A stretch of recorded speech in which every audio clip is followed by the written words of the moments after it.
Okay, good morning, everybody, and welcome again to another day of the comprehensive budget meetings.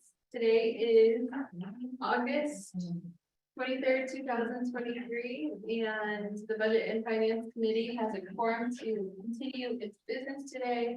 So we will reconvene at 10:08. So yesterday we left off with the committee's final budget discussions with the Fair Law and Order Committee.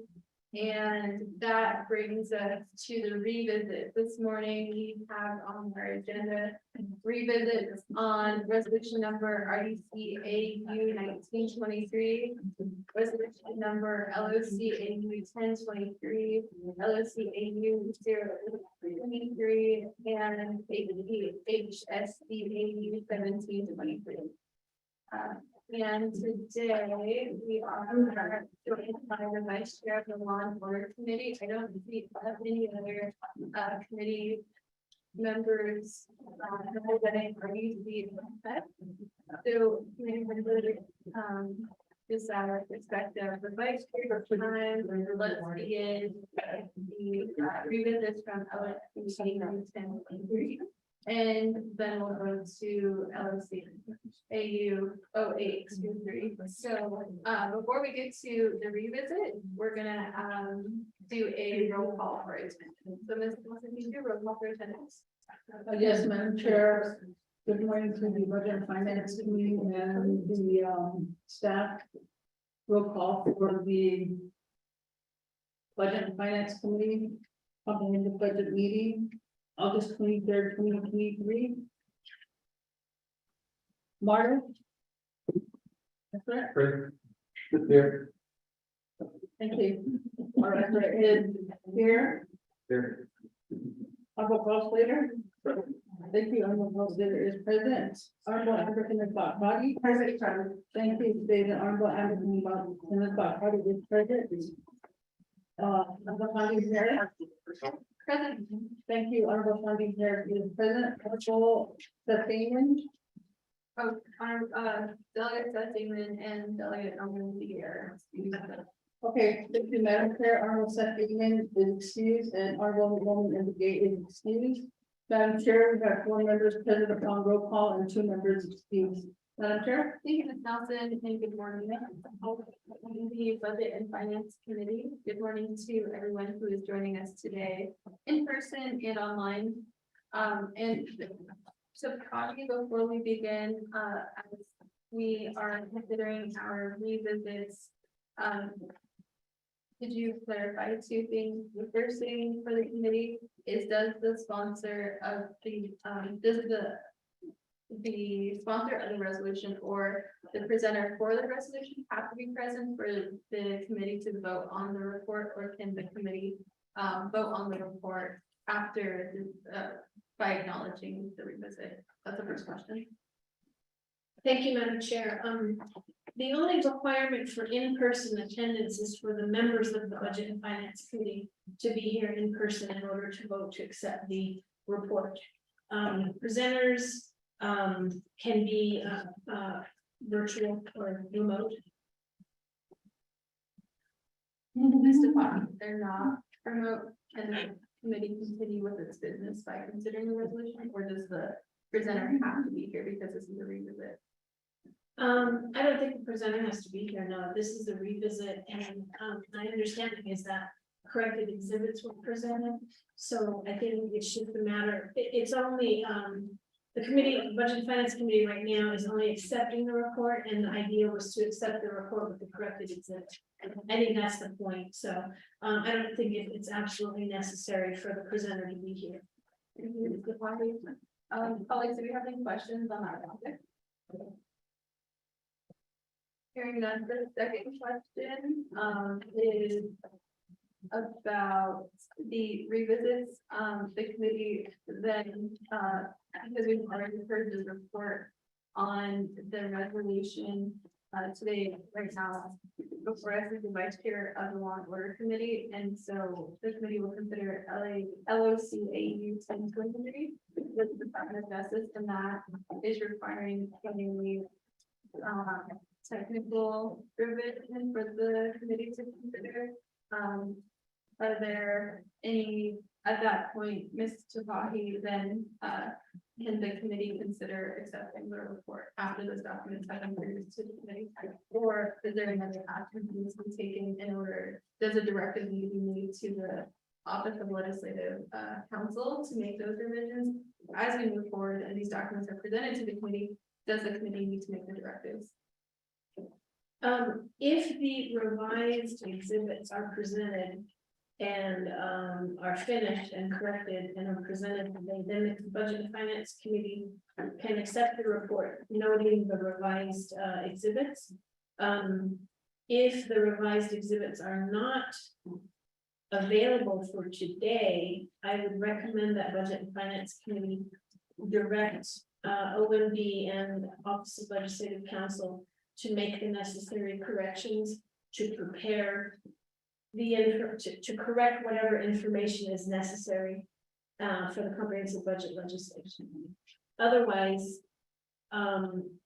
it would be another revisit, which I don't think is necessary and would delay getting the comprehensive budget legislation ready.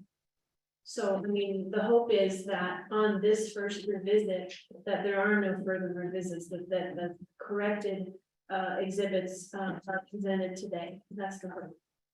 If not, we just have to handle it through a directive, I believe. Thank you, Mr. White.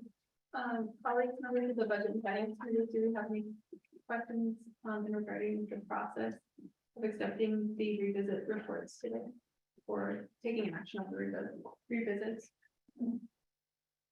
Hearing no questions, let's go into the revisit numbers. 1, just item P on the agenda, resolution LOCAU 1023, an action relating to the Law and Order Committee approving and recommending to the Budget and Finance Committee the fiscal year 2024 budget for the Department of Justice and related matters to be included in the appropriation FY 2024 comprehensive budget. The motion was made by Vice Chair Carl Slater. The second one was Delegate Alonso Hazard, and now colleagues. Do we have one? Okay. That is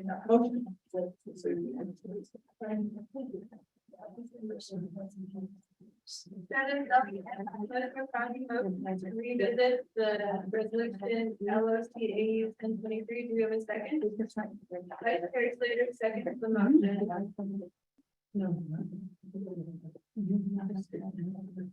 Colleagues, before staff has provided the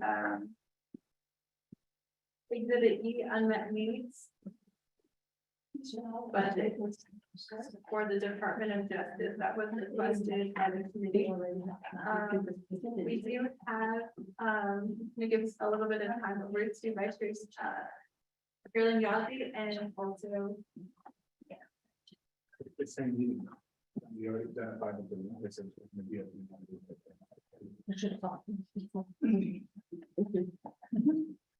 I guess that's all right. This looks like a new agenda for me, but if it's already approved at the end of the, it's a new agenda because the consent agenda was modified. So when the consent was modified, that's when it was reprinted. which is the revised version. Yeah. But when we initially started the budget, meeting. only motion to do the revisit. That was a motion. I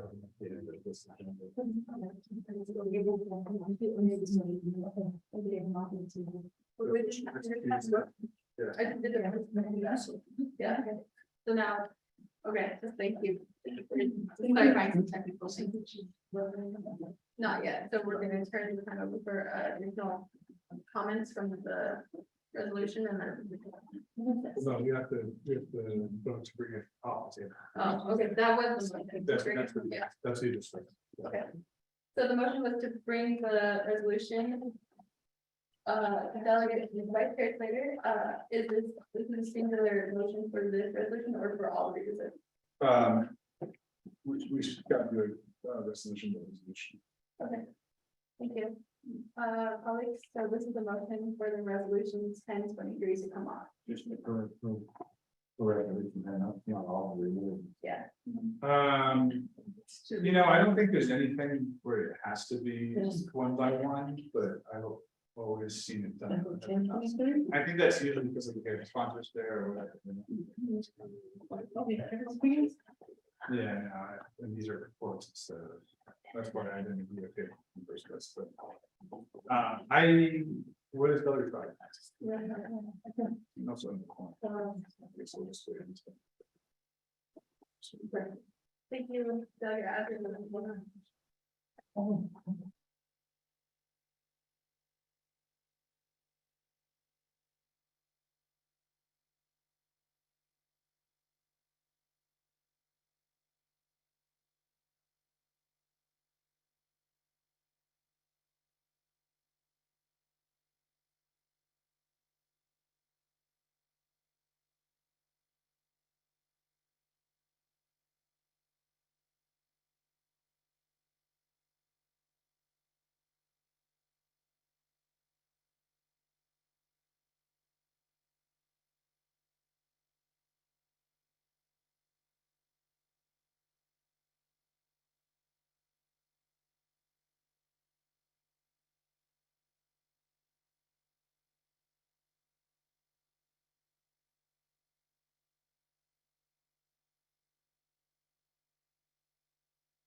Is your motion for the single resolution?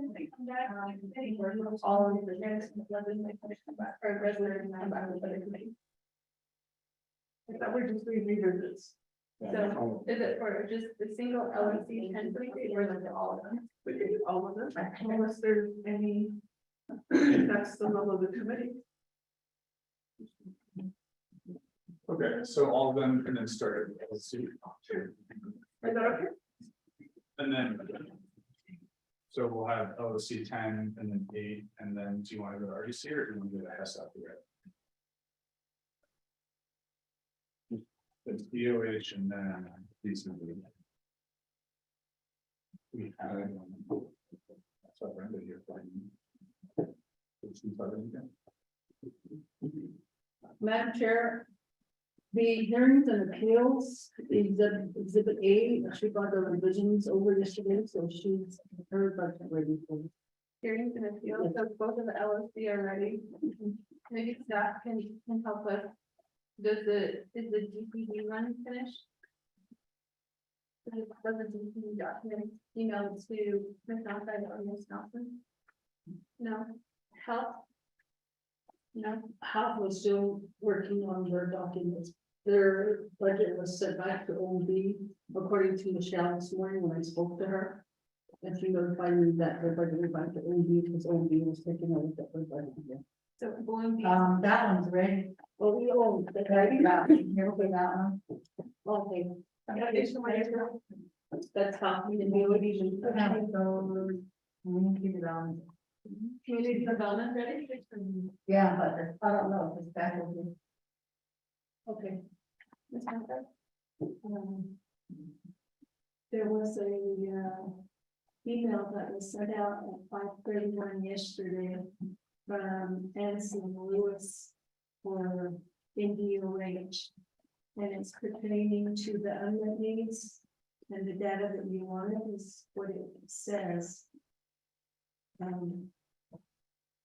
But I don't know if that's acceptable. Okay, committee members, the motion on the floor now is to bring all of the resolutions, RDPA 1923, LRCA 1023, LRCA 0823, and HBHSCAU 1723, back to the committee's consideration, out of the speaker on status, so, there is a second to the motion. Do we have any further questions for, office management and budget or our own staff in the internal process? I think, Ms. Nelson, Ms. Malkai, and, I think Ms. Nez have given us a update on where all of the resolutions are and the documents requested by the committee.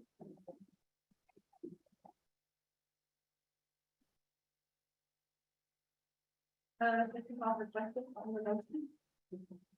Third call. Hearing that, Ms. Nelson, roll call vote. Yes, Madam Chair, roll call vote. Green. Thank you, Honorable Green. Honorable Anderson, as well, how do you vote? Thank you, Stage, Honorable Anderson, very good screen. Honorable Boss Slater, how do you vote? Green. Thank you, Honorable Boss Slater, votes green. Madam Chair, we have 3 members voting in the affirmative, they're opposing. 2 members excused, Madam Chair, not voting, Madam Chair. Thank you, Ms. Nelson. Thank you, committee members, for the action. With that, we are going to begin our revisits on the resolution. So again, that will bring us to the Department of Justice proposed budget for FY 2024. Welcome, Vice Chair Shailen Yasi. The floor is yours at this time. Okay, good morning, everybody. Thank you for coming back and revisiting our resolution. I know this requires a technical revision. Everybody has the revised exhibits, and I will go ahead and turn this over to Agent Barbara Calvin. Good morning, everyone, the person in the committee and the staff. When we went before the committee, Mr. Slater requested that our unmet need budget form 1 for the A and then proposed FY 2024 budget be corrected, and that has been done. And I verified it with OMB and it's completed now, and I submitted copies to all of you. Thank you, Ms. Collins. Vice Chair, yeah, does that conclude your update? Thank you, Vice Chair. That concludes the revisit report on the resolution. We have a motion to, or do we do another? Yeah, then you have. Well, actually, it's the one that's. Because the second motion is with delegate Damon, and the second is delegate Adler. Then you should ask for more to become the motion and ask for a second. Okay. All right, so, since delegate Damon is no longer, it's currently not here, delegate Adler. Chair.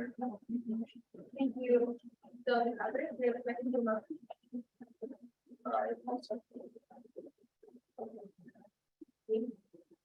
Delegate, Vice Chair Slater is the second party. Committee members, do you have any further questions on the report given yesterday or today? Chair, I guess I would like to note in the acceptance of the report that we'll be issuing this new budget form 1 for the unmet needs portion of the budget that we developed.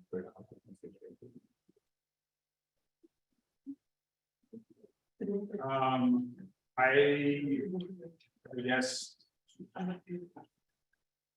maybe a request to modify. I'd ask where. It's a body in, the action that the committee can note this document for the comprehensive budget. Does this, is this a motion within the acceptance, or is this a part of the main motion to accept? I would simply accept the report, acknowledging that the budget form has been replaced with the corrected budget form. Is that, okay, so. So do you need to modify the acceptance of the report, or you don't do anything? Doing That report order they accepted. no, Well, we have a motion to accept what was provided, what we provided, so. There's a motion, Doug asked, nothing, Doug, vice later to check in cards. So yeah, you're accepting the report after the corrected version's been provided, so I think that's fine. Okay. You've already acknowledged on the record that this corrected report has been provided. The item B on the agenda, it does say that there's a motion that was made by Vice Chair Slater. The second was the Martin, and that never was passed, and so you just need to take a vote on that there. There's already a motion, and then the maybe motion. Motion passed, and now we go back to the main motion.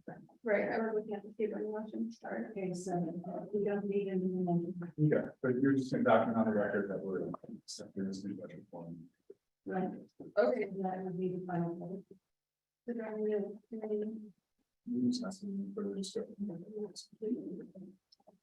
Okay, thank you, Mr. Pockney, Ms. Knopfler, and Ms. Nelson for assisting the committee. We are, colleagues, the corrected budget form has been provided to us. If there are there any other questions at this point?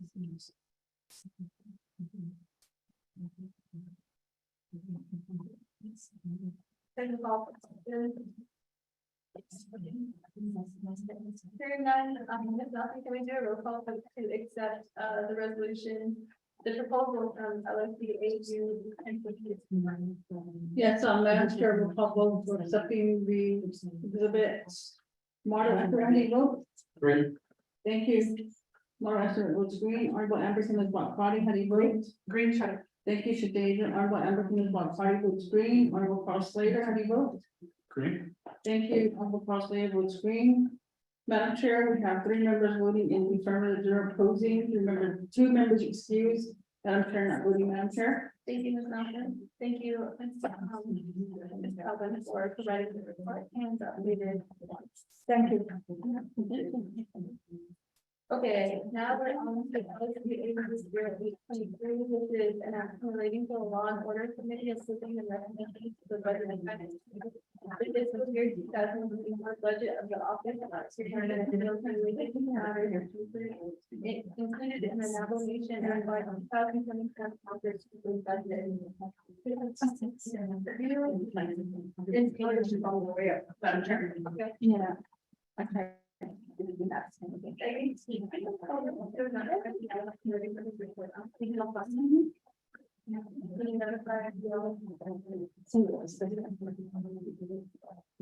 I like this one. Do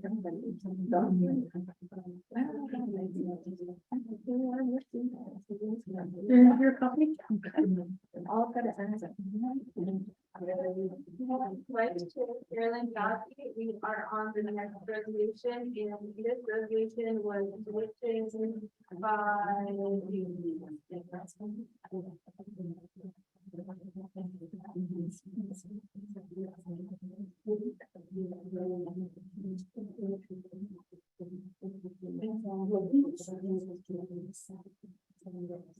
Oh, right here, okay. By Chair Reader, and it was seconded by Delegate Norman Gay. And the tabling motion at that time was the correct exhibit A. Miss Vice Chair Carolyn Gossie, can you present to the committee today, and maybe your agent can help with between the revision that has been made for the exhibit A. Morning again, everybody, and thank you again for revisiting our resolution for office and of hearings and appeals. This requires the technical revision, and everybody has a copy of the revised exhibits. And at this time, I will turn it over to my agent, Trudy. Good morning, my name is Trudy Armijo. I'm the administrative assistant of the Office of Land.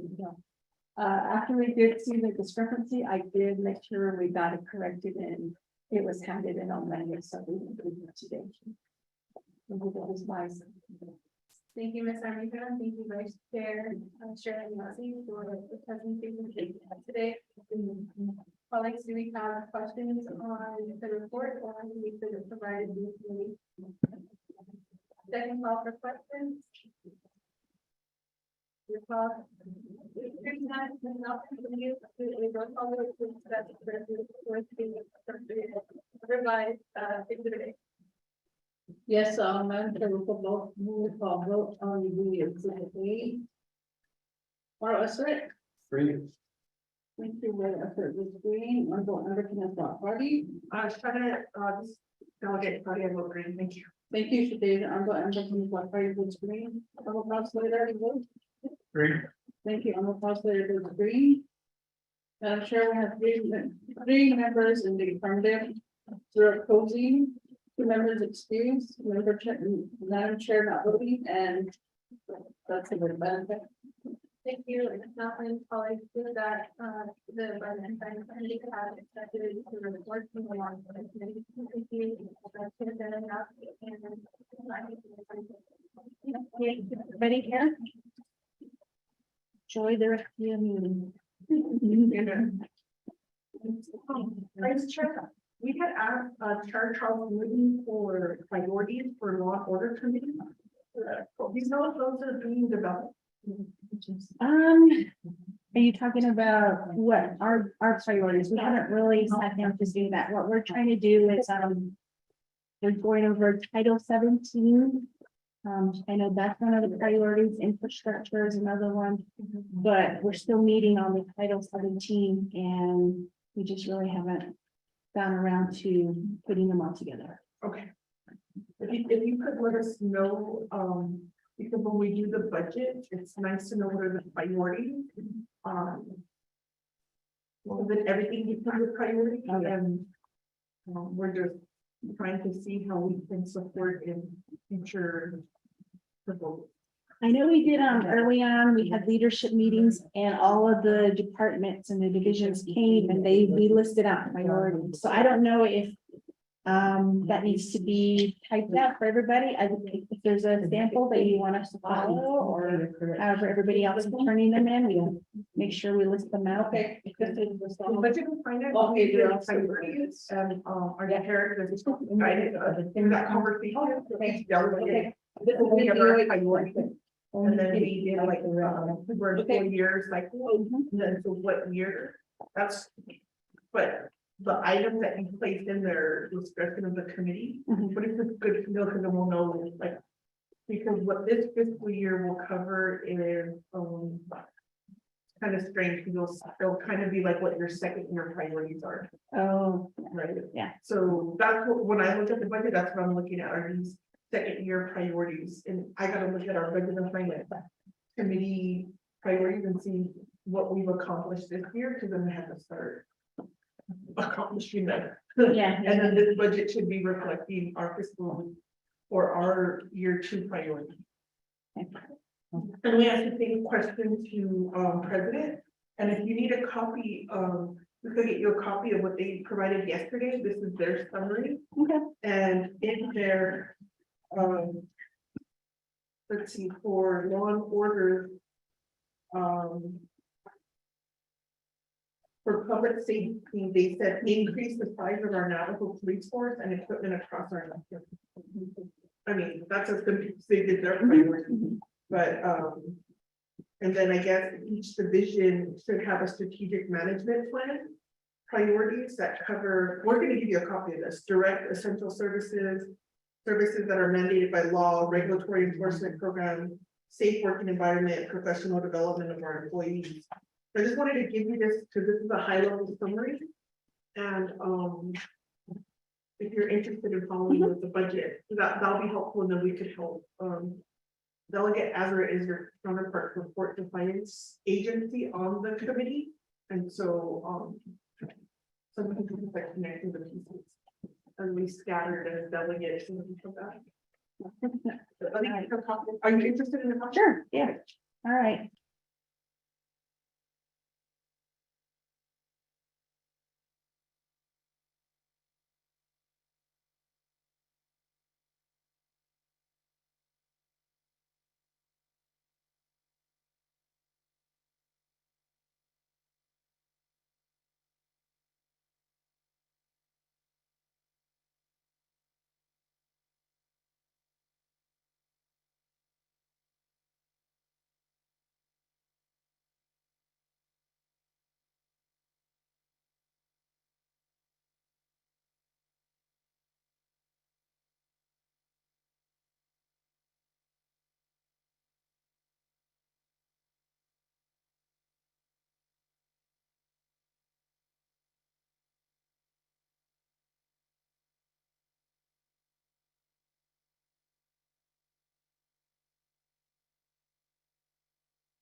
Okay, Mr. Castillo, Calvin Castillo, are you on the call? Can you hear us?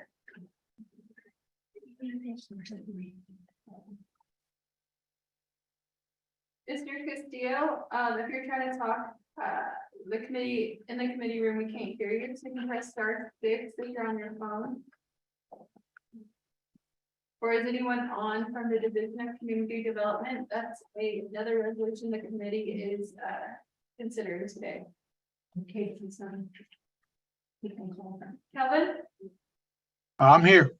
Okay, I just had a quick question. So next we're gonna go to the Department of Health resolution, and then we're gonna go to the DCD one. Over here in the committee room, we don't have your updated exhibits. Do you have those updates? Yes, we do. We can email it to Ms. Nakaiga. Okay, all right, and then, okay, so we're gonna do Department of Health, and then we're gonna go to Division of Community Development. Okay, Kelvin? Okay, I believe we gave it to Ramona Nelson. Okay. Friday? all right. On Friday, okay, well, okay, sounds good, I just want to check in with you, we have delegate Friday outside of this door, and then delegate later on this side, so. Waiting for the Department of Health to come out and get everything sorted. But we'll get to you, Mr. Castillo, the Division of Community Development after this, thank you. Okay, thank you. That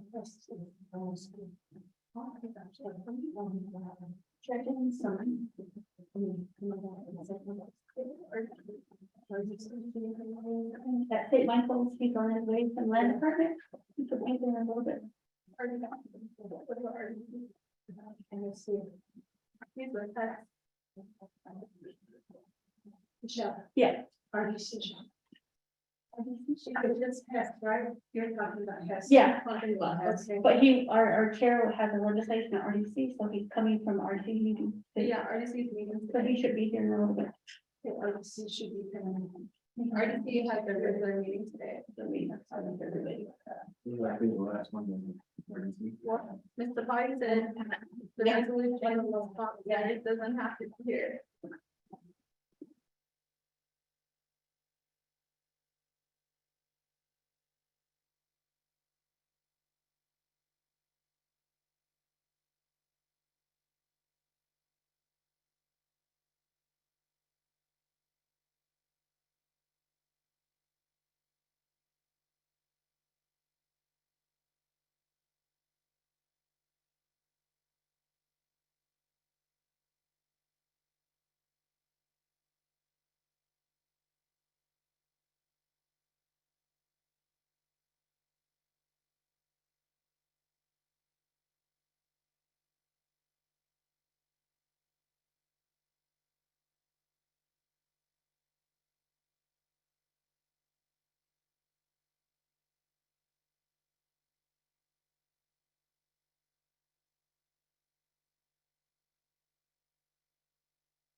Thank I'll you. work on it, Sean. Online for your patience. MMDR. The committee locked form for a little bit, but simultaneously we were preparing for the next resolution. Committee members, the resolution for is HE8SDAU 1723. The motion was by Speaker Seth Freeman, the second was by Vice Chair Carl Taylor. And today, the reason why it was tabled was to address the legislative concerns, or I believe specific to the reasons we got some exhibits and to get a detailed report on the exhibit we for the committee's consideration. And thank you, Chair Bench James, for being here with us in person. We do appreciate your time and your presence today. So, Chair James, could you provide an update to the committee and Thank you, chairs and members of the Budget and Finance Committee. Yeah, Shanat Ahmed Saniki, Quadol, Division of Health, Ajay, the base on Vahiki in Hitato, Nani Ando Likapo, Quaki, Monday, Yanta, the Mobis Kan, without in Hitato, Ni Asaleko, Ado, Ade, the Nacha, not so Siniki, Chedo, Leaf, Nishito, need a po, be based on Dehiki, Kate Hana, that's Sohiki. A large not shigi not so a case out of state quado own B adon quado the unleash has under Department of Health a RJA what up and HF 0 in half previous link for Shanat Ahmed Taniki quado Budget and Finance Committee Ajitana so Taniki for Adonana quado Senior Citizen Trust Fund. Ajit Bernard was really got a budget form 1 do 2 do 4 a battle thought and I need ya don't hit it and need naturally Adonana not so and Nana Kashigi a food distribution program wiki Ajit unmet a obey ahas and no Benache a codon the bahas and or lady a agito a not so a in kitchen quilia don't lick at all. Adonana for those that should take ye had z vice chair Slater a yadi is kate of a not so lineage of the card of these are supplemental funding proposals about a higi of what are a not so cashi with the cow a cotton also. John Houdini, the court, Ado, Pasquito Sani, that he has anje a dog, for art and not honest train, but the heart so has anje a shit put off feet on the jet put off feet, Jukutza, Lane for Abic, Ecuador, the supplemental funding proposal. Executive summary, give to a in his Ado, look not so Liniki. Ado Deltex is under his tweet of sign in the Tehiki, Ajivik Amazoniki, Astoko, Ajichita, Edo, Yaho, Nishiki, do Benache, non-initiative, Eniki, do Chitana, Vahiki, Aj has tweet of sign with the Tritus and Viniki, Asto, what are a cave and a Nafat, Kami, Nendo, Little. What are a Padona, so Liniki, Hitato, Nani, Nendolit, Shanat Ahmed Seniki, Budget and Finance Committee. So put our a Pado bed with the net dolit, make your hands. yeah, thank you, but thank you, Chairman. This James more specifically on the resolution. It appears the committee members that do have the documents in front of us, however, if they has further questions on the document provided to us, probably they would not their hands clear and open pages in the committee members as Chair James has mentioned, there is an additional request for the justice for the unmet needs and members before I know when to start. So, ever connected site. Oh, yeah, I think it's good. Going back to the committee and supporting the program, on your oversight. And I apologize, I wasn't here, Friday yes, 2 days ago when the budget was, passed. Can you provide, just some insight with, the priorities of, HES in regards to the program request to budget and finance for the comprehensive budget?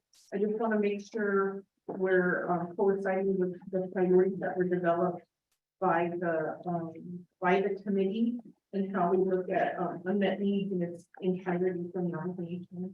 I could just get some, insight, thank you, should be sure. Yeah, Heather. Send it over to Chairman Benson. Here Nana Kadosh Masan, Chair Ado Nana Shemasan,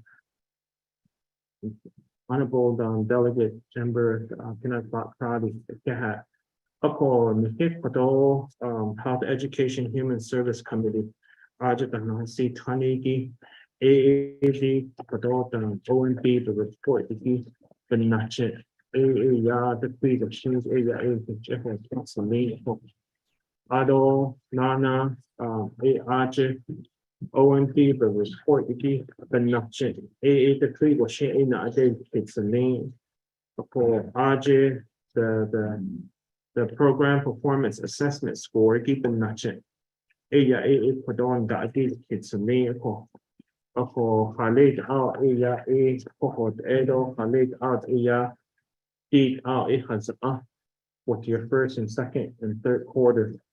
The no, been notching, play zero, been notching, not these kiddo, the whole G, Asahi, Aya, the MOA agreements, MOU agreements between the chapters and Deltex. That was one of the areas staff for not unchained the native so program managers to has been a call is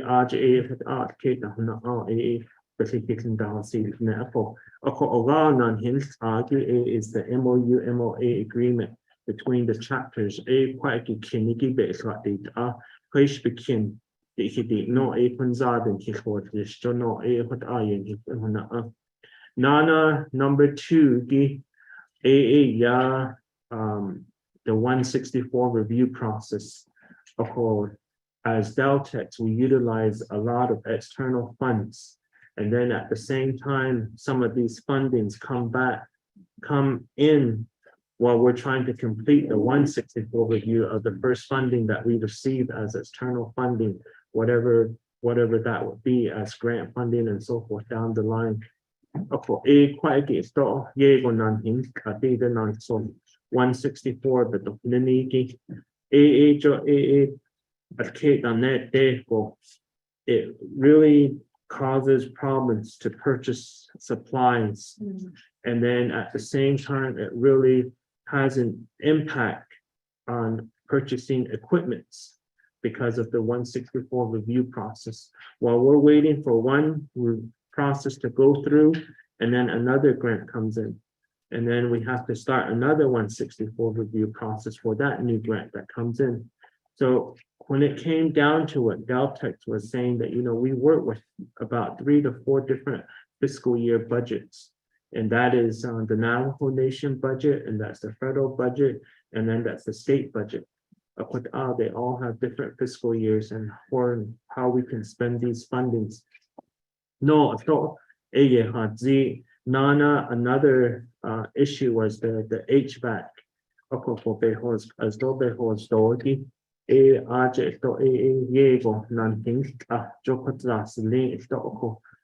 There's a lot of our senior centers, the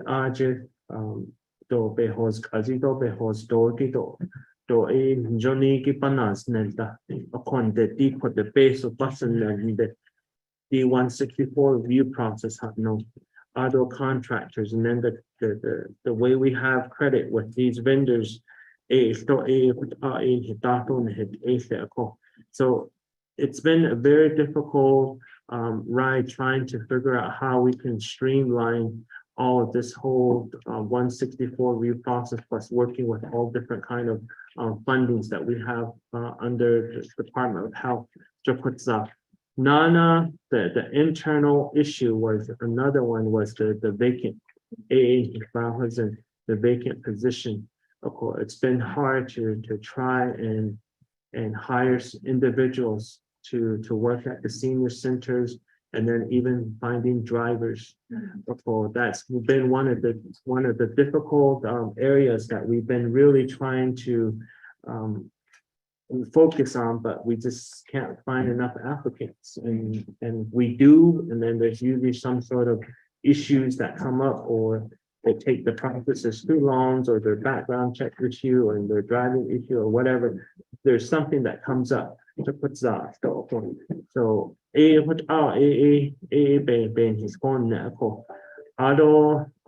Nana, the way they work with the Title III, and then also the New Mexico House Bill Title II, and then the Navajo Nation General Fund ZT, trying to balance all of those fiscal years. We're trying to figure that out.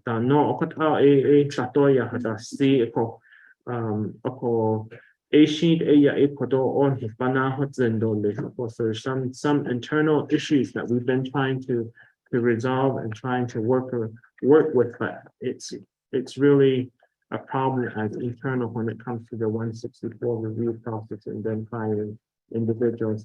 So based off that, hearing those kind of stories and situation scenarios, we created 5 legislative concerns. And so there's 5 legislative concerns within the packet that is before you that Essie placed. And then when we brought it here Monday, Honorable Vice Chair Slater indicated that he would like to add all the business units of Delpex to the 5 legislative concerns that we had provided to those that are not included with the Delpex business unit. So we included those business units of all the Delpex, all the 5 agencies in the legislative concern. Oh,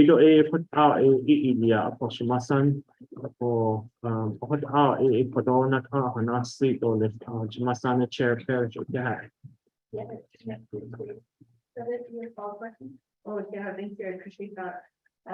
So in looking at Exhibit E and the legislative concerns on the House resolutions, I appreciate the work of the commission.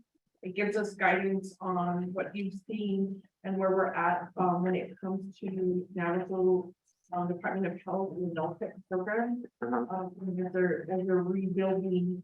So I appreciate that work of the committee. So when we talk about vacancy, Chair, I just want to use this time to be able to mention, Judge, we'll need your assistance with your oversight on to deal with the vacancy crisis here on Navajo Nation.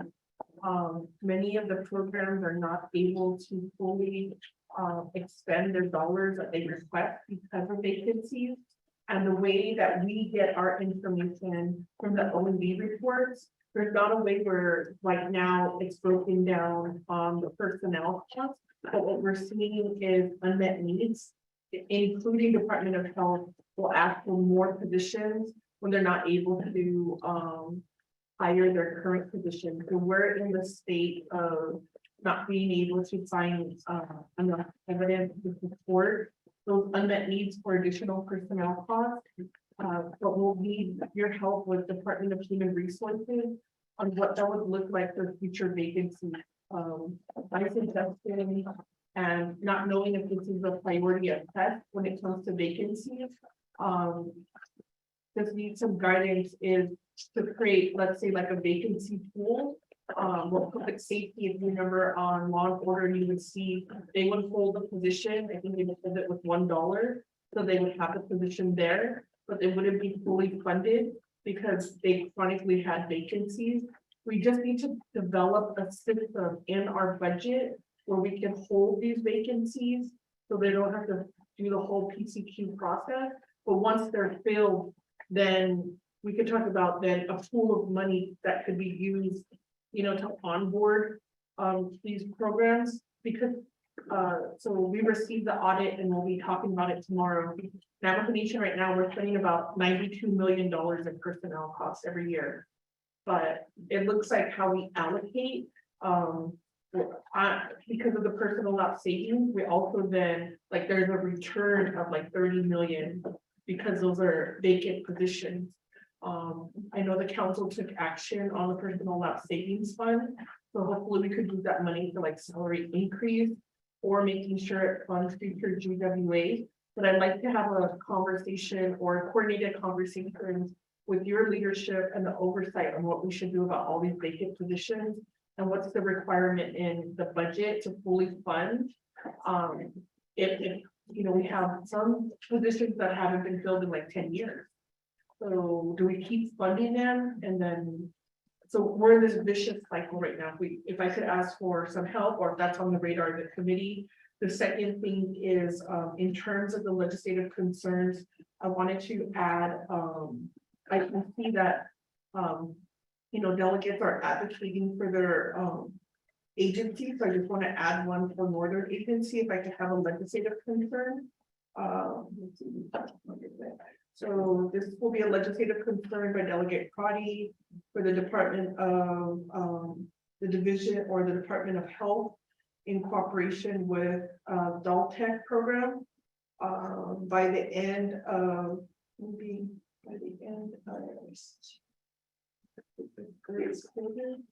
of second quarter. I'd like should take all appropriate and necessary actions to address and resolve the following. The status of the senior center, buildings across Navajo Nation, and the renovations that are recommended.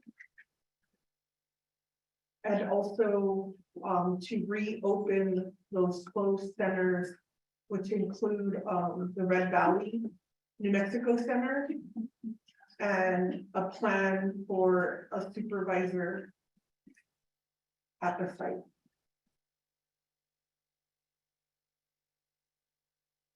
By the end of, I said the second quarter, yes, second quarter, the responsible entity should present a written report and verbal report if so requested to Health, Education, Human Services, and the Budget and Finance Committee regarding the completion or ongoing status of the efforts to address and resolve the above legislative concern, which report should include an explanation to any funding shortfalls, those laws, regulations, or policies that should be amended, or other obstacles preventing resolution of legislative concern. Let's see. I am just reviewing your legislative concern.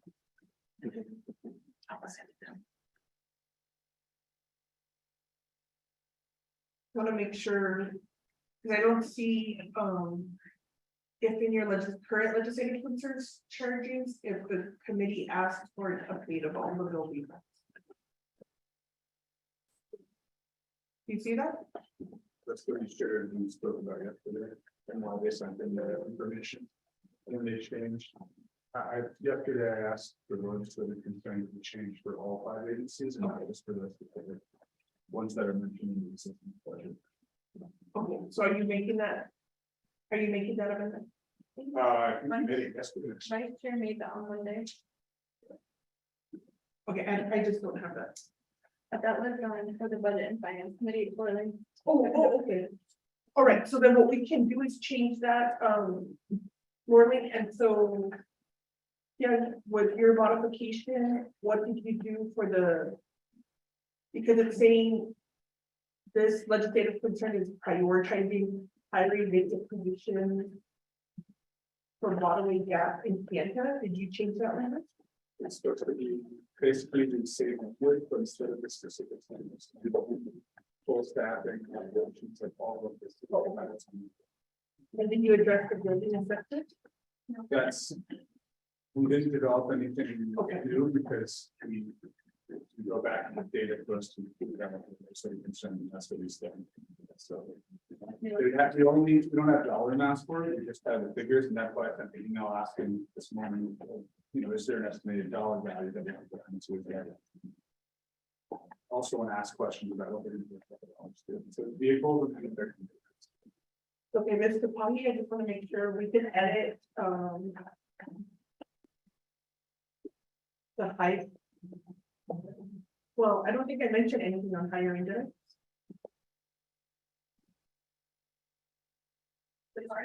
No, I don't recall that.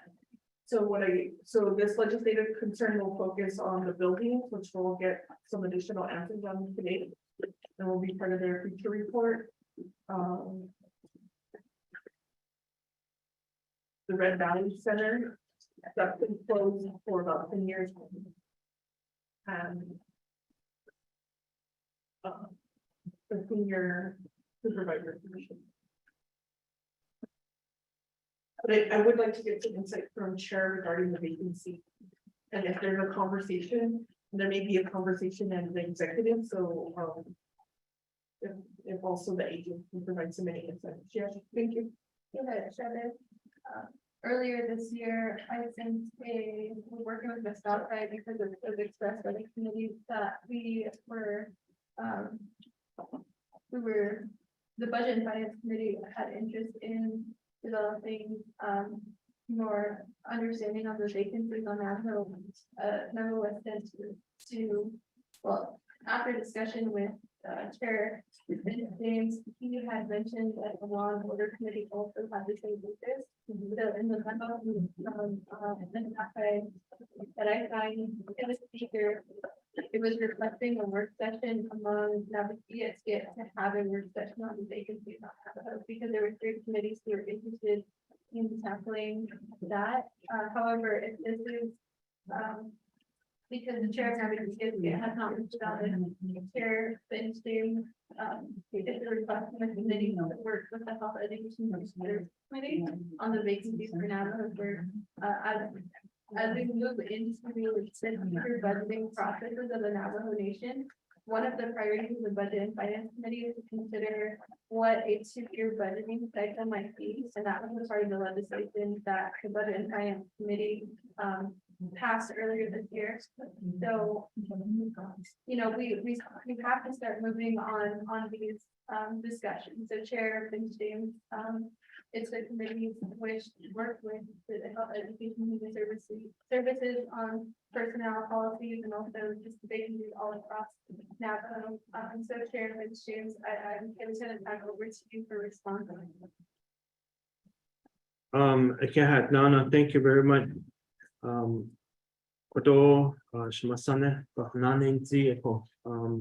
Regarding the legislative concerns for the Red Valley Center, that's the supervisor. For Aishin, it's okay to add on under the legislative concern, so I'm fine with that. If you want to add it on to the first legislative concern that the HESI committee made with the other business units under administration, Deltex is concerned with Bodaway Gap and those ones. So I'm perfectly fine with that. Now, in regards to the vacant positions, having a discussion with Division of Human Resource, as to make the long story short, it came back down to the staffing that they have in Department of Personnel Management. And so when it came down to it, they only have 1 or 2 individuals covering all of the positions throughout the Navajo Nation. And they don't have that resource to where they have enough human bodies to process a lot of these documents. And one example that they used was the reclassifying position. They only have 1 body that's taking care of all of the positions. And sometimes they do some cross-training and they get some assistance from other staff, but then again, they're working on the other stuff. And so it all came back down to not having enough staff in department personnel management. And number two was, there was also a discussion on what is the possibility of having the departments create their own human resource sections, having that capability of doing some of the document processing, the paperwork. Again, it was brought up that several years back ago that was started. And it played out its role, but as years came about, some of the departments were pulling themselves back out. And pulling themselves back out and letting DPM do their own assessment, do their own paperwork and all of that. And so that initiative eventually came back down to just having DPM process all of the paperwork. So that was one. Number three was in regards to a database. And so that database, there was one that went through the 164 review process, and that database was been utilizing and giving that option to each of the programs to have access to the hiring documents, hiring database, the human resource section for each of the departments, which was the UKG, which was the UKG contract. But when it came to DOJ, and then when it came to the Sovereignty Immunity Act language, UKG did not really want it to delete, or did not wanted that to be deleted. And so DOJ came back and indicated that, that has to be stated in there. So that whole thing shifted when the new administration came in. So now we have a new administration, new president, a vice president, new chief of staff.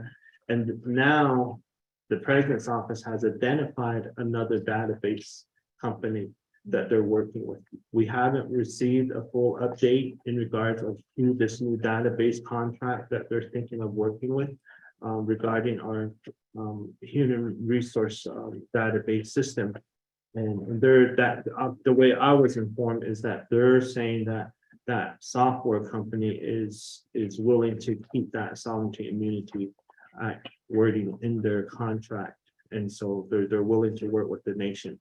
That's as far as I've got, and we're trying to do our best to see how we can expedite that process to where a lot of the departments do have access to the human resource process, and then as much as we can to go paperless, and then just do a lot of electronic things regarding that software.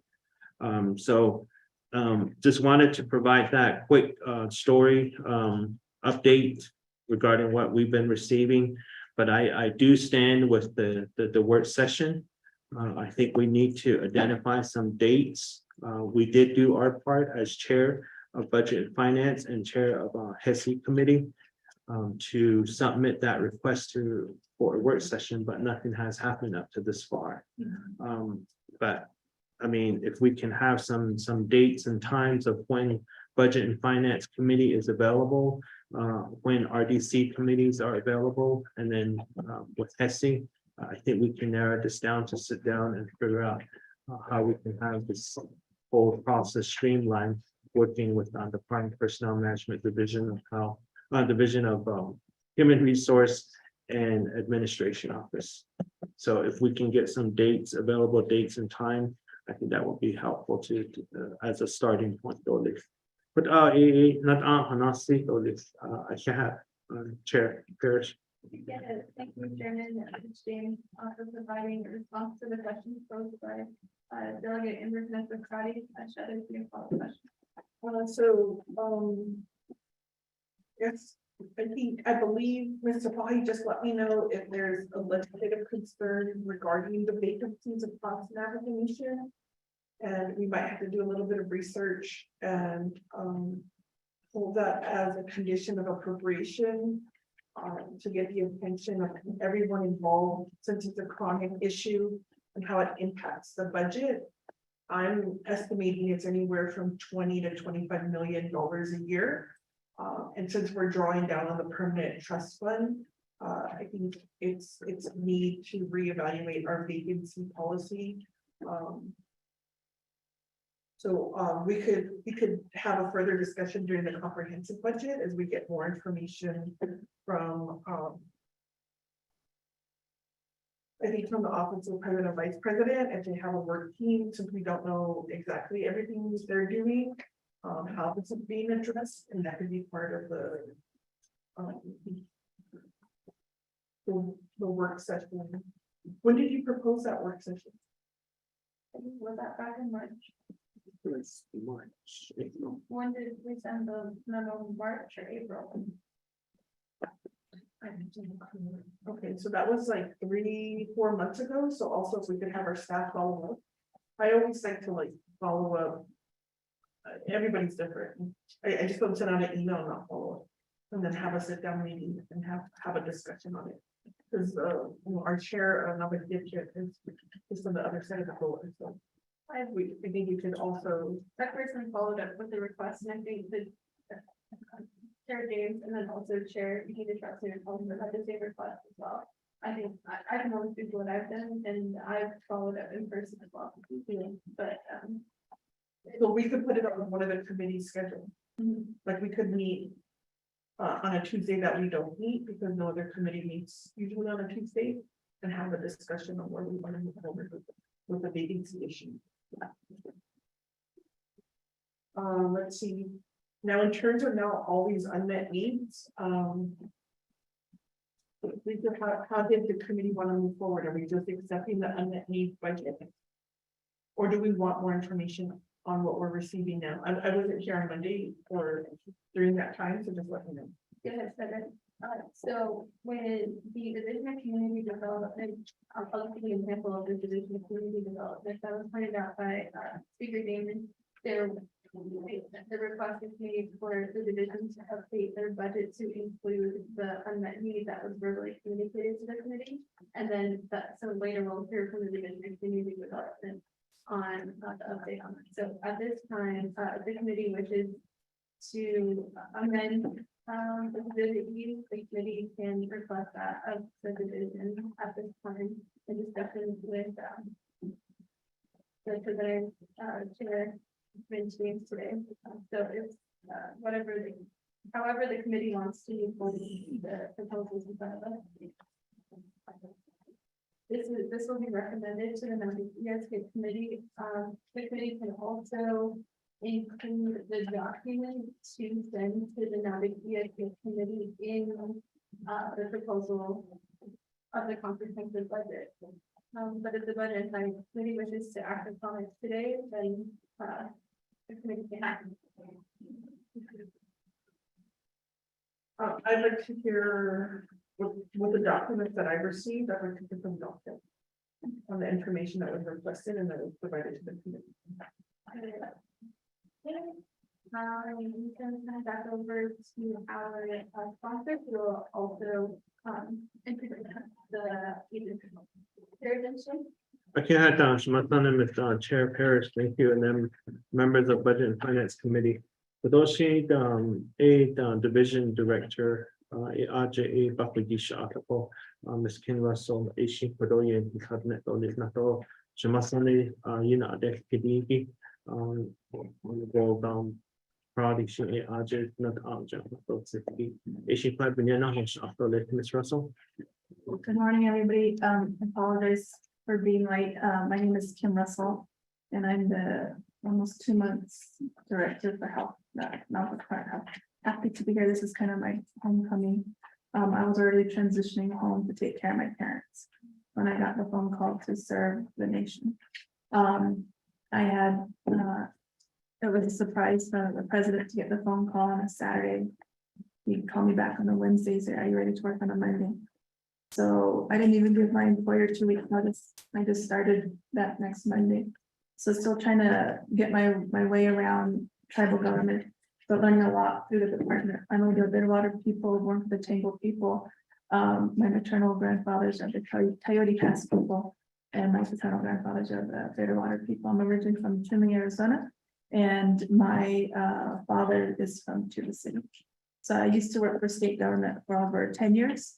I did a lot of policy work, and I think I might have worked with some of you already in the past on a few state bills that we were working on. I remember working with Delegate Slater. He came to our office. I think it was on the Medicaid exemption that we passed successfully, and then also with Delegate Cotty to pass a scope of practice bill for dental therapists. So happy to be working with you all a little bit more closely. That's kind of my strong point coming into this position. I just see a lot of potential for the Department of Health in terms of really growing.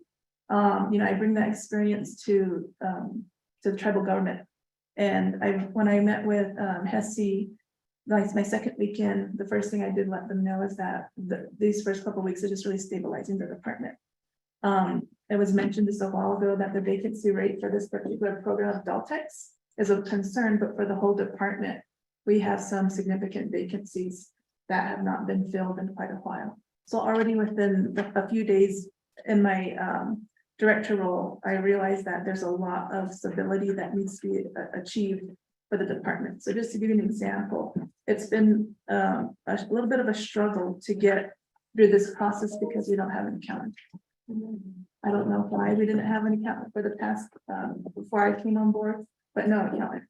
But I'm really proud of the team that was able to come together to figure this process out with the new director. So, but we did submit, we're here, we probably stumbled through a few things, but the budget that you will hear from us is a well thought out budget, especially from our Daltex program, which has been Mr. Lewis at the helm for the past almost year and a half, and a delegated status. That's also a concern, is we can't hire for that position because it's an grievance process. So just a lot of concerns for the department, but I'm trying to tackle these problems so we can become stable.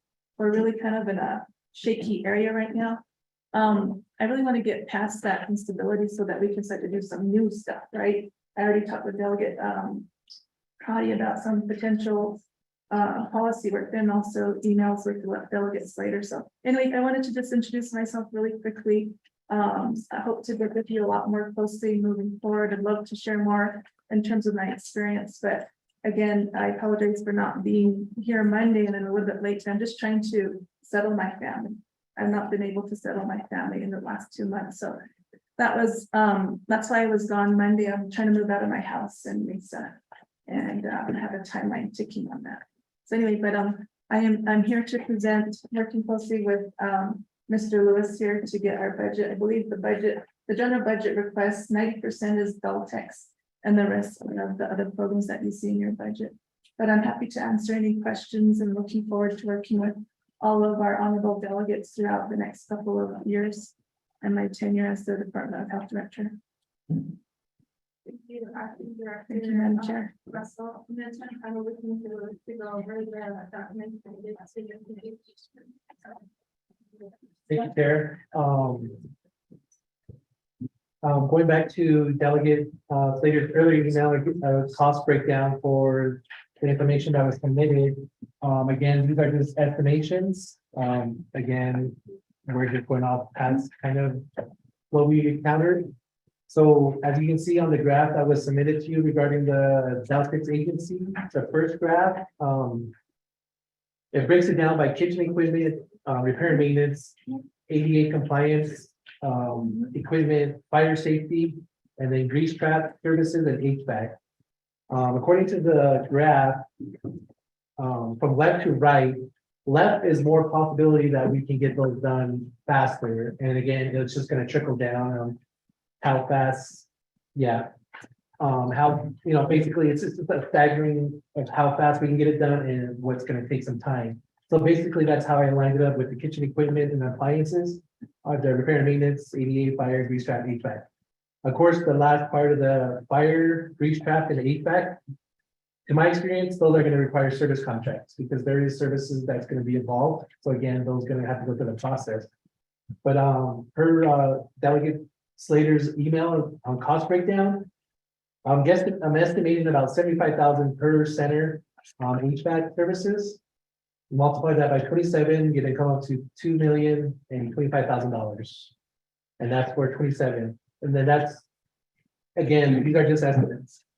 Ansel services, which is the fire safety for the kitchen as well as the whole entire senior center. We're estimating about 5,000 and then multiply that by 65, we get come up to $325,000. Over to the grease trap biannually services, which will be done, we'll say January and then July.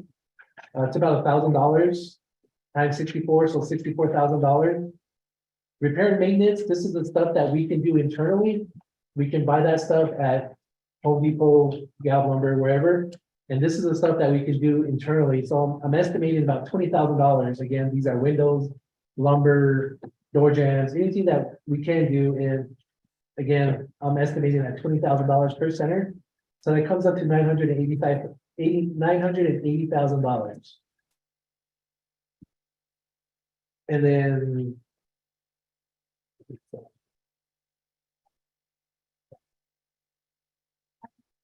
Okay, so that, no, that's. Sorry. Oh, and the kitchen equipment.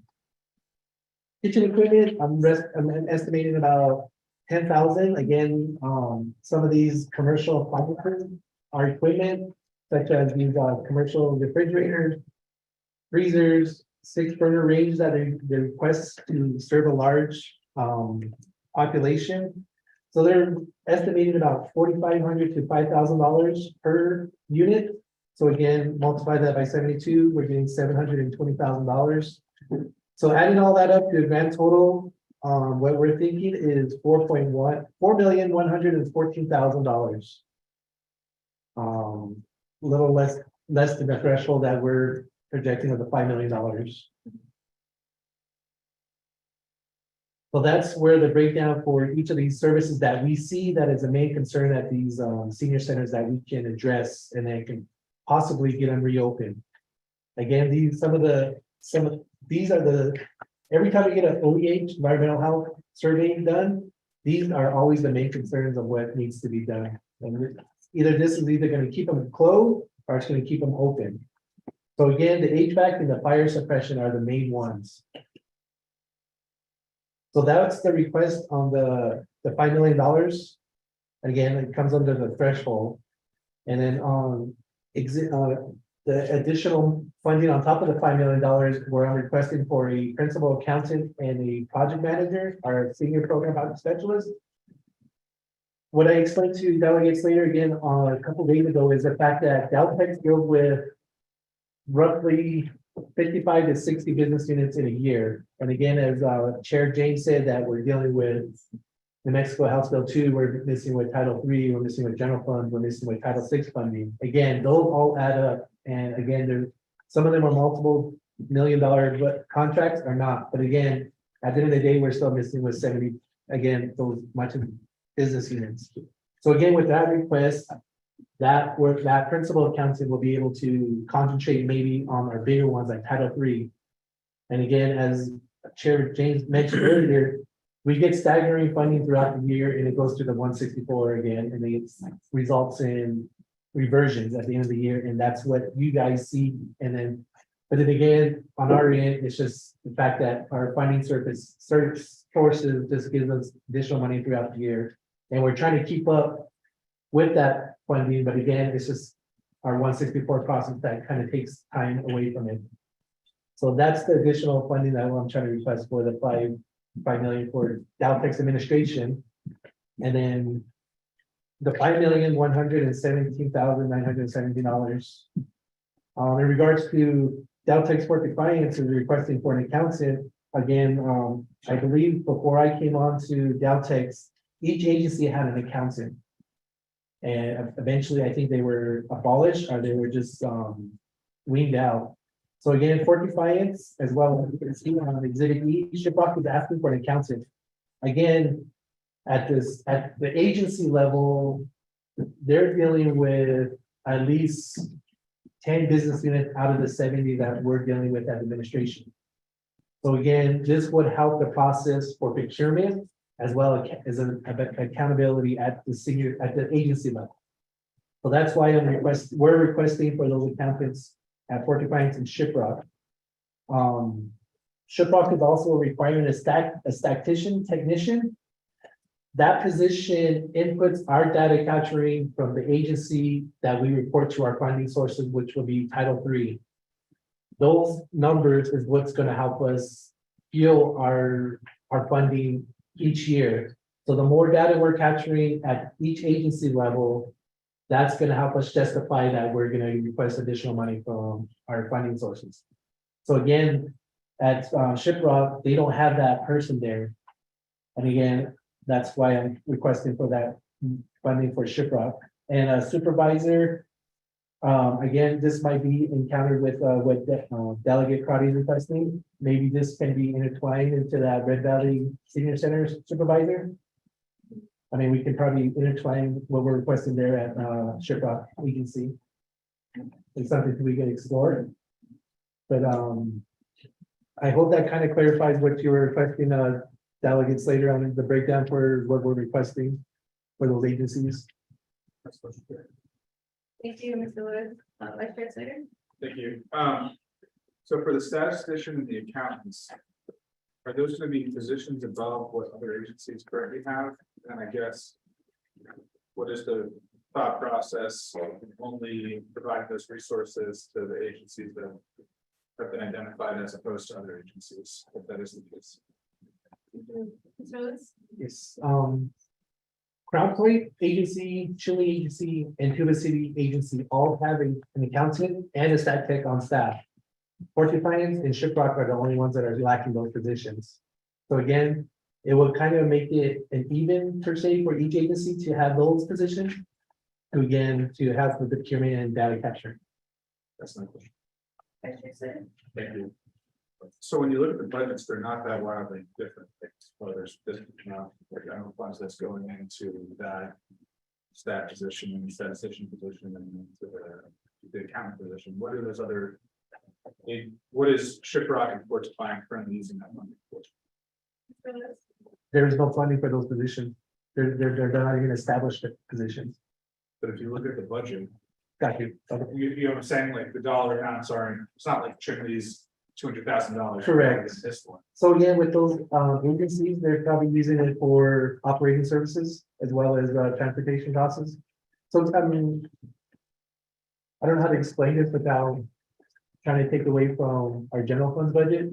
But again, our general fund is kind of, again, as Ms. Russell said, that 90 to 95% of our general fund is personnel costs.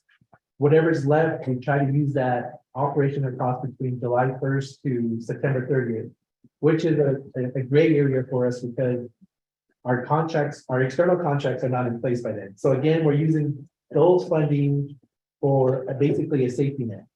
Those 3 months period, we're trying to use those funds to keep operation continuing to go instead of completely shutting down.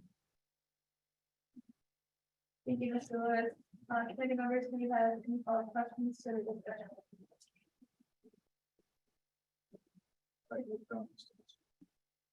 Vice Chair Slater? Thank you.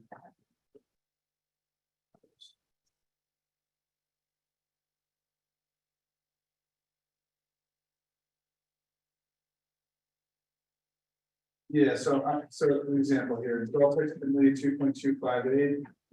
Daltex Fort Defiance 2.35, Daltex Shiprock 2.049. So there's about $100,000 difference between Finley and Shiprock. And then a $100,000 difference where Fort Defiance is greater than Finley. And then Crown Point has the greatest budget of all of the agencies. And that's 2.966. And then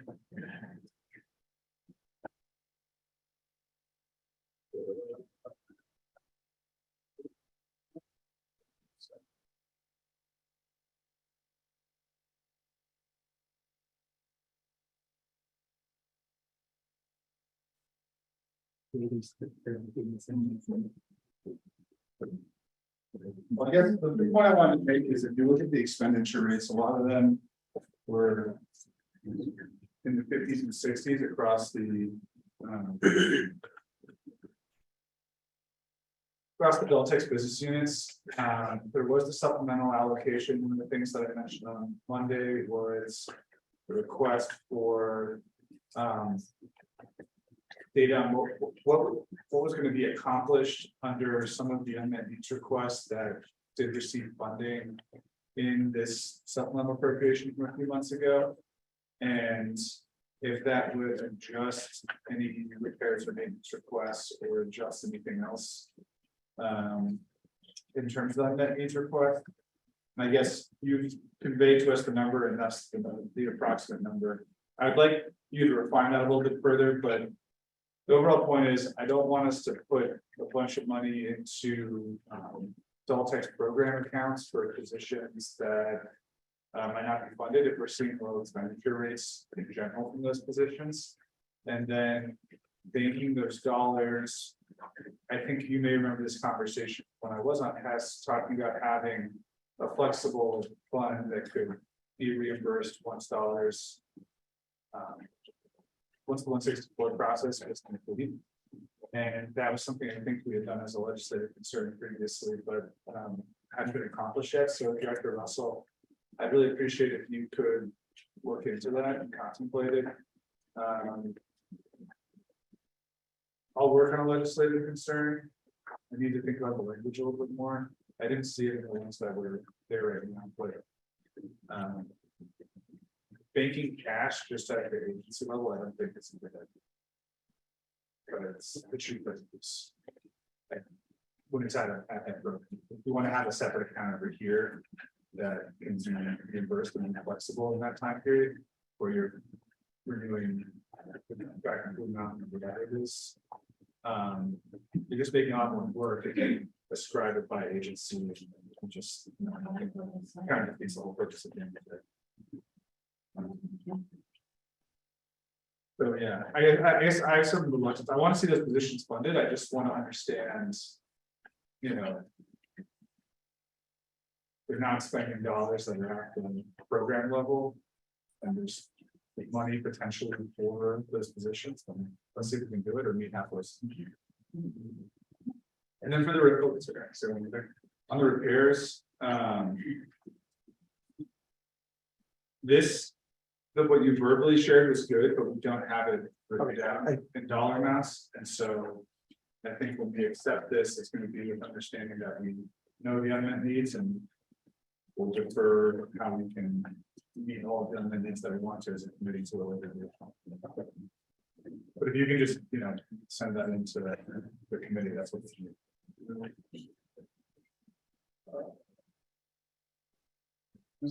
Unless they have such a shirt. Thank you, Chair. Yes, I will send that out. I do have it now on my computer. I'll send it out once, you know, here in a bit. But in the end, I understand what you're coming at, Delegate Slater, regarding that. I mean, the request for additional money, but yet when it's not spent, we can use that money to fill these positions per se. But I will get you that information that you gave me. Further questions on the budget for the unmet needs memo that was also presented to the committee?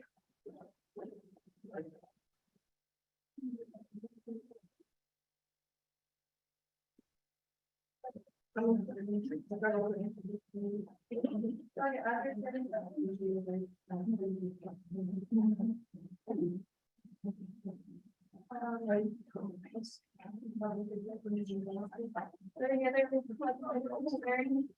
do want to ask a question, so I see that wellness center requesting that amendment.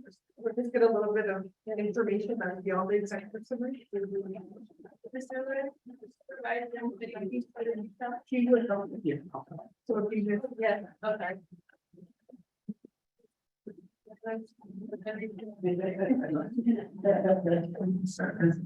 Just about. who's seniors that are bad and it's falling apart, that you showed me.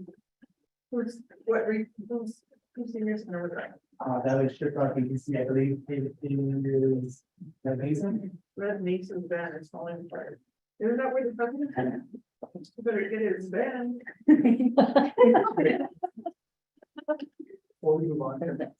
Did you see in the report, it says 2.1 million for vehicles? So we don't, are you considering funding vehicles in the net needs request? I mean, we'll stick with our allocation to it. Oh, is that a question you wanted to ask? To them, but also to you, I know it's something you mentioned about. No, you can ask a question now, we'll get clarification. All right, yeah, I just, since he's here.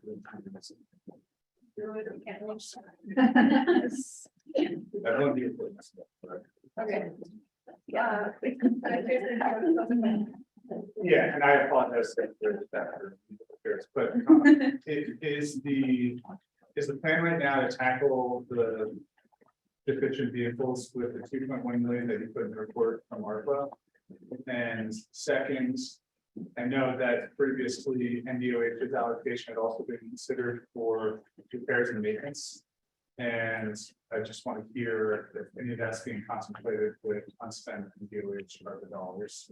What the time is for Daltex vehicles and repairs and maintenance. Thank you, Chair. Delegate Slater, yes, that is a possible scenario. Right now with the ARPA funding, it is currently budgeted at a specialized vehicles subcode. So what I was told by ARPA office is that we're gonna have to do a budget transfer into vehicle. And I believe at that point, they were still trying to get questions. If they needed oversight approval or full council approval to make that transfer. So that's why that 2 million that. So that would be a request coming down eventually, that 2 million could fuel the purchases of the vehicles. And again, as you see the breakdown, we're estimating at $80,000 and we can probably get 25 vehicles out of that. And that was just on our past experience with our recent purchases. That's all I'm here. Thank you, Mr. Lewis. The budget finance committee will be giving an update in the project on the Department of Health is not the only department that was given ARPA dollars that also has a similar question. So just to flag that for the next budget and finance committee, so listen into the discussion of the FRS office. So they should to clarify, is this considered like a new request to see if it's eligible for ARPA? I think that's a different question, but I think from our last meeting with Mr. Placero, he also had questions about the category, the different categories and how the Department of Justice and how their requests are also for other things. And so now the question to the council is when, administratively handing those to Or do they need it from us? right. So the question I want to ask, it's not on the general fund. We received a memo from the former acting director that their intent for Department of Health was, I don't know if the word is revert $5 million of your ARPA allocation. I don't know if Chair has seen that memo, but that was my understanding.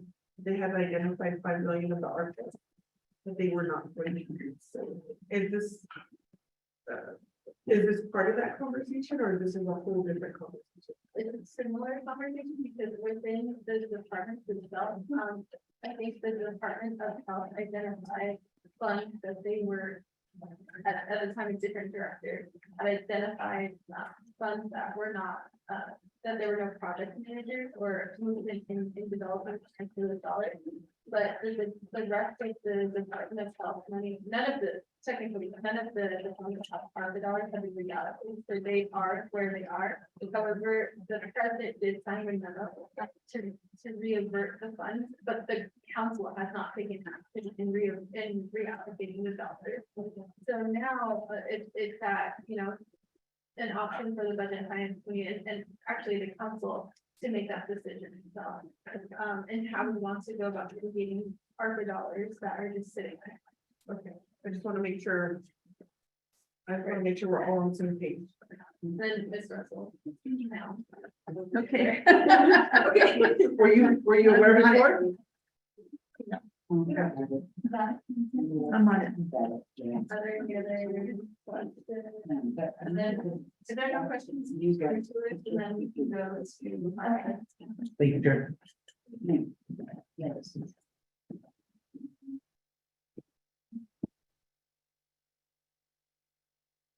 Good morning, everybody. That's Evan, today Regina calling you today. I'm for the English and all not the team. Kavan dash to go the dash another. I see they should call in. So thank you, everybody, for allowing me this time to answer any questions that you have in regards to the wellness centers. Thank you, Ms. Paul. Shelby, if you want to repeat your question? Yes, I'd just like to get more information on the Shiprock Center, so it does look like funds. This is from a key account, so the person I would need, that was when you received the grant. Looks like it expired of March due to the ending of the grant cycle. And now you're asking, so for the Shiprock, you're asking for 1.4 million.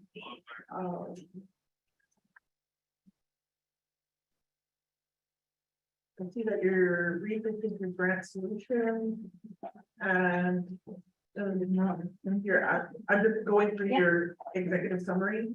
And so then my question would be, the option is to pull designated funds from our other line items.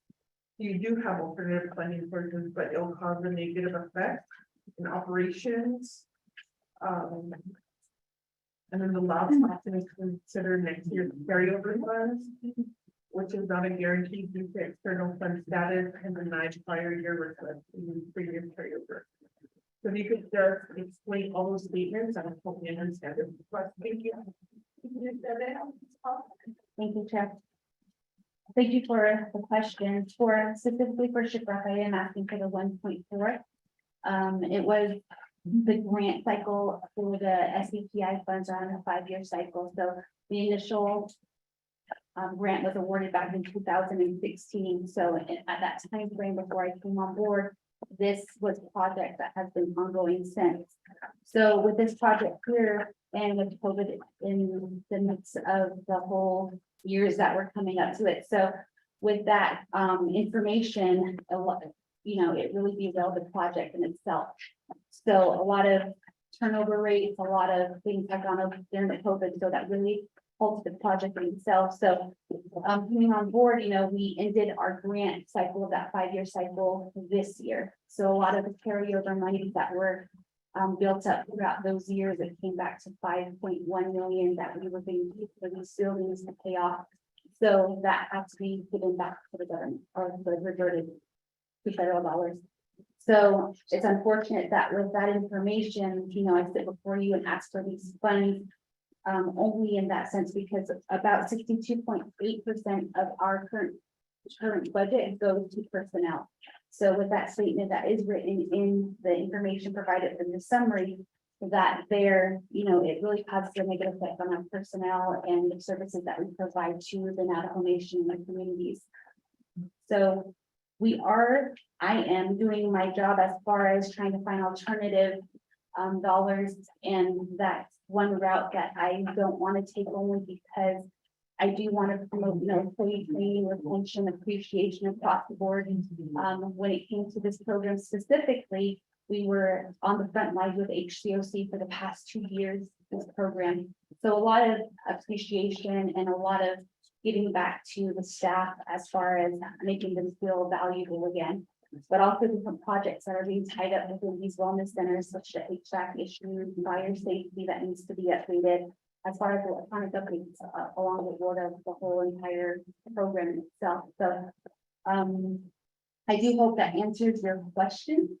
Of course, if you have additional, I'm more than happy to answer those. Ms. Paul, for clarification,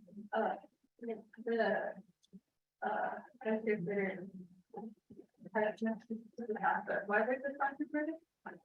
So the funds were reverted due to the ending of the grant cycle. We did ask for the grant extension. We were given that up to March 2023.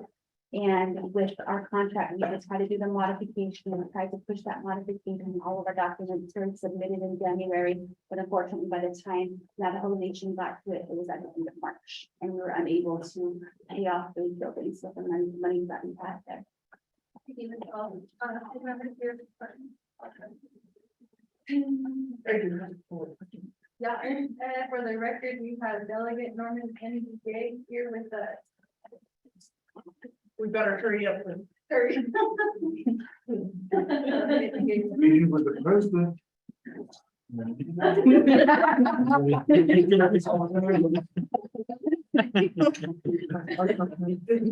Is that hard to come up or?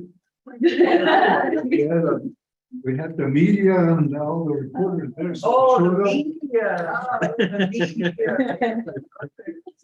We'll get your autograph after that. When he goes to.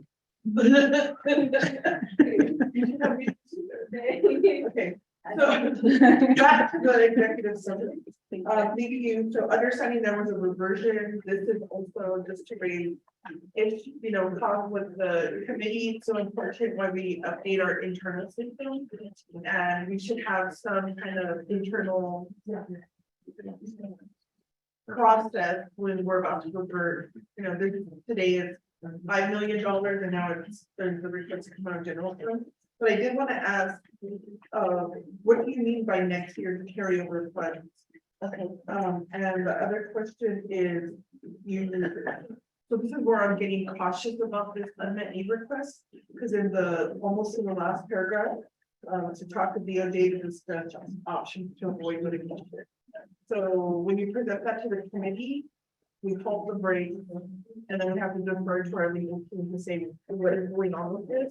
Because I don't want to make an action, I don't want to have an official action on an item if there's litigation involved. Shadija, I don't know if you caught that on the memo, or let's say council or anyone from DOJ can give us an update.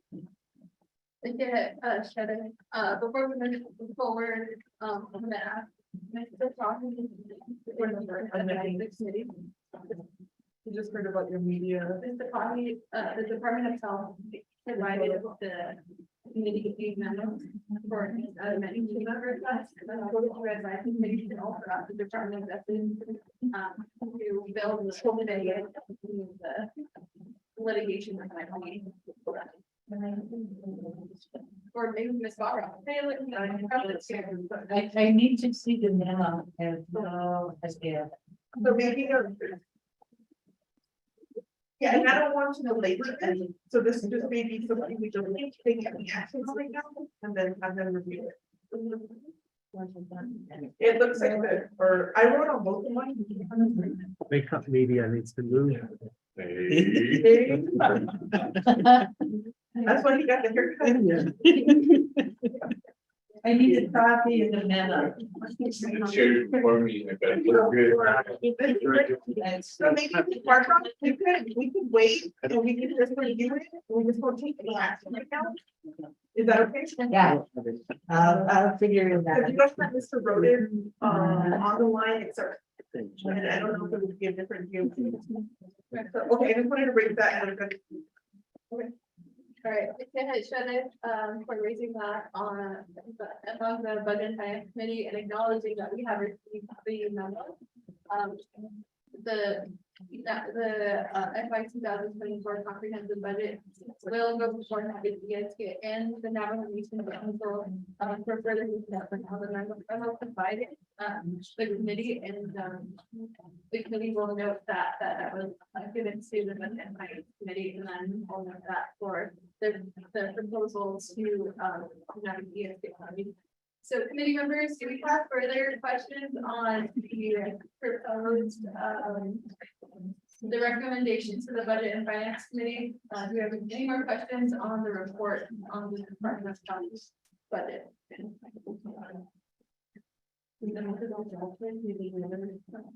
Who's your producer?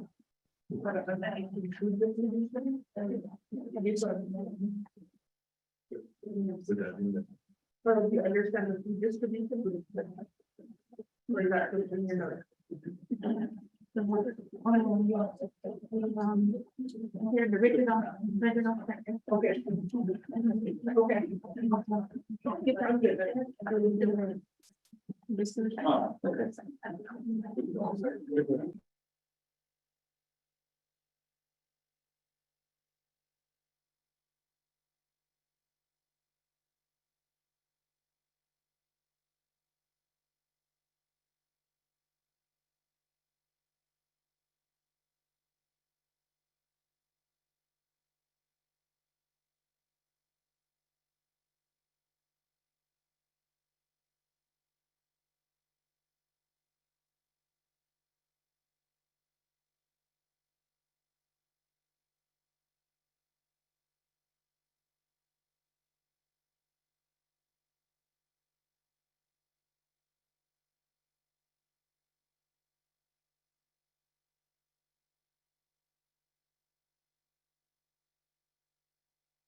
What you're saying?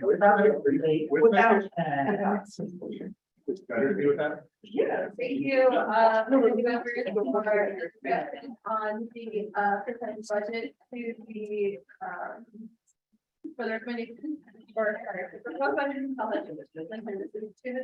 But I am gonna do a second call for questions or comments on the resolution. Third call. Everyone members will have a motion in a second to accept the report, we've had further discussion.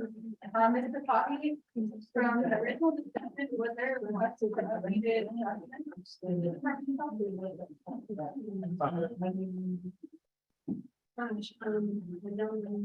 What do you mean, want to table it?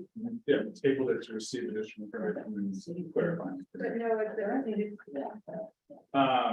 This. That's the way chair. Well, there was this one. Then you need to update the senior citizen. Then it needed to be updated. And then the form two for that. Form one, or added. Yeah. Yeah, and then updated on that means cancel just send it to you. Okay, thank you. Besides the documents that we submitted to the committee. For the record, or you want to- This needs to be added. I'll have to do it. Okay, so just clarify, yes, on the record, what documents were edited and then sent back to the committee. I think that was just on the.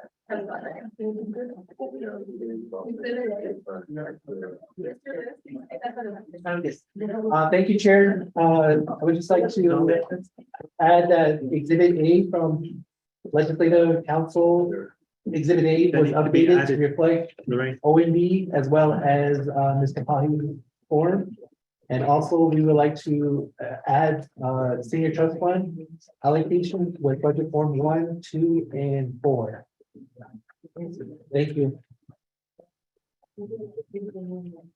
Yeah, thank you, Mr. Lewis, for providing that and getting for the record. We'll also note that we've received a memo from the Department of Health on the request.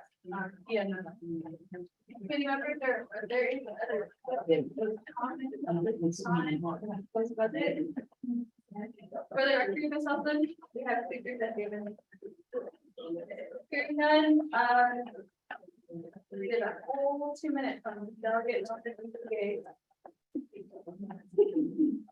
Without speaker, public accept the report of the Department of Health.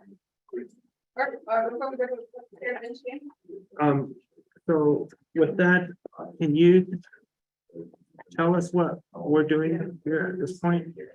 Are we still adding on the senior citizen trust fund? It's- So what the budget and finance committee, in discussion just from the question that was asked.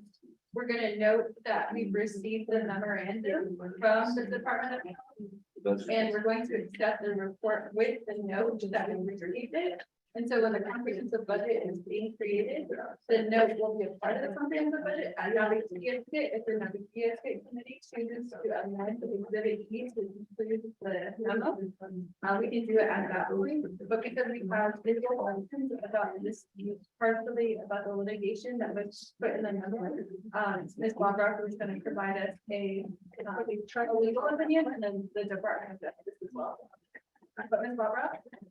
Thank you very much, and I did review the memo, had a discussion, and, the thought that they need to talk to the Department of Justice for litigation purposes, that is way from, premature. I mean, that may be something that needs to be added somewhere down the road, if they don't get additional funds. So they're gonna amend the, memo to take out the part about talking to DOJ. We can do it. Well, but all the stuff we're doing now is to be included in the comprehensive budget. That we can script that out, not, you know, unless- Well, Carrie Davis, if we can amend the memo, then we can just a memo. Remember what the senior center- Or is that what you're referring to? Yeah, that's senior center trust. Yeah, that's the actual budget track. Yeah. So the senior citizen trust fund and then the food distribution. Oh, Those are, yes, we're accepting the, so that's part of all of the vote that you're gonna do. Okay. And then the litigation word will be taken out and we'll deal with that. No. Ms. Barbara, at this point, to the point that Vice Chair Slater made in accepting the document at this stage, what is your, what have you advised the committee? Well, my understanding, and thank you for the question, is, for it started, they've already amended the memo and they're printing out a new version, but, so that memo is in support of a unmet needs request. It's a legitimate unmet needs request, and it's there, it's documented, and that memo explains why they need it. So we just need a better memo, which you'll have in a second, and then up to the both oversight committee BNF as to whether it makes it to BNF unmet needs. Thank you, Barbara, for that, explanation. So I didn't know that 10% and probably they're amending the memo here to, edit the language, the committee members at this point, would we, how would we like to move forward on the memo? Is the committee requesting the department to amend their exhibit E, or are we just accepting the memo as it? It's the memo part of it. I think that's what they're providing today, right? And I mean, none of this is in legislation. I mean, none of this is modifying existing legislation, so to me, it's data collection. Yeah. So we're just requesting to update it. Yeah, requesting updated memo and then needs information for consideration, not confirming on the. But the budget forms were directing legislative council to update that. And that's just for the seniors and the seniors. Okay. Yep. Okay, got it. Thank you. All right, thank you, Chairman Shanks. So, the committee will note the corrected memo and also the corrected budget forms that you provided. Committee members, Oh, yeah, thank you. So for this special, the one that we changed their memo. Special diabetes program, sometimes they're federally defunded and then we have to advocate for them to be refunded. Have they been reauthorized permanently or they're still a discretionary ballot program? Ms. Russell? Madam Chair, delegate, I'm the delegate body. I'm not too sure about that. I remember the position having happened, I'll have Ms. Paul answer that. The grant is on a 5-year cycle, so now they have changed it to a competitive grant. Yes, we have, so every year we have to resubmit a new grant, so that's gonna be every year. So right now, we're in the process of submitting to the 2024. Thank you for that. So, Shamika, that's something that the nation can take a position on to advocate for it to go back to a 5-year cycle so that we have some consistency with the program as well. I don't know if we've done federal priorities yet as a council, but maybe that can be documented as a recommendation. Because I know that we've had a go before Congress and advocate to keep this program on board. So it must be under the discretionary funding. Members, we have further questions on the resolution before us. Second call. Third call. Hearing none, Ms. Nelson, can you take a roll call vote to accept the resolution report? Yes, on the third call vote. Monitoring, how do you vote? Thank you. And on the nominee, Jay, how do you vote? One thing, honorable nominee, David Green, honorable applicant, Parliament, I'm sorry, I was greatly feeling today, the honorable applicant, Parliament, Green, honorable Stephanie, how do you vote? Green. Thank you, Stephanie, Green, honorable Carl Slater, how do you vote? Thank you, honorable Carl Slater, Green, Madam Chair, we are five, so the vote, in terms of your opposing, Madam Chair, not voting, Madam Chair. Thank you, Councilman, and thank you, committee members, for taking action on accepting the report from the General Education Services Chair and all of the Department of Health staff. Thank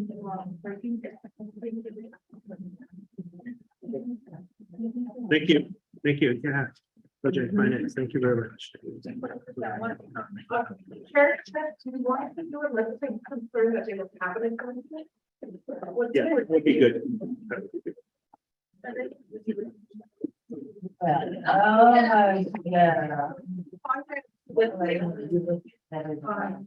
Can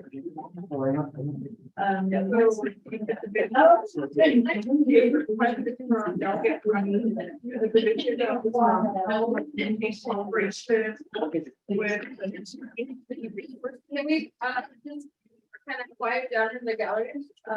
Delegate Crotty is trying to make a legislative concern. By the end of the first quarter of fiscal year 2024, they'll take all appropriate and necessary actions to address and resolve the following. The chronic vacancy or the chronic division of health vacancy, Key leadership position, key leadership position, and including the accountant. currently accountant, division director, deputy director, contract out. Wait, your division director. Do you want to do? that? No, I'm the department director of divisions underneath. Oh. Yeah, we're They're different, I'm sorry. Uh-huh. Okay, so let me get that language correct from Ms. Russell. So for the Department of Health, was the Division of Human Resources to hire vacant positions for division directors, deputy division director, accountant, contract analyst. And by the end of the first quarter, so written report to pass. Health and Human Services. Just to the oversight, oh, we've got an oversight. Yeah. Okay, and then regarding the completion, and then I wanted to just mention, I don't know if I need to do a legislative concern. I talked to Mr. Foley about working with epidemiology on our missing and murdered genetic relatives task force. So I need to make a legislative concern, or we can have that follow-up conversation. So Madam Chair, delegate, we can have a follow-up conversation with that and we'll see what they can do in terms of that, look at the data sets that are available for them to make. Because of COVID, we paused so that the team could focus on COVID. Right. So I just don't know, because we partner with other universities. Right. Okay. So that we can. All right, I'll pause on that one, but Okay. before we will have that conversation. Thank you. Good to see you, Del. I'm coming. Oh, Daryl, Del, everybody. I see all of you. I miss you guys. Thank you. Okay. Thank you for your Thank you. Thank Chair. you, yeah. Thank you, members of the committee. Thank you. You know. Have you read this? So this is a summary that we received Yes, from. I email you, you get it. The new. All these things protect our elders and children. Where that money was.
Good afternoon, everybody. We were on a big quick recess that we were shifting between the health education and the services committee and now we're on the research development committee.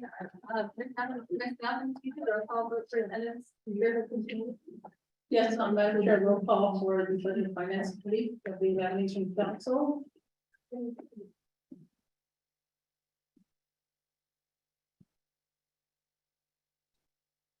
Arnold Norman M. Gay. Sure.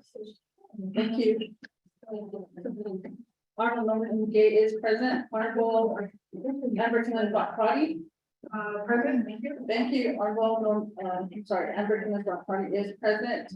Honorable Carl Slater. Present. Thank you. Honorable Carl Slater is present. Honorable Shanti Pair. Thank you. Honorable Shanti Pair is present. Margaret Esser. Right. Thank you. Margaret Esser is present. Honorable Seth Damon. Here. Thank you. Honorable Seth Damon is present. Madam Chair, we have 6 members present upon roll call. Madam Chair. Thank you, Ms. Nelson. Thank you, committee members, for your presence today. We did it real fast. We are on the next resolution for this afternoon. And for those that are listening online, I just want to give an update on the budget schedule that we were discussing prior. So the Budget and Finance Committee will continue to meet today. And once we complete our revisits, this resolution RDCA 1923 is our last revisit for our current agenda for the comprehensive budget discussions. This next agenda that we have before the committee, let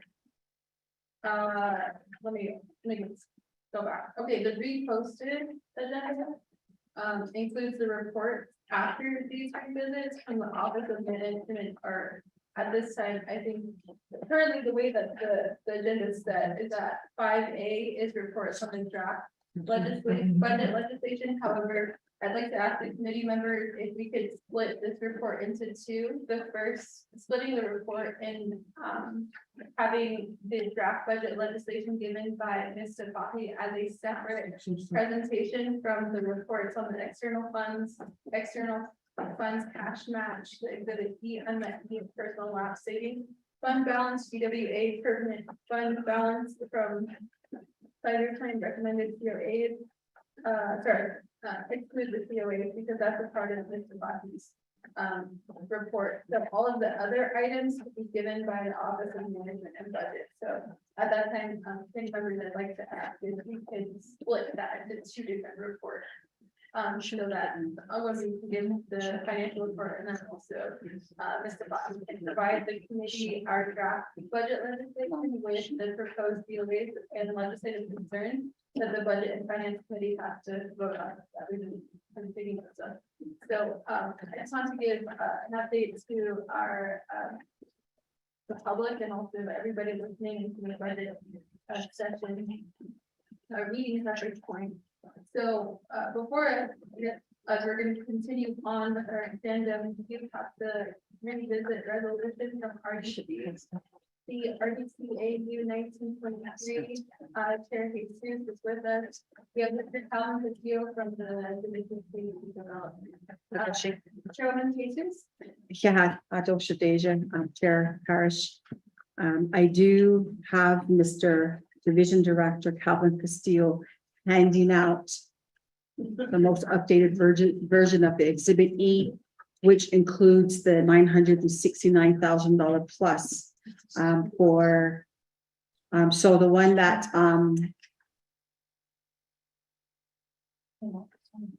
so the one she just handed out, please disregard those. I do apologize.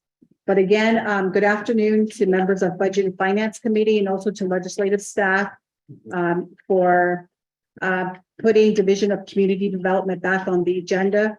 So as you have here before you, number 1, according to the revisit, was this unmet needs come to a more quantifiable unmet needs projection. So with this Exhibit E, that will be the new exhibit to Legislation, Resources and Development Committee per Budget and Finance, is the big question here in the discussion that we had last week when Division of Community Development came before Budget and Finance, the $969,223 that essentially was coming out of the community housing infrastructure development budget and going into 3 agencies under the Administrative Service Center program, being Western Agency, Fort Defiance Agency, and also Eastern, to equate to that 969,000. That is going to be marked as a priority under Division of Community Development as a unmet need. We also did keep the addressing authority at 241,400. Again, these are equipment and necessary tools to carry out the rural addressing of the chapters at the local level. So those are the supplies. As you can see, it says technical instruments, the science and materials and operating supplies.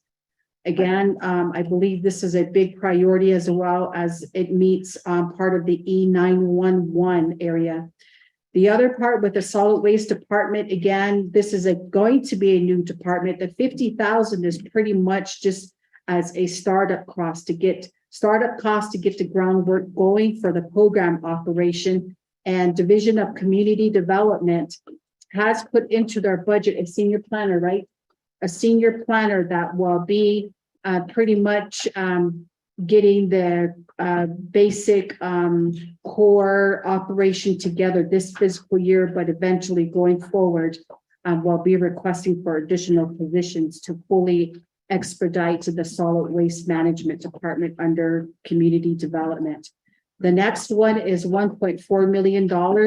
Now, this was brought up by members of Budget and Finance Committee in regards to carrying out and fulfilling the New Mexico capital outlay projects, also TIF, where are we going to find the positions to hopefully carry out these projects from start to completion, as we have deadlines that the Navajo Nation has to abide by through Office of Indian Affairs, who's overseeing these projects that are drawn down to New Mexico projects. So again, there are going to be 17 positions that is being requested through a senior planner, a regular planner, a senior program project specialist. We are requesting 10 project managers, 1 senior accountant, 1 contract analyst, and 1 contract compliance officer. And again, these are just to fulfill the positions for the 17 positions, which includes the fringe benefit as well.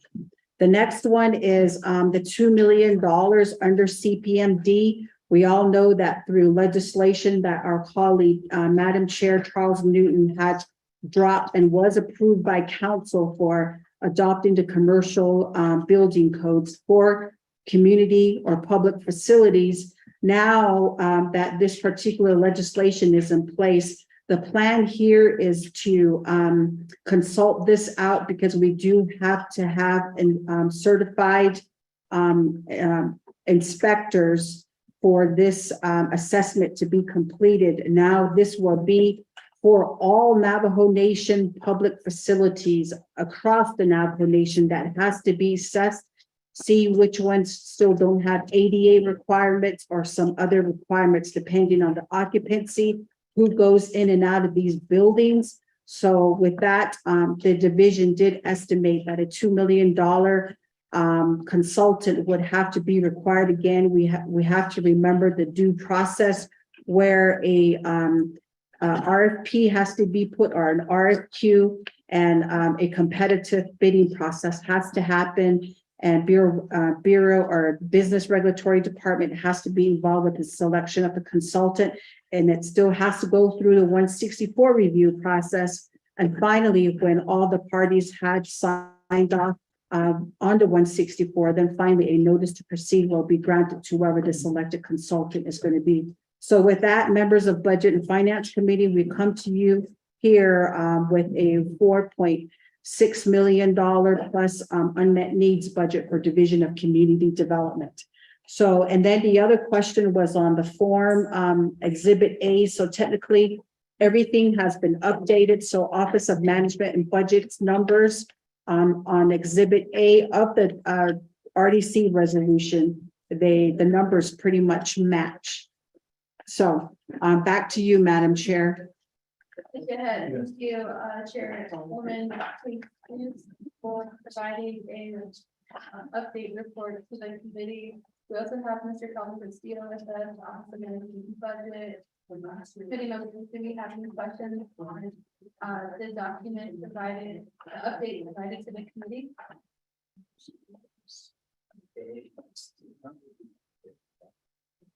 Second call for questions on the proposed budget for the Division of Community Development. I just, sorry, because I'm right behind you before I go back. We want to make sure, Delegate Damon mentioned the project management request to complete all of the projects. Where do we see that in your unmet need, or do you have a number now?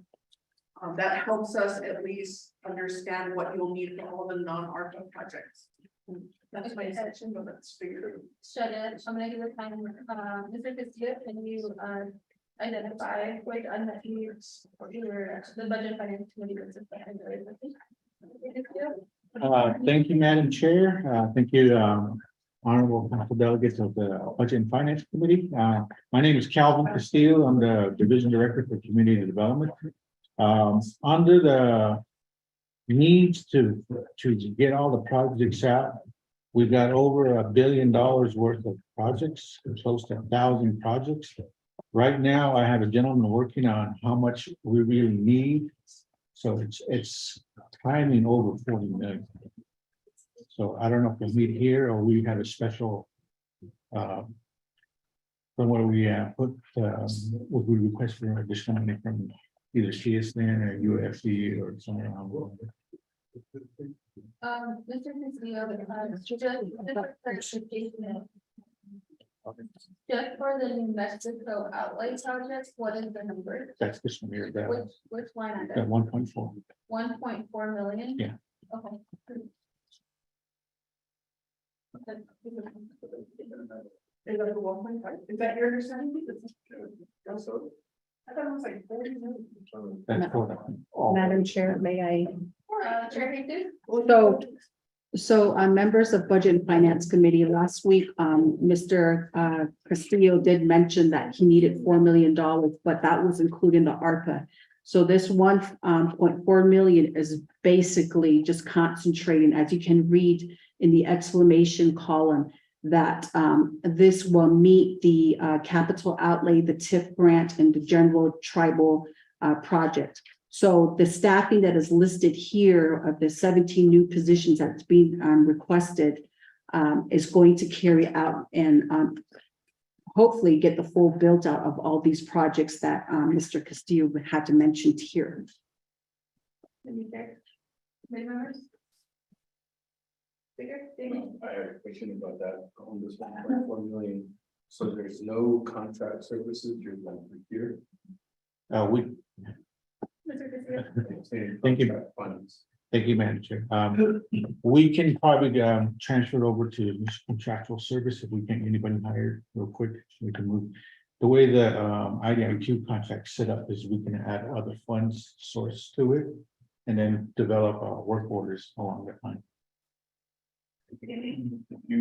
You identify this for personnel though. Yeah. How hard is it for you to transfer this money from personnel to contract service even a year? All right. Okay. Thank you, Madam Chair. With that known, Daniel, we'll try to get people on, but we can probably also use the 2 million down below to get some of that going. I mean, first we have to have a revisit. To have additional funding in here to put the contract services under capital project management, or whichever the way they check. Yes, I looked at Madam Chair, it seems to. Because it's gonna take some time to hire 10 project managers, but I thought the direction was to say, okay, if we're gonna get another IDIQ contract in there. And going through that process, well, ARPA funds. I thought we were gonna go ahead, well. Direction was to say, okay, let's get another separate contract on board. Indicate a company on board to help concentrate on these because we're already having a hard time trying to go project manager position currently, so that's why I don't know. I guess I just need that response first and see what the direction from BCE is. Thank you. Thank you, Speaker Damon, Chair Brendan, please.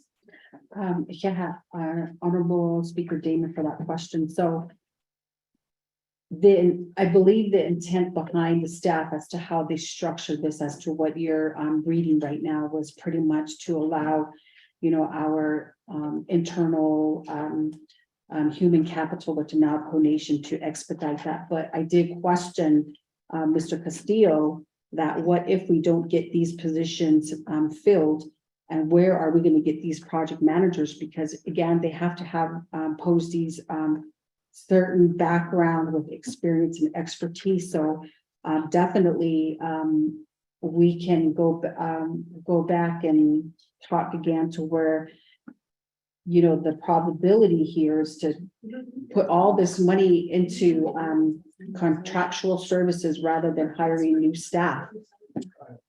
Speaker Damon? How long do you think that's gonna take?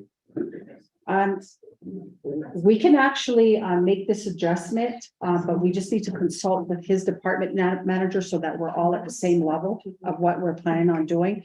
One of the other concerns with that is if we're going to be doing consultant, because right now we know that the 4 IDIQ consultants that were given the notice to proceed to work with the ARPA projects. Again, we're talking about the workload with these consultants. So one of the areas that we have to, in a sense, look at is possibly even going priority 2s on the business source list.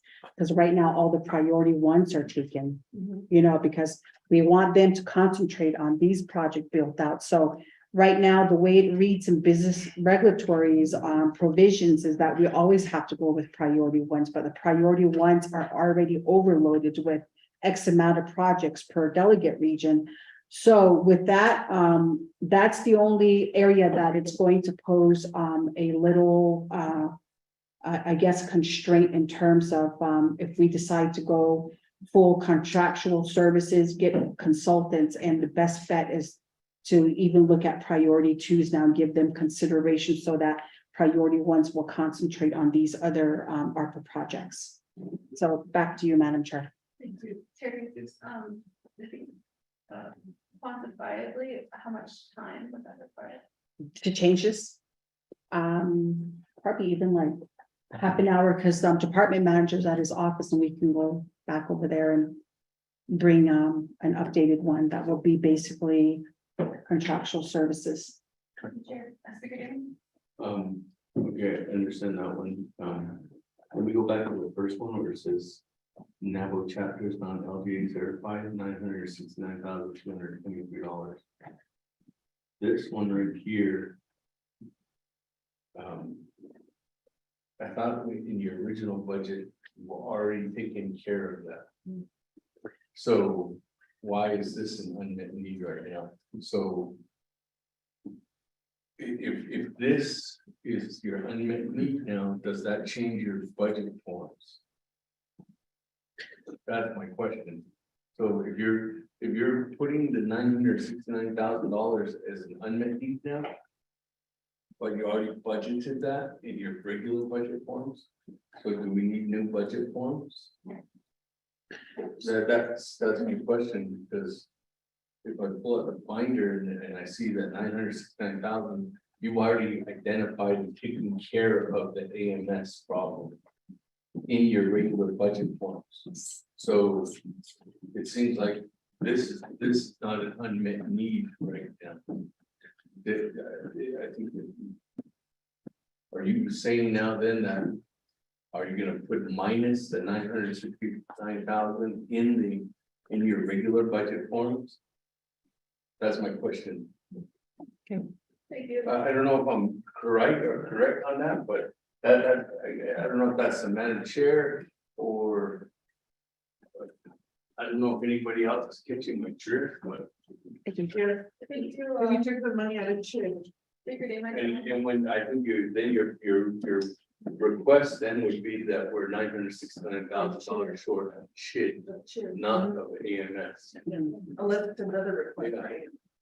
Unless we're asking for another, right now, I look at this and it says that you're asking for another $969,000 for EMS. That's what is that what, I'm confused. Okay. Chair Brenda, So the first business unit that is under the unmet needs budget. So last week, when we came here before Budget and Finance Committee, I know that there was a big concern that we're taking almost $1 million from CHID. So with that, the current budget forms that you'll see in the budget manual that was provided to you all as members will have that number impact. It's taking $969,000 plus from CHID and putting it into the three agencies of Eastern, Fort Defiance, and Western. So it'll come and equal to that 969,000. So the plan here was, in order to replenish that 969,000 back to CHID program, that we might as well request for an unmet need to the Navajo chapter's non-LGA certified section. But I get what you mean. So the budget is still reflecting in this manual, the budget manual, that the numbers were switched over, taken from CHID, put into Navajo Nation non-certified LGA chapters. So that's how the budget currently is right now. So now I hear your argument that we would have to make changes to the exclamation part and also the program title to where we put it back under CHID program, under contractual services where you took out the money. well, Chair Hastings, I think it just goes back to when the Budget and Finance is considering the resolution, we're considering it as our resolution. You see, that's how RDC had approved it, meaning that CHID, because of their low performance rating per their summary that OMB had provided, they're like, well, you hadn't used your money, so let's take out 969,000 and put it. And one of the mandate that was made by Delegate Danny Simpson was this 969,000, we want it to be absolute that the money is going to be there for all the AMS positions within these three regions under the Administrative Service Center department. So for that reason being, the numbers were switched, and that was a change that Division of Community Development was told to make. Now with the 969,000, since it was stressed here by Budget and Finance Committee that we're taking that amount from CHID, I believe the intent was to replenish their $969,000, and which probably needs to just probably be changed under the program title. And but again, the directive was opposite from Resources and Development Committee members. My question then is, I don't know if, was there a request from any of the committee members to, I can say I asked for the bottom two unmet needs, but was there a specific request from one of the committee members to say or to advise to move to add the $969,223 in the unmet, or in an unmet need? That's my question. Was there any committee member? And the reason why is, see, now if it's on there, there's two ways to do this. One is, are you asking us to put this back in there, Madam Chair? That's my one question. Second is, if you're trying to do it this way, then we need new budget forms. Or if it's the other way, where you go back and change it, and then you would have to change the business unit number, the program title, and the description. So I don't know with that. I don't know, was there Was there a request from a committee member? That's my question. From the committee member. Because I remember, the only one I remember was Madam Chair, Friday, I think brought it up and questioned it, and then Vice Chair, you said that you understood why that there's no money going in there, the concentration is to have DCD concentrate on article funds. And that was just the five, especially right now, but I don't remember. That's my question. Or anybody, but So what are you talking about? Now? You want that back in shit? no, that's what I'm saying. This, who asked for this from the committee? Wait, this isn't on my phone. They just gave an update on. The two updated ones that I have, don't. That one. The one that you just gave me. That is. It's on there. Where's, The first one's- what that says, yeah, that's what we're trying to clarify. So this is the correct one. Now I know what you're talking about. Okay. There you go, thanks, later. Miss Curly. Okay, so Chair, so the, so the 969 is supposed to be there. So they haven't passed a resolution. The resolution they passed has the 969 distributed among these. Yeah, And so you're asking if they want to restore it back into CHIP? yeah, All right, now I understand. yeah, and that's why I'm asking, who was there a committee member that asked them to do that? To put it in unmet needs. Yeah, We didn't pass it as like a directive. yeah. I kind of. And that's why I'm skepticism. I'm just confused because if they're putting it in this way, then we would have to change the budget forms. Yeah, that's what we, These budget forms would have to change. you have to change the 6. You would have, yeah, you had to change, your exhibit. Yeah, see, All right, now I understand. Okay, thank you. Chair Jesus, I think, could you provide, a little bit more clarification on, you can also give us background of the identification of what RDC did, why they pulled the shit, or the recommendation to the Budget and Finance Committee, if this is a recommendation from the Research and Development Committee for us to also consider putting this in unmet needs. I guess, could you give us a little bit of more background of. So, okay, yeah, Chair Parrish, so when Division of Community Development came to Resources and Development Committee, this $969,000 plus was on the unmet need. But after members had carefully assessed and analyzed the budget that was brought here with the report on their performance rating that was reported by OMB, the recommendation that was made at the time was, okay, CHID is not meeting their goals and objectives requirement per Form 2, obviously. So with that, the mandate or directive then came from Honorable Danny Simpson to have Division of Community Development go back and see where within the departments under the division to take money and put it into the regions that are shortfall for fringe benefit and also general wage adjustment from prior year. So 969,000 is the total, and the amendment and the amendments and the adjustments were already made prior to the resolution and the exhibits coming here to Budget and Finance Committee. Okay, it was already fixed, so the budget forms are as is. But last week, sitting here as chair and listening to the concerns by members of Budget and Finance Committee as to why are we taking almost $1 million from CHID, the services that they provide.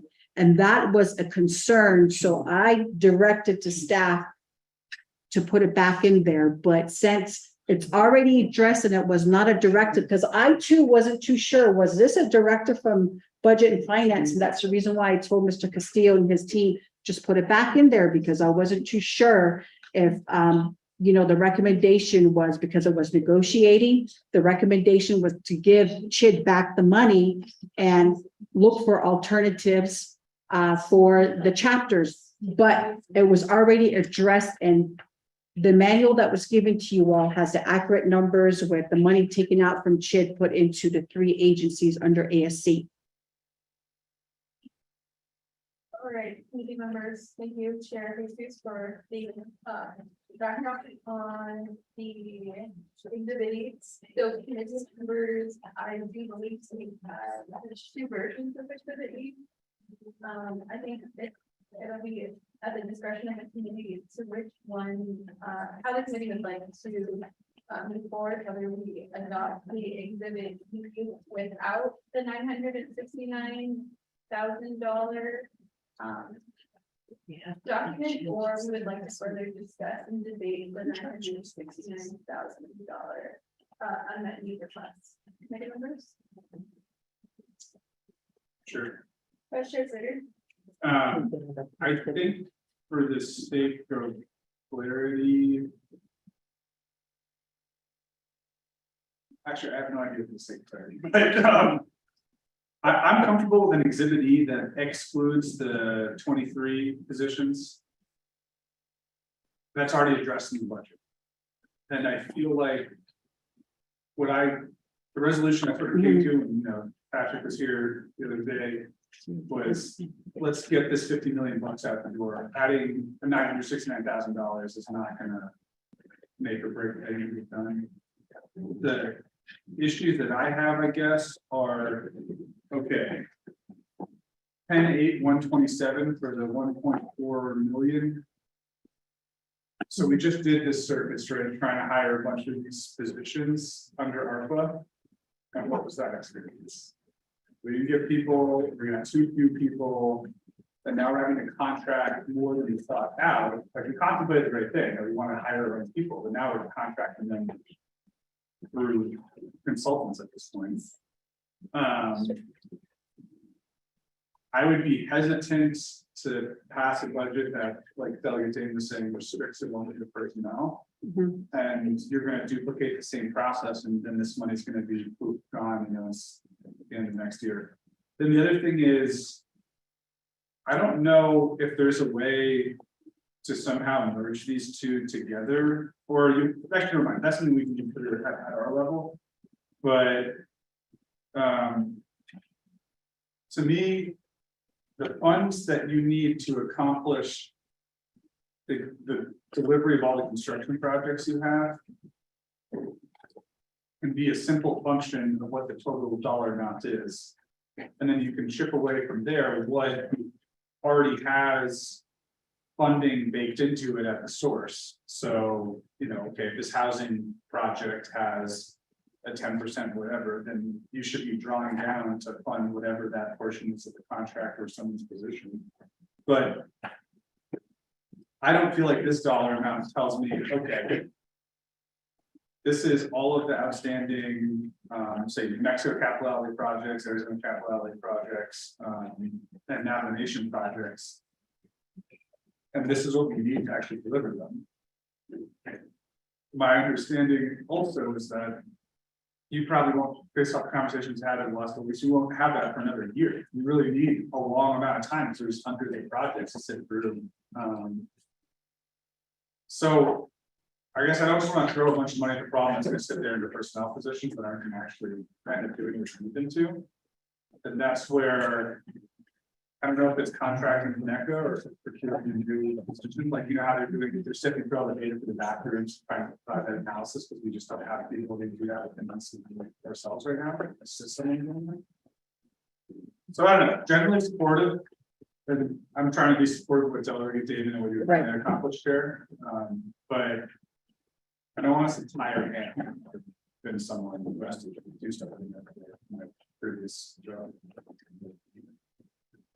I hope that makes some sense. And I don't have the answer right now. I was going to talk about. Well, yeah, one thing you could do, I don't know.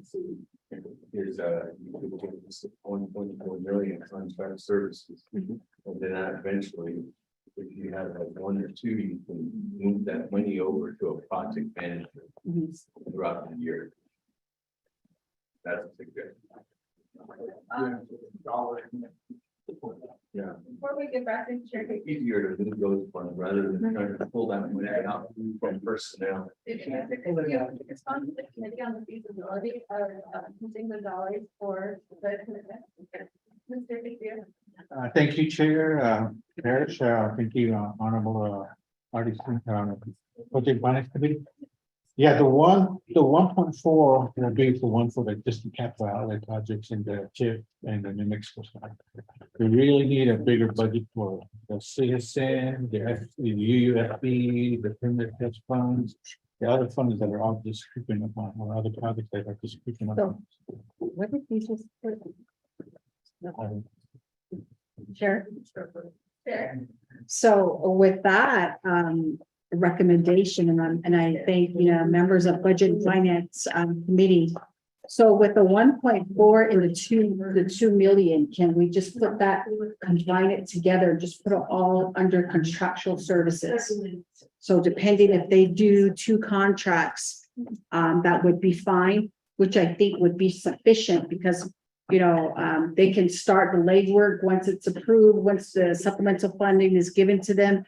Then they actually have several months, hopefully, to get everything in place to issue out contracts so that the work can start out at the community levels for these projects. So it would not, it will open up a little bit more than just to the New Mexico projects, but to Citizen and other projects. Because I know that they all have timelines of when they're supposed to expend money, or they have timelines where they can get these projects built out. It's not just all, it's a kind of just staggered. You chair, this is, so.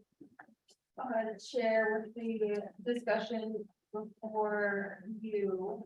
I guess committee members, is there a request to the chair of 350 development to amend exhibit B?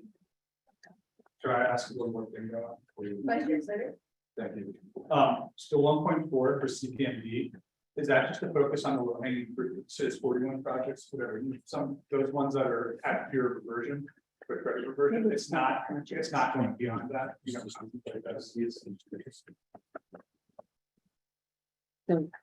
I mean, like, if we're, you could use 10, 15, but 10% or 5% for project manager, depending on which aspect you're talking about. They're doing. So that's like $140 million for the projects, or it's greater than that, or it's less than that. Yeah, starting at $14 million for the projects. I'm just, yeah, like, what are we trying to accomplish with the 1.4? Chair Hastings?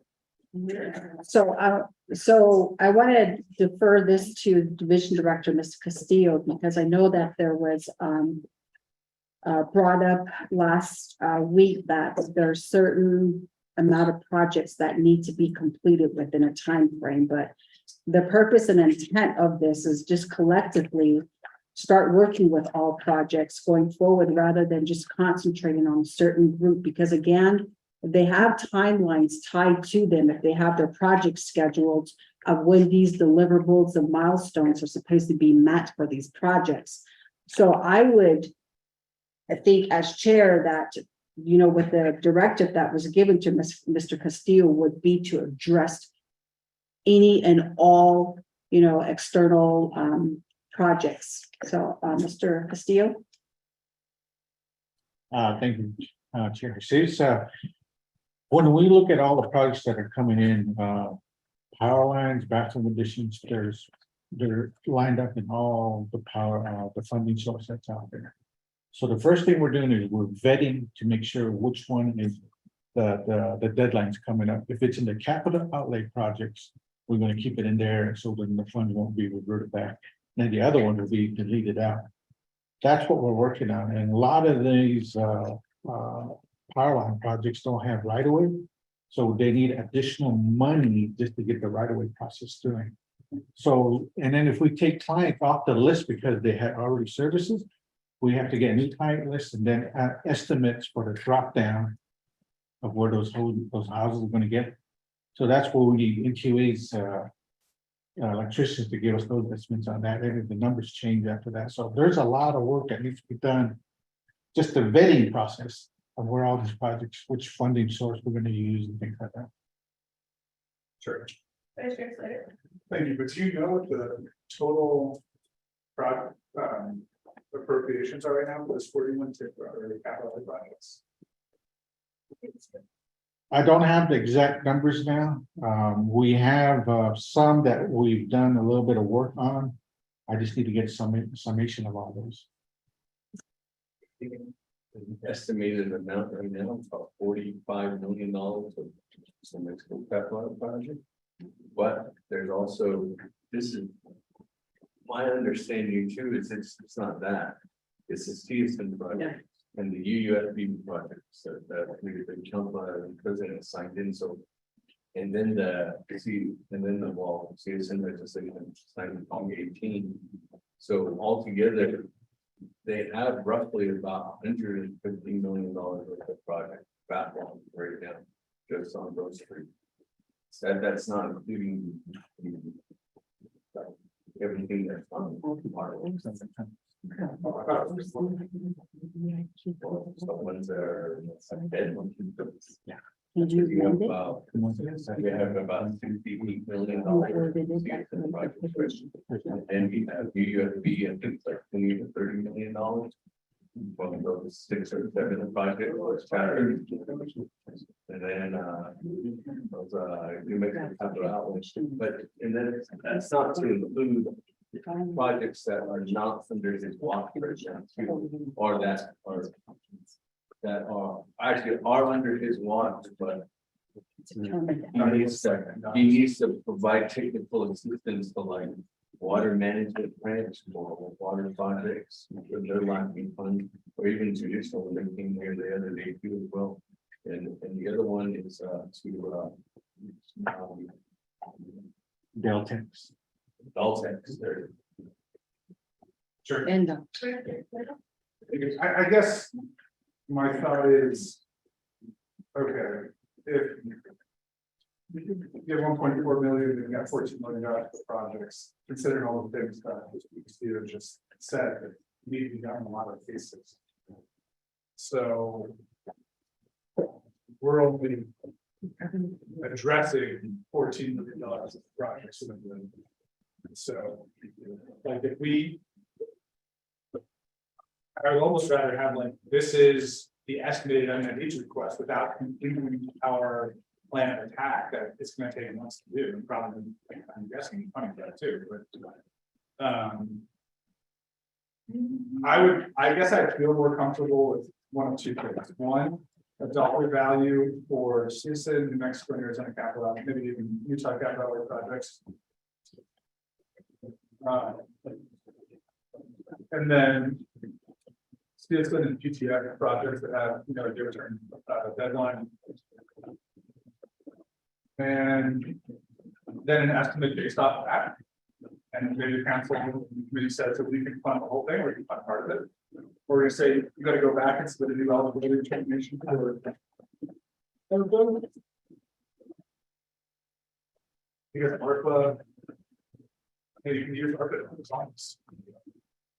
I think we all agree that we want to see it take place. And then the second option would be just focus on. I'm gonna say next year, Arizona, to me, I don't have any deadlines right now. You just focus on those 41 projects and get us the dollar value for that. So I think the 61 you're talking about is overall, it's not. Could buy into this one that don't have expenditures, there needs to be expenditures. That's what I would really like to see. This kind of, we get back to back. We have $14 million projects. The $1.4 million would be like a senior center and a couple, you know, a lot of things. That's up to chair, and if you want the directive, against the directive, we would do a directive afterwards, but you could accept it and say, we ask that the program update is on the budget to the first row. And then to provide new estimates based off the request of the committee for what will be then the new third row. On specific CPMD with delivering projects. To have that.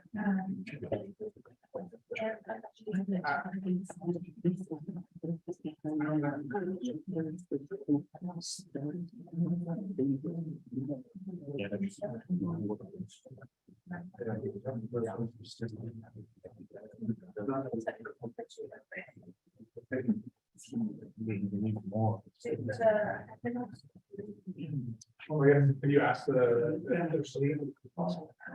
Chair Jesus. Okay. There's a motion. And then the exhibit and with the. And so how long will it take the division and what are your thoughts on the chair of research and development? Okay, so, yeah, Shadeja, Madam Chair Parrish, I do agree with, deleting the first, business unit for the 23 chapters, because that's already been covered and addressed in the legislation or the resolution that was, approved by RDC. Now, with the second part, the 1.4 million isn't to carry out, materials, supplies for these projects. It's basically to hire the human capital that will do the paperwork to get these projects going forward. Now, what has to happen, as Mr. Castillo had mentioned, a lot of our chapters go to the state and advocate for money. So when you're talking about a planning project process, you have to look at land acquisition, you have to look at the infrastructure built up. All of these should have been done, and then from there, finally, it would go into possibly some more preliminary planning and the design, and then finally to construction. But what some of these chapters have done is they went straight to construction without addressing these preliminary project work. And that's where Mr. Castillo mentioned that we need monies for these. So at this time, Mr. Castillo's shop won't be able to provide that information until such time that we have human capital going and actually assessing these projects, because right now we do have shortfalls. So the 1.4 million is to basically redirect these funds to contractual services to get consultant on board with their manpower to go out and assess these capital outlay projects to see if the conditions for these projects that were given to us from the state or TIF is within the parameters of where this project is actually at. So that's what this money is for. It's not to pay for right-of-way. It's not to get the land acquisition in full compliance, meaning the survey, the legal description, the archaeology. No, it's not for that. It's just to hire that manpower through contractual services of what we want to change it to now. And it goes further into the bottom, the last CPMD $2 million. So I'm just here talking to Mr. Castillo. Why can't you just combine that money? Because it's going to require a lot of assessment. And from there, we should have a outline document of what Vice Chair is requesting for us, which will eventually still take some time. We're talking probably about 6 months. Yeah. But right now, this is just for the human capital that we want to amend the Exhibit E. So 1.4 million and the $2 million is now going to be combined for a $3.4 million going just to contractual services. So, Madam Chair. Thank you, Chair Jesus. I think with the Chair Jesus, you pointed out that the complete analysis may take 6 months, and that may take a consideration for the council for a supplemental budget, but at this time, we're considering the comprehensive budget. So committee members, do you have any further questions on the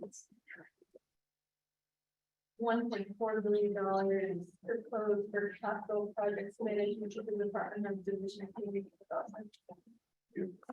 Speaker Davis? I just go back to your speaking, Madam Chair, Jesus, thank you for being here before us. I know that you know the ropes, working with you for many years. Thank you for, I know you know the concept that we're trying to get to, and I'm so glad that we're going down this path. So in that process, then what are you going to do to change this form and then bring it back? Are we still looking at taking off the first line item, then moving towards the third line item, fourth line item actually, and changing that to contract services? Or what is your recommendation, Madam Chair, then moving back to put that back to our committee? That's my question. Yeah, thank you, Speaker Damon. So with the current document you have, the first line we're going to delete. What is going to be, what is currently 2 now is going to be 1, addressing 3 right now is going to turn into 2. And then we're only going to have the 4 and 5, we're going to combine, which is now going to be 3 on the new Exhibit E, combining 1.4 million and the $2 million, and it will all directly go to contractual services.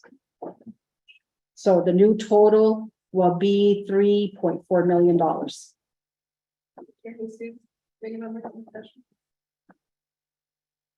So we'll change Exhibit E and bring it back. Are you okay with what we're doing? Yes, Yeah, yes, okay. this is totally fine. Okay, I don't want back. Sometimes we have. They're fighting in the past, and sometimes what we do is. It really creates a grid between the committees. And I'm just talking and speaking because. I'm trying to find the best alternate solution that we don't have a plan for right now. And I just want to say, if they're willing to do that, I'm more than willing to put that back into the comprehensive budget and before the adoption. Okay, yeah, I'm totally fine with it, and it's not going to be a problem. All right. Bill Gamer said it first. I don't think you heard. At first, I thought you were President Nygren, but I just made a comment.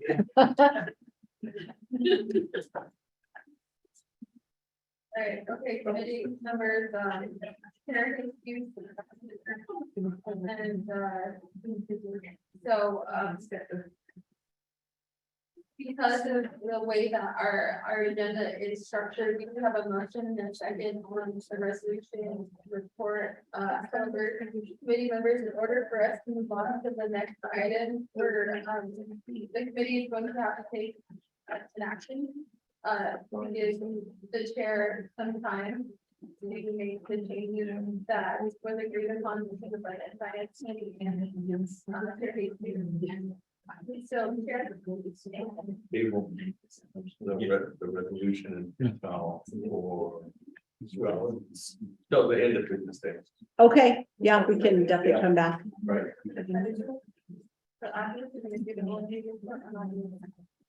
So. How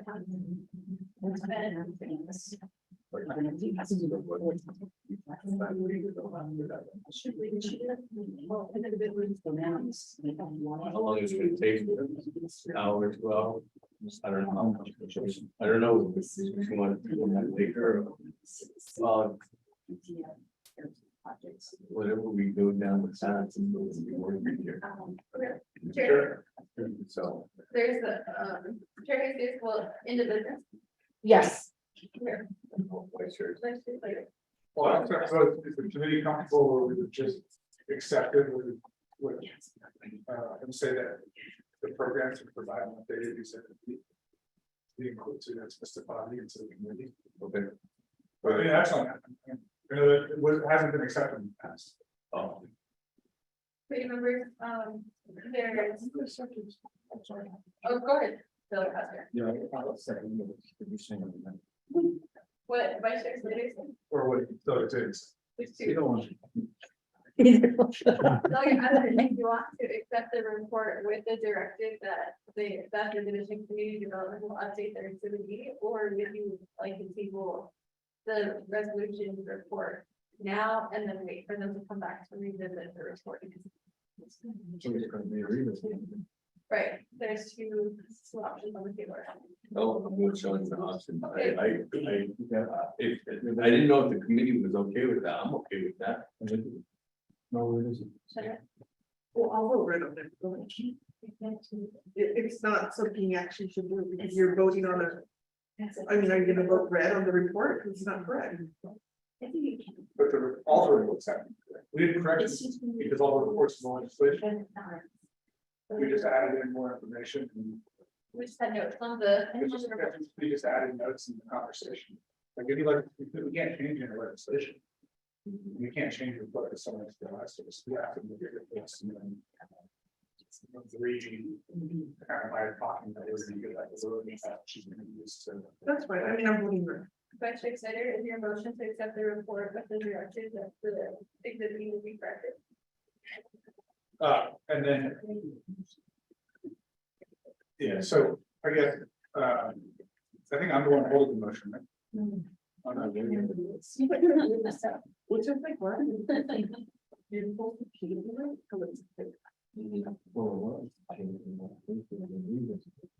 Yeah, but then they brought us back. So how do we know what this directive is?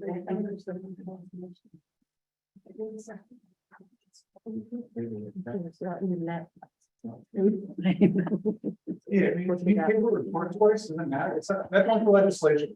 That's my opinion. But just take, just, okay, I'm sorry, Peter, I'm gonna motion to table this till the end of the agenda. The end of June. It is. So next June. Okay, committee members. Use your ARPA dollars. We have motion to table the report on our PAU 1923 to the end of the agenda. We have a second to the motion. Table. Because you have the main motions, and you're not gonna modify your. You are seeing the light. Delegates later, you're seeing the light. Delegate Adler, please second the motion. This is true. No, I got it. Okay, Delegate Adler, your question. So basically, Yeah, and we'll have a discussion first, last day, all that stuff, then they'll come back. And provide us, so to clarify, the tabling motion is to delete row 1, which is 108, 108, 108.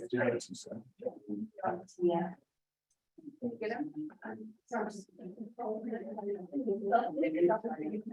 And then also to update the content of the unmet needs description to convey that it's going to be for contractual services. Okay, committee members, we have a table. Motion. Give a second to the motion.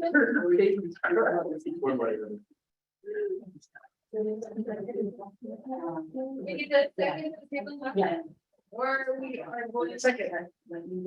Senate Delegate Anderson, for Friday motion. There's no discussion, committee members, or Ms. Hoffman, you do roll call vote on the table motion. Yes, Madam Chair, you'll have that on the table motion. Martin, I'm sorry, how do you vote? Thank you, Martin, sorry, no screen, Honorable Independent Party, how do you vote? That I vote green. Thank you, Mr. David, on the Independent Party, with screen, Honorable Seth Damon, how do you vote? Thank you, Honorable David, with screen, Honorable Paul Slater, how do you vote? Agree. Thank you, Honorable Paul Slater, with screen, Honorable Norman Indiggeri. Madam Chair, we have four members, voting to determine your voting, the second voting, and Madam Chair, not voting, Madam Chair. Thank you, Ms. Nelson.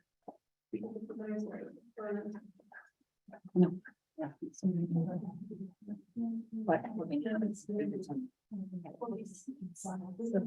That's the reason why I said put a person.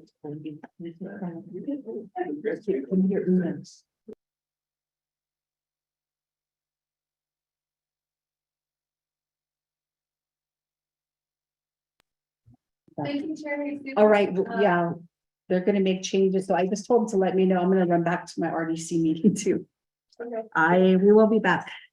Oh, Chair, you can call in here. Don't need to physically be in here. Oh, okay, I can call in? Okay. Actually, just don't call it and we'll change it. We'll table it one more time. Okay, I'll call in. Yeah, I appreciate that. Thank you.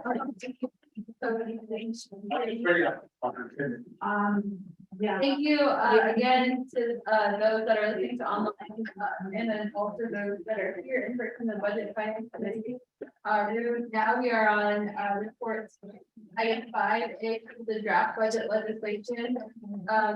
How the agenda is set up is that there is items underneath the presentation on the draft budget legislation, which include external funds, cash match, unmet needs reports, personnel lapse savings, fund balance, CWA, permanent fund balance from 5-year plan recommended, COA, legislative concerns, and those are reviews of budget legislation for final statement. And committee members, we do have the Department of Personnel Management here in the conference. However, the presenter on the agenda is Ms. Lorraine Zapati. So I'm going to give the time over to Ms. Zapati to provide a recommendation. I guess my thought is that the Department of Personnel Management can present on this part, but just because of the way the structure of the agenda, I don't give the time to hear to five first before we continue with the DPM report. Mr. Body. Thank you, Madam Chair. I think that DPM's report is important to hear first because part of what they're gonna present goes into the comprehensive budget. So I think we should try to gather all the information that needs to go into the comprehensive budget before I present the draft. And that means that I'm still waiting on several pieces of information, your reports from Lindsay and so, and they informed me yesterday that budget and finance committee has to complete all of its meetings before it can prepare the figures and things that I need to put into the comprehensive budget. So if I can go back to that would be my preference. Thank you. Thank you, Mr. Fahmy. Mr. Fahmy, I'm going to tell the Department of Personnel Management at this time. Ms. Woody, also Mr. Nathaniel Brown, Executive Director, Dennis Manuel. We are ready for the report on the personal lapse savings fund, DWA, and the permanent fund balance from 5-year plan. And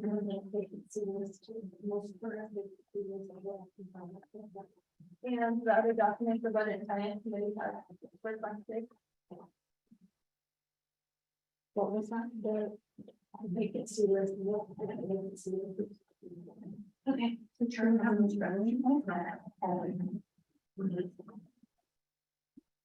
I gotta watch sleep.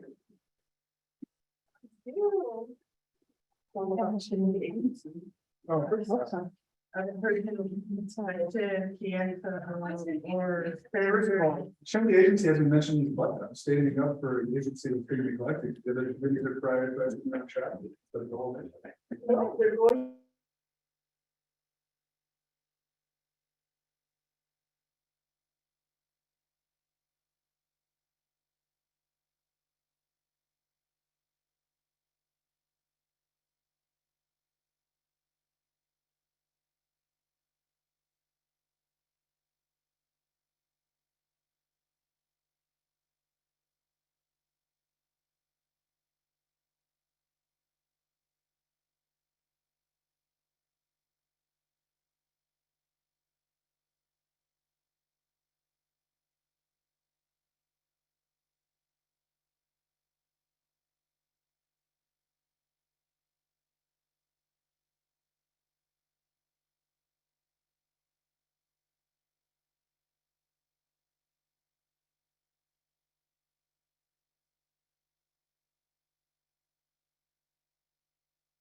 We're gonna take a quick recess to get the required documents from the department personnel, and then also we're just shuffling around here, so we will be back in about 5 minutes.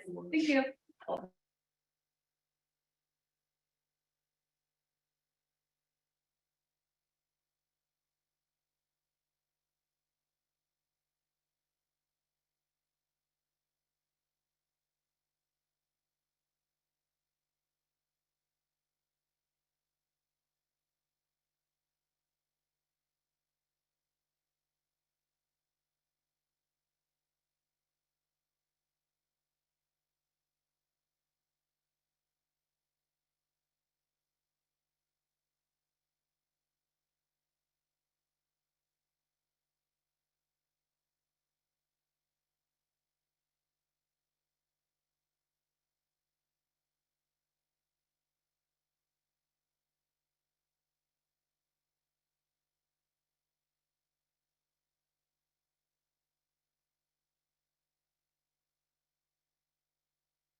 Good afternoon, everyone. Thank you for your patience. And we took a short recess this afternoon.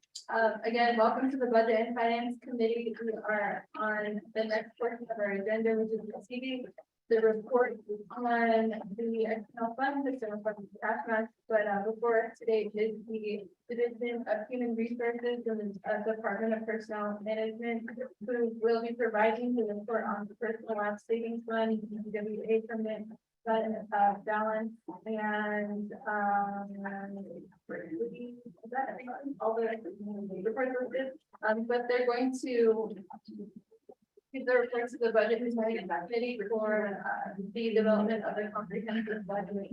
So welcome to our Executive Director, Debbie Nez-Manuel, and also to Thomas Woody. Thank you for being with the committee today. And for the record, Delegate DeGay is excused for the rest of the meeting. And then once Delegate Amber Kenneth leaves the room, she's also not here for the rest of the day. So just want to put that for the record, and I'll give the time over to the Executive Director.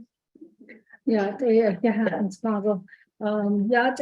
she sent can set up with me, but she's chain sit now, Jenny does she top on her does another say taught that good afternoon, committee. Thank you so much for taking the time to finally get here and to move forward with this budget.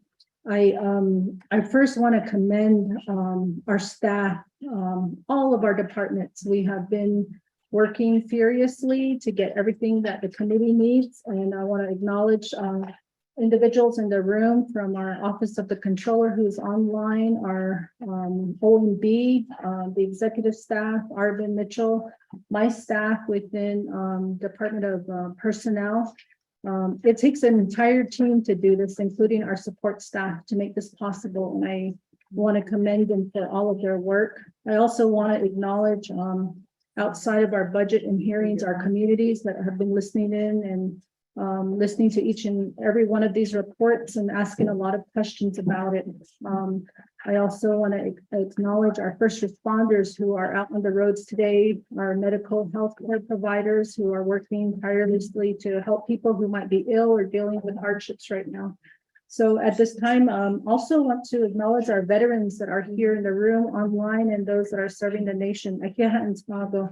Our team has been working really hard to help pull our budgets together, probably for several months now. And we've reached this point, and over the past few days, we really got laser focused on this personal lapse projection. And I want to call on our Office of the Controller, Sean McCabe, who's on the line, and then also provide some time for our Director Woody to provide some of the response and questions.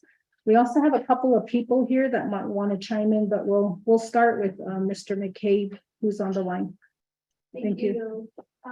Good Director, for your introduction, and then welcome to the Budget and Finance Committee. Mr. John McCabe, are you on the call? Yes, good afternoon, Shanette Baum here. Good afternoon, Acting Controller Davies. I will turn the time over to you for your portion of the presentation. Okay, great. Thank you, Shanette Baum, for the time, Madam Chair, and members of the committee. I think the part that I should speak to is the personnel lapse portion. We between a lot of credit goes to Robert Woolley for helping calculate the personnel lapse amount, which we sent a memo over to the 3 branch chiefs today, and to you, Madam Chair.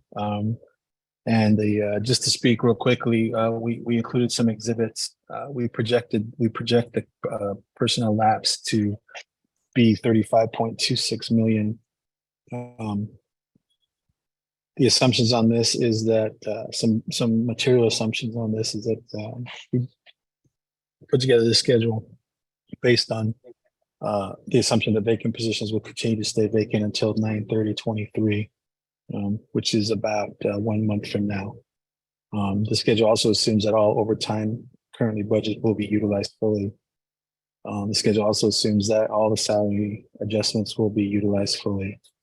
Any budgeted amount within the merit pay or bonus pay or step increase line are also considered to be fully utilized before the end of the year. Two, the three branch chiefs did recommend in the FY 2023 general wage adjustment to be covered by the personal lapse in the amount of 5.478 million. And a retirement fund supplement of $5 million. In addition, in talking with OMB and DPM as recently as this morning, actually, we also recommend step increases, bonuses in the amount of $2 million. I know in the meeting this morning, DPM had some details on this in the rationale for it. So I'll turn that over to them when I'm done. And then also based upon the data collected by DTM, there are three options for consideration for the fiscal year 2024 GWA. Right now, we are jointly suggesting a 5% general wage adjustment. I will speak to that here in a second. Our rationale being current price index stands at 3.2%. Which indicates a significant increase in cost of goods and services. And so we feel 5% GWA is a fair representation of the ever increasing price in the markets for goods and services. In addition, the we're proposing a comprehensive compensation salary study, which will also be implemented. All of those are broken down in Exhibit A. So we do show for the legislative, we show a gross budget of 14.7 million. Actual payroll to date is 8.4, and we're projecting 10.3 million to be the number at the end of the year, which leaves 4.4 for year-end balances. Judicial taxes and benefits, the gross budget was 17.154 million. Actual to date, 9.975. We're projecting to the end of the year to be 12.294. Keep in mind the assumptions that we made above to get to that projected amount. That leaves 4.859 million projected by the end of the year in personal lapse. And then last but not least, executive that has personnel and taxes and benefits of 102,138 million. To date, 56.5. We project it to be 69.7 million with a balance of 32.4. That leaves an overall balance of 41.697 projected million. 41.697 million projected. Subtract out overtime, holiday bonus, and merit of 4.655. And salary adjustment is 1.77 million. And that leaves us with the estimated personal lapse that I talked about earlier of 35.266. The suggested uses for that is a general wage adjustment of 5.478, which is roughly 5%. The retirement supplement of 5 million, and then the fiscal 24 GWA of 4.405 million, and then step bonus recommendations as mentioned before of 2 million, and then a salary study with implementation of 18.382. That is the gist of the personnel lapse for the committee members. I do want to speak to Exhibit B a little bit. We did note, we met on this, it's been a few weeks now, DPM, myself, OPVP, and others. OMB was there as well, Mr. Bial.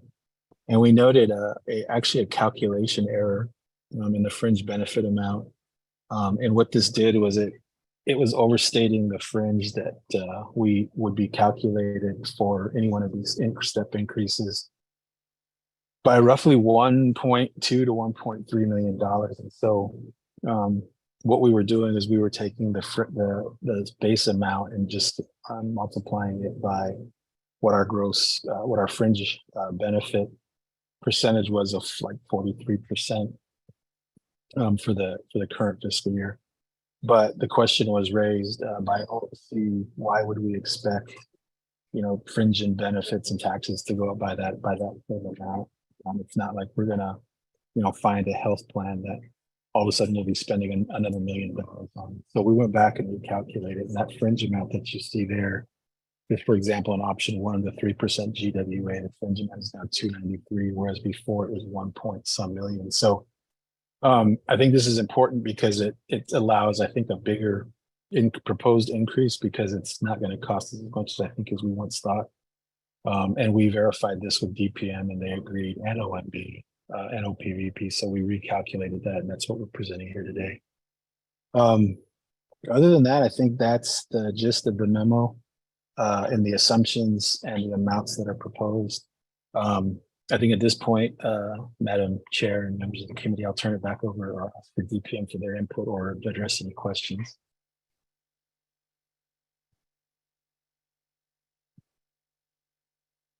Thank you, Mr. McCabe. Thank you so much. Thank you, Mr. McCabe, for that information. I do want to give some time over to our Director Woody, but before we do that, there's a couple of items that were noted on the worksheet that you were provided about the breakdown, and so we'll go into that, but we'll also talk a little bit about some of the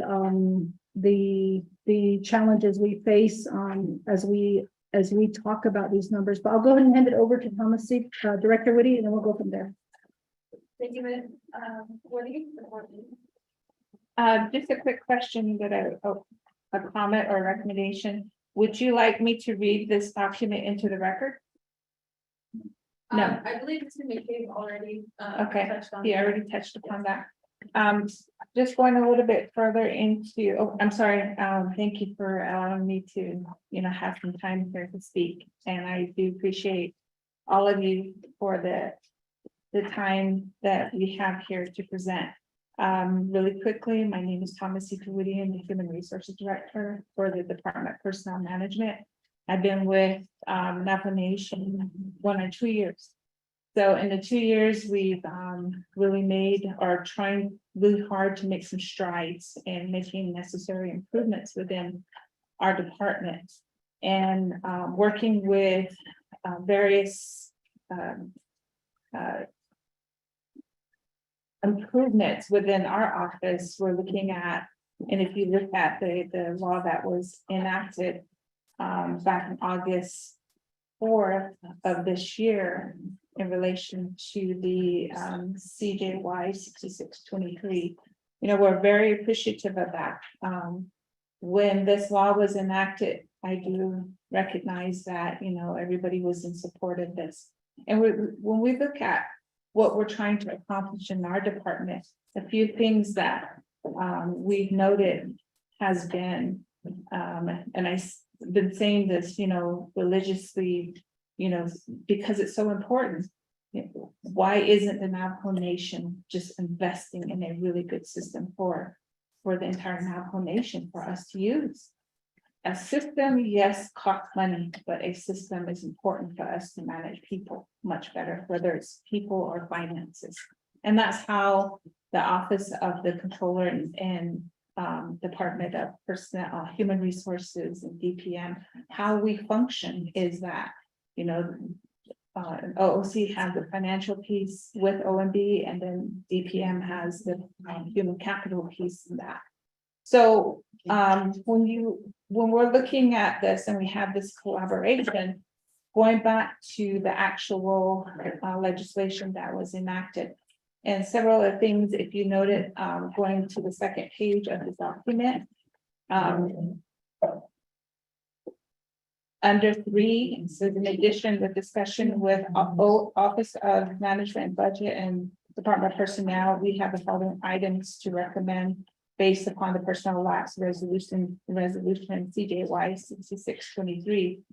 The step increases, bonus in the amount of $2 million based upon data collected by Department of Personnel Management. There are 3 options available. The attachment is Exhibit B. There are 3 options of consideration, and we recommended basic for 2024. Aligning with trends, a 5% general wage adjustment will also help address the rising costs of living that affects our dedicated employees daily. The current consumer price index stands at 3.2%, indicating a significant increase in costs of goods and services. This adjustment is an essential step in recognizing their commitment and ensuring a higher standard of living for them and their families. C, the comprehensive compensation salary study implementation will need to be reserved, therefore the remaining balance would need to be reserved for that cost. When you're looking at the exhibit A at the bottom, you note that CJY 6623 salary study with implementation costs of $18,382,000 $84.09 $18.49 $18,382,849. So that would be the cost that we're looking at. And the reason why we had this discussion in relation to this amount was typically when we did a study, DPM completed a study back in 2019, the revelation of that particular compensation study was around about $19 million just to implement those necessary increases. So we don't have the necessary information right now, the projections that what it would cost the entire nation. But we would like to look at those funds and reserve those funds so that we have something to work with. In the situations with this compensation study, we got in a little bit of background information. We did get approval through the 164 process. We do have a vendor. The process will be underway with the vendor. We would anticipate about a month to gather all the data, submit it to the vendor, and at that point they can start their study. So we're looking hopefully at the end of this year to have a complete study. And so we're looking also at in February to make necessary changes or implementation of what the study will reveal. And so with the rising costs and inflation, the rising costs in job market, we anticipate, not only a few things with the CPI, the increases that happen, and the recommendations that we're making, that would be one indication that would help in relation to the increases that we're recommending at the 5%. And so we're hoping that with this 18 million, it will get us closer to getting everybody moved in the direction of increases throughout the mountain nation.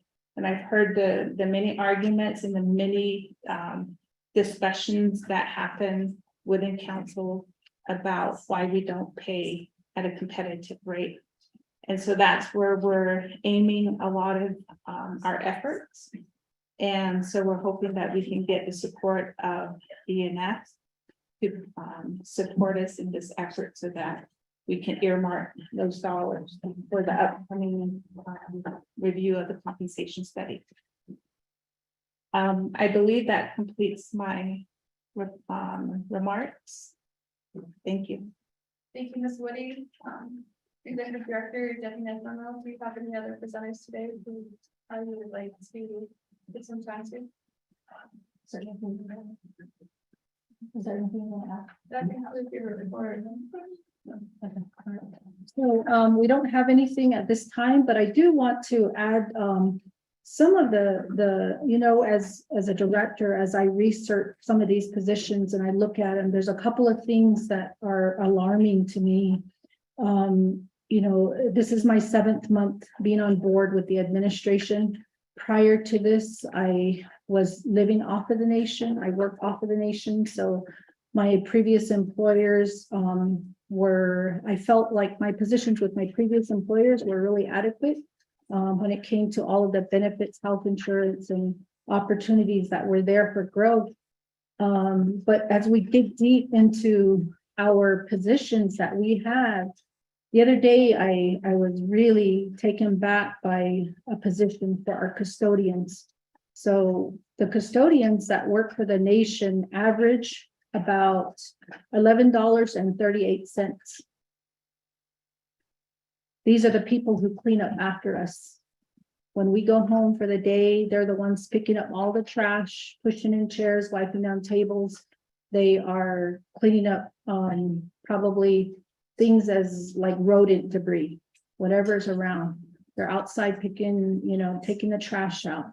And so it was really disheartening to me as a fellow colleague to look at what they earn. So this custodian earns $11.38 an hour. By the week, that's $455. Monthly, that's $1,820. If that custodian has a truck payment, they pay $700 average. Their auto insurance is probably $150. If they have rent or mortgage, it's probably about $1,000. If they have children, it's about $400, maybe $600 a month. Those expenses total $2,250 a month. And he brings in or she brings in $1,820. Leaving that person with pocket change about $430. And then I compared that to another manager who was who had been here probably for a number of decades. In 2008, he was assigned a salary assignment of $79,000. And he today is still at step A. That's 2008 to 2023. He's still at step A. And I asked him, why are you not moving forward? What's going on? He said, my employees deserve it more. They need this. So these are some of the personnel, the employees that work for us. And it's humbling to see this, to know this, that these people who we see each and every day when we pass them, crossing the street or in another building, the situations that they're dealing with. So as we look at this salary wage study, this is going to impact over probably 6,000 employees.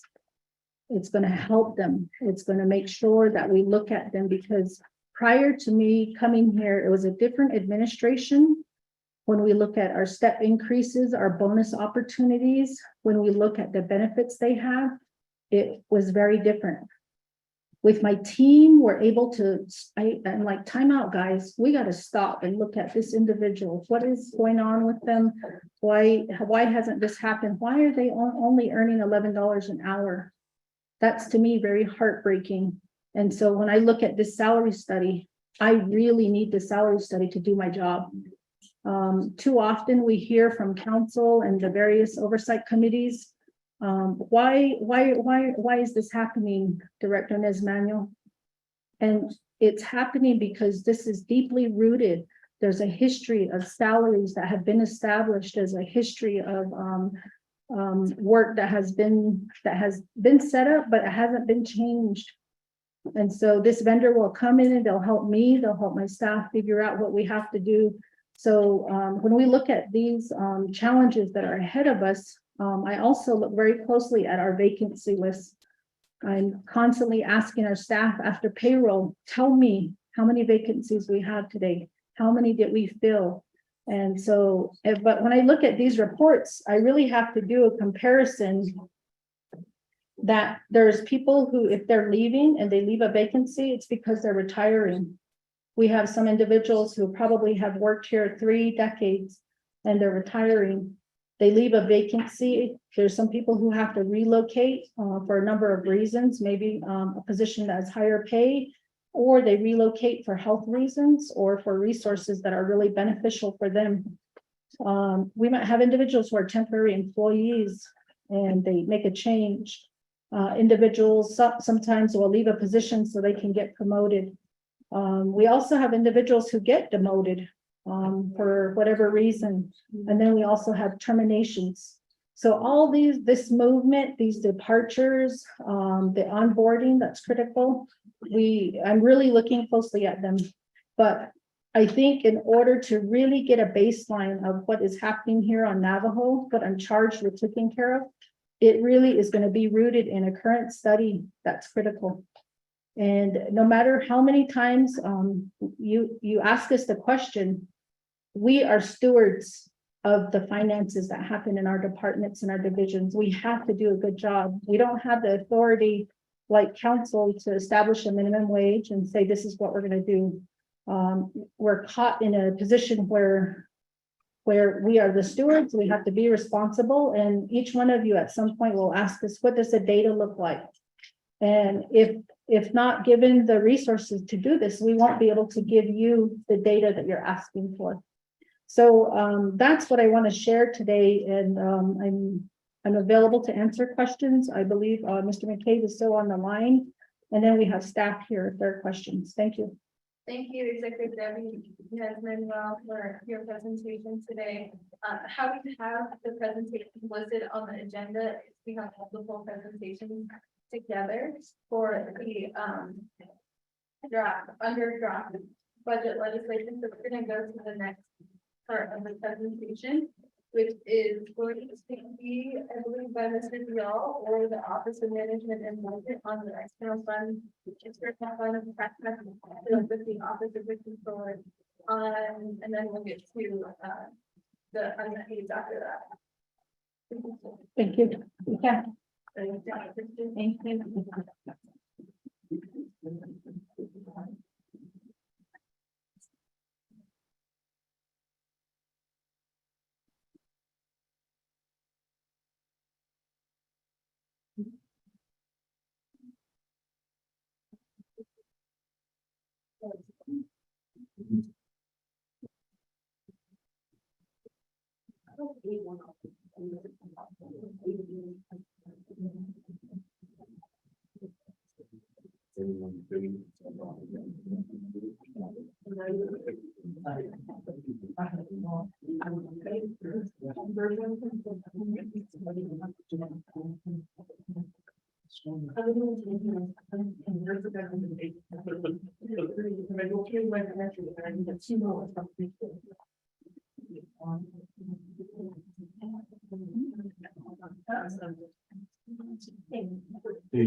That's all. That might be able to get to that.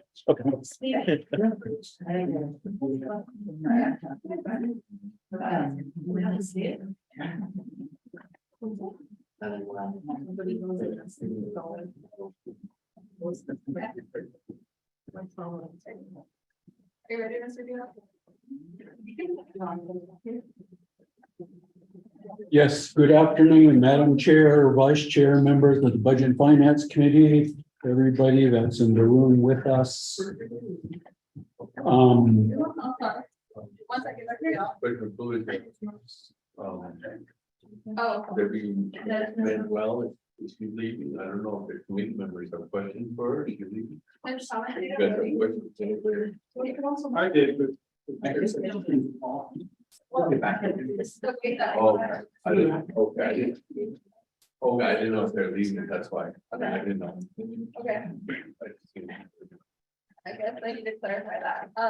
So for those that are presenting today, the committee will hear all of the reports, and then we'll ask the questions at the end, and all the committee members motion to suspend or we'll pick up the reports, but otherwise, we'll just continue the flow of the report. So next is going to be Mr. Dial. Spend time over to Okay, again, thank you. Hello, everybody. The external funds, little bullet point there.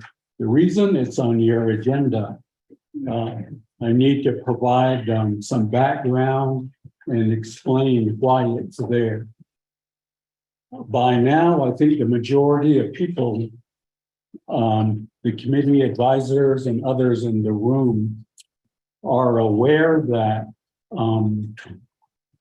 a potential problem arose in that the budget instructions manual that was adopted last month in Appendix K, which is the external funding section of the BIM, no longer required budget forms for the annual budget development process. And that was the intention in a way to attempt to streamline and expedite everything. Because the external funds, the leadership, meaning divisions, branch chiefs, council, committees, etc., don't appropriate the funds. They're already set in place through executed grant agreements. And some of the funding periods, in fact, vary as well. A lot of them don't start October 1st through September 30th, our normal fiscal year. An example being Head Start, one of our bigger grants, right? Starts up. That's correct. March 1st. March 1st, right?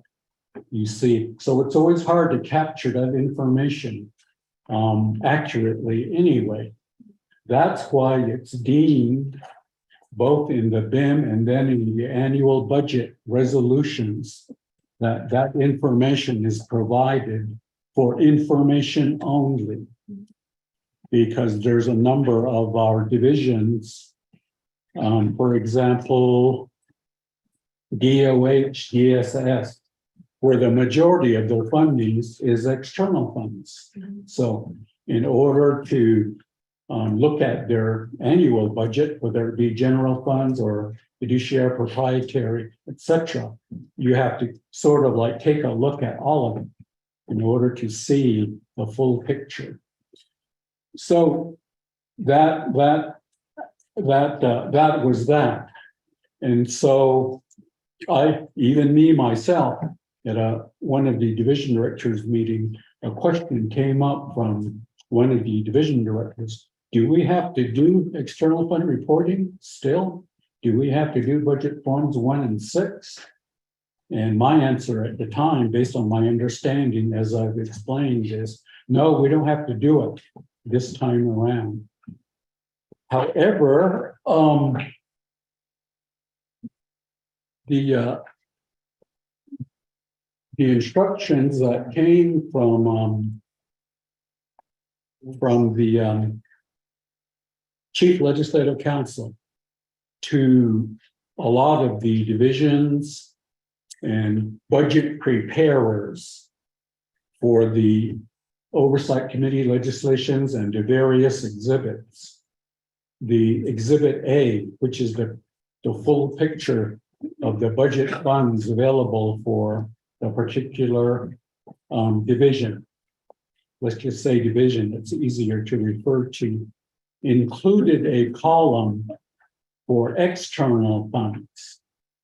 So at that point, confusion ensued because division directors would say, hey, we're being asked to do this, yet we were told otherwise by ONB and others, some of the division directors who were familiar with the subject.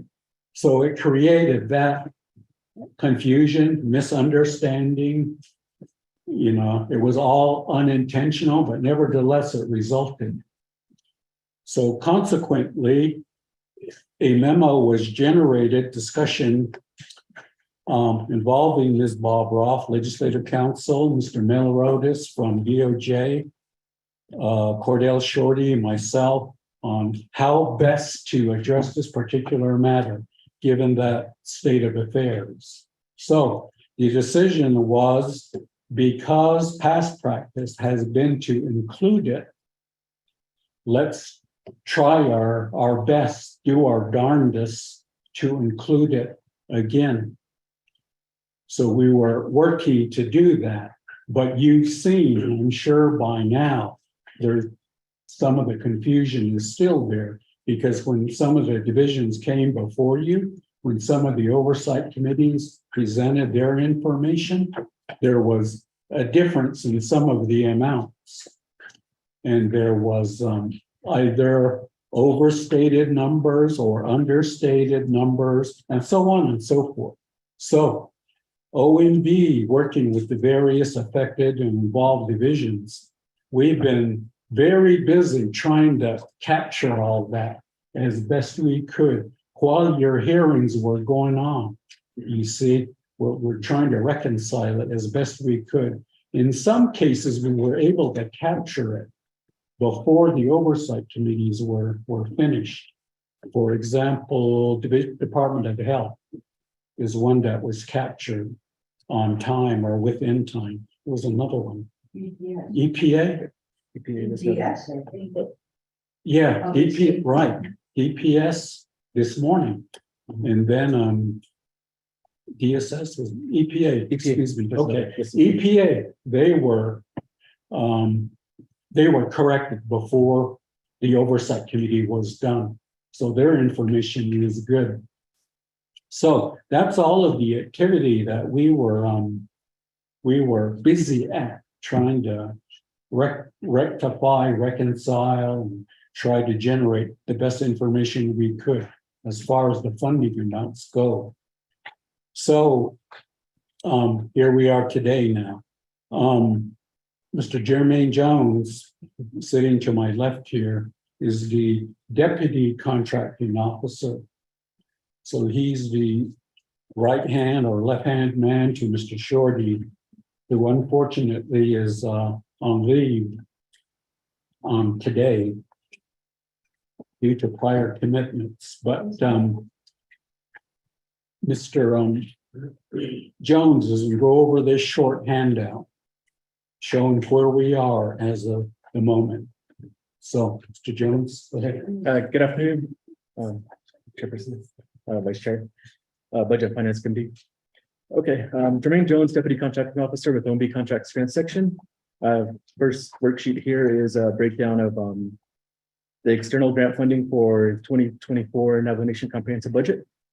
I can go through each row. The first row is judicial.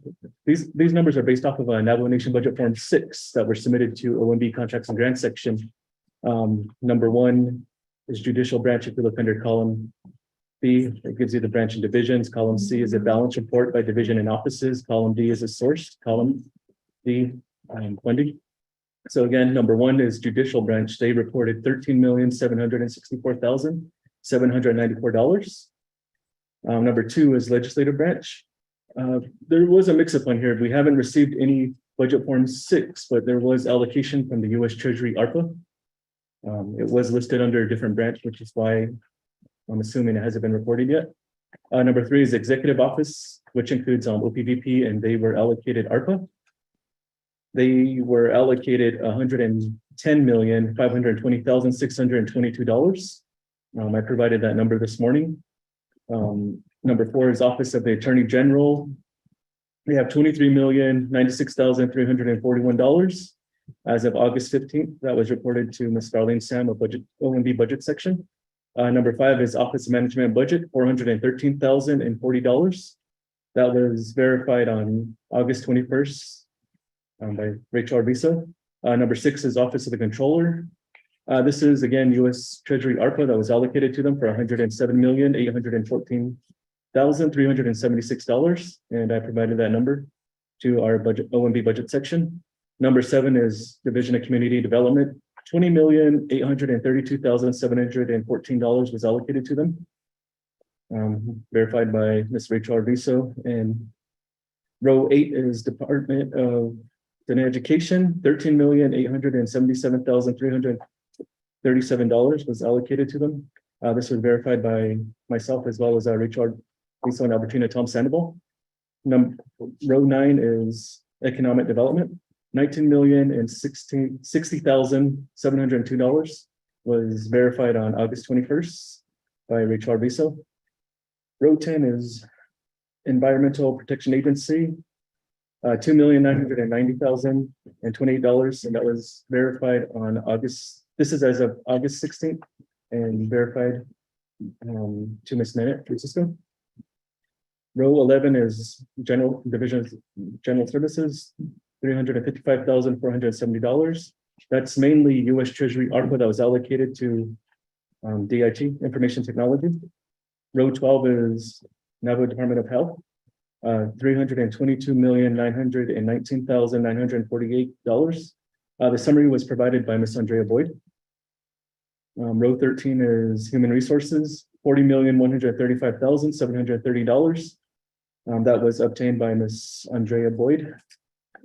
Row 4 is Natural Resources, $429,748,201. That was verified on August 18th, reported to Darlene Sam.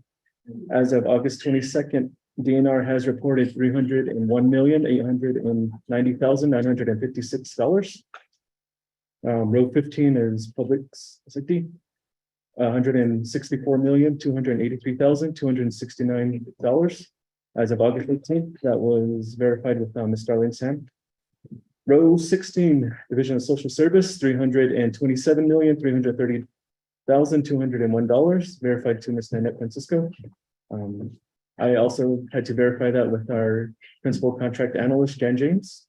Row 17 is Department of Transportation, $233,123,452. And that was verified August 21st by Rachel Arvizo. So overall, for external restricted funds that we received, Navajo Nation Budget Form 6 is $1,830,266,225. Thank you. Madam Chair, Thank you, Mr. Jones, Mr. Bill. just to add on to and to conclude here to Mr. Jones's remarks. The report that he just went through shows that a lot of the figures, the numbers, the amounts have been reconciled in a positive way, meaning agreement has been reached on the use of these particular numbers, except for the legislative one. That's why it's marked in orange there. It's incomplete. Now, having said that, I'm unpleasantly surprised by it, quite frankly, this whole report, because I was afraid hearing about it at the start of the budget process, that there was wide variances, you know. And so, for example, I recall one division was reporting zero when we knew they had millions upon millions of external funds, but that's been reconciled. So the news is good, and discussion with Ms. Bobraw and Mr. Rogas, who unfortunately is on leave this week. I was afraid that we might have major differences to the point that we would need Dana to help the committee and all of us figure a way to deal with this, whether it would be language in the budget resolution or a COA or, you know, whatever to deal with it. But it appears to be okay, except for the legislative piece.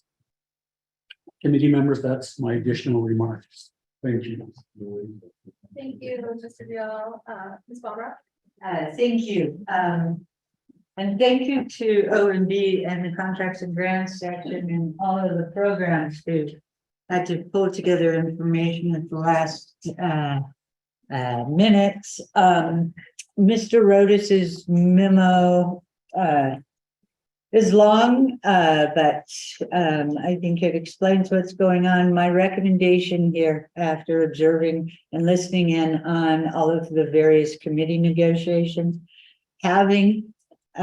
knowing what a program is getting in external funds is quite relevant to their decisions as to how to appropriate, allocate general funds. So next year, when we're preparing, we need to get something about the external funds established right at the beginning. Because it was particularly Law and Order Committee. They basically had their funding agreements out and how they were budgeted, and they really utilized a lot of them. So anyway, just a thank you. It worked out fine. You guys are great, but it was an important piece that we should look at for next year. That's all I wanted to say. Thank you. Mr. Peel. Does this conclude your report, or are you also going to go over cash match? This concludes the external funds matter, but the cash match is next. If you want me to cover that now. Thank you, Mr. Bill. I think I agree with everyone with that, just the way that our agenda set up, we kind of have a list of reports Yes. combined, so we'll just continue to flow it. Unless the committee members want to create that, but at this time, thank you, Mr. Jones, for the report you provided.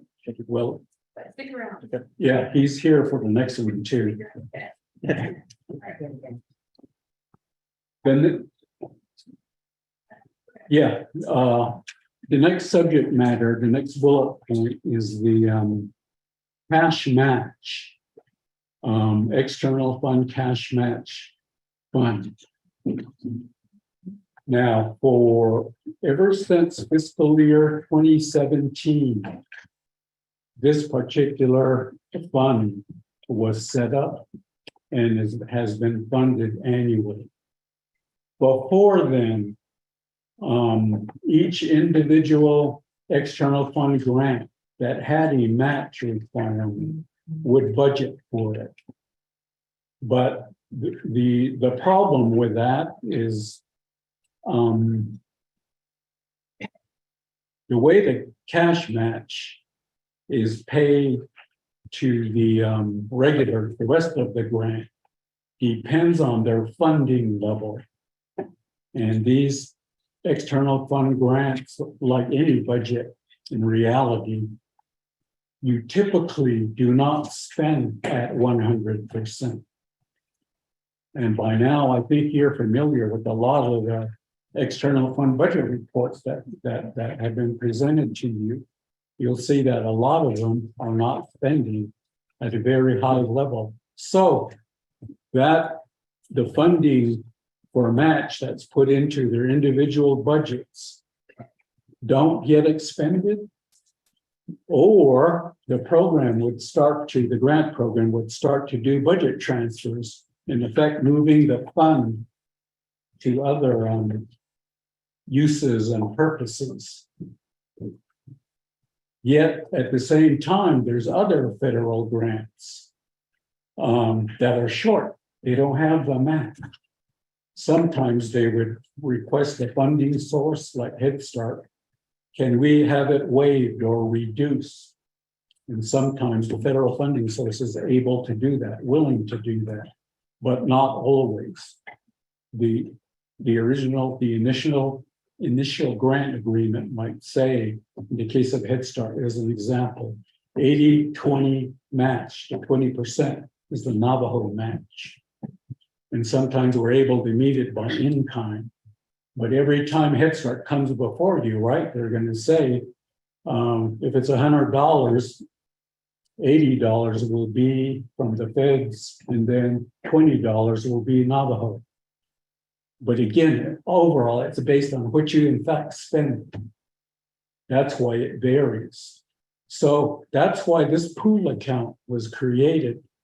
Let's figure at the start how much the obligation would be for the match pursuant to the grant agreements, and then figure how much therefore is due and ought to be done.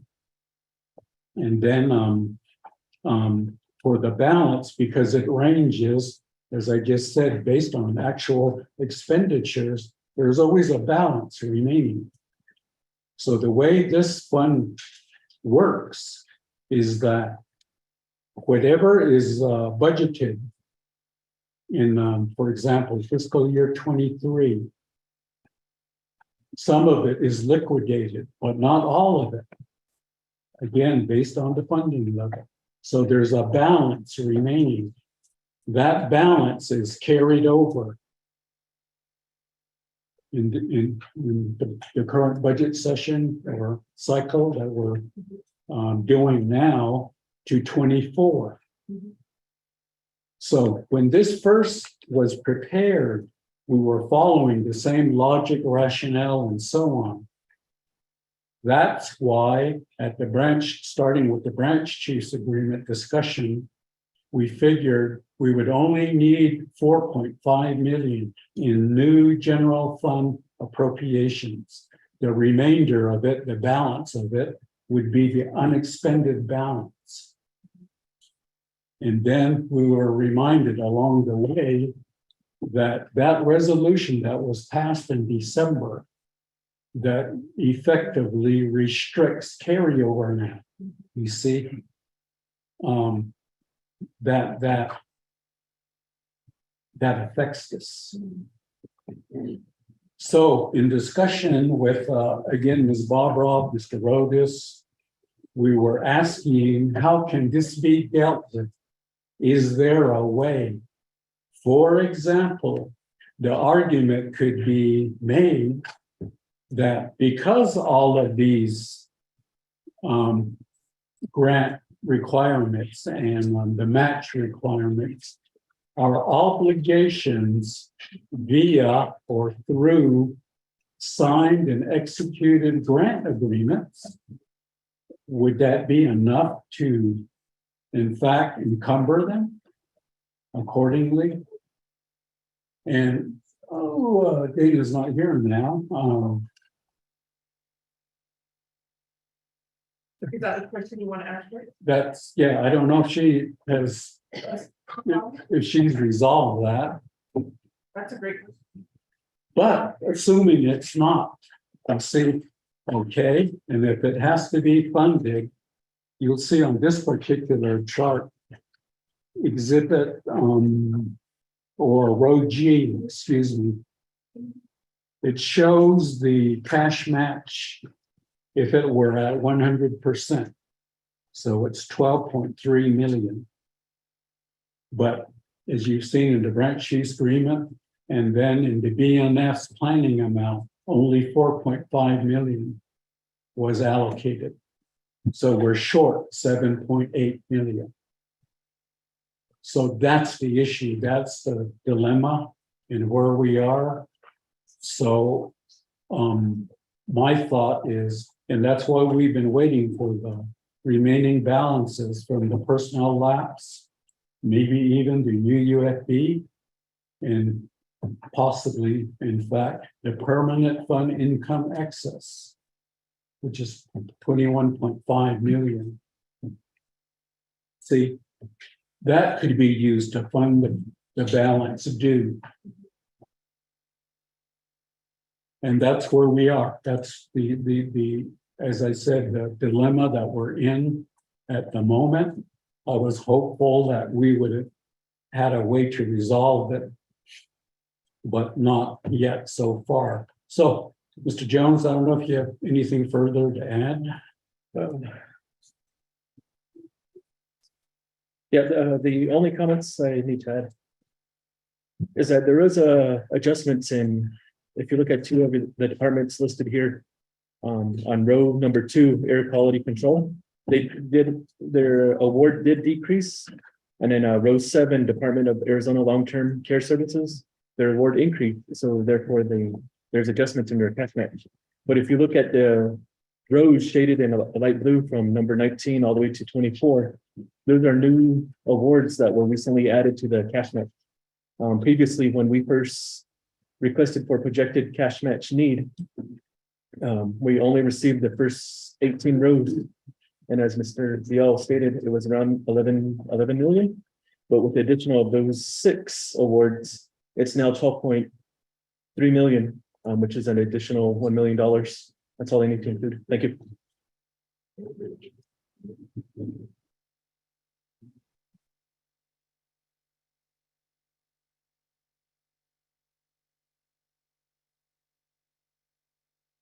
Thank you,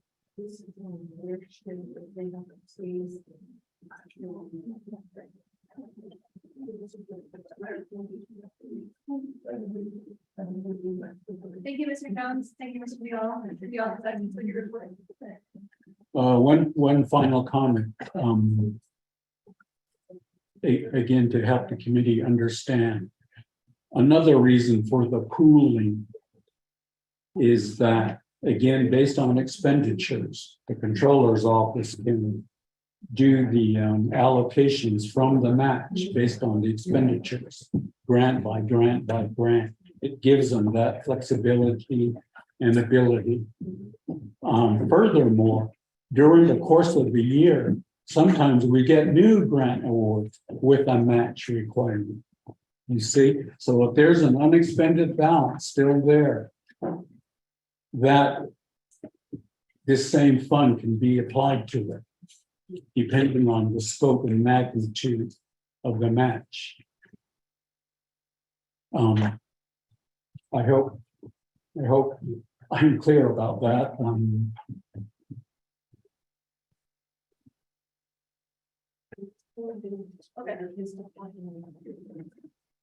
Okay.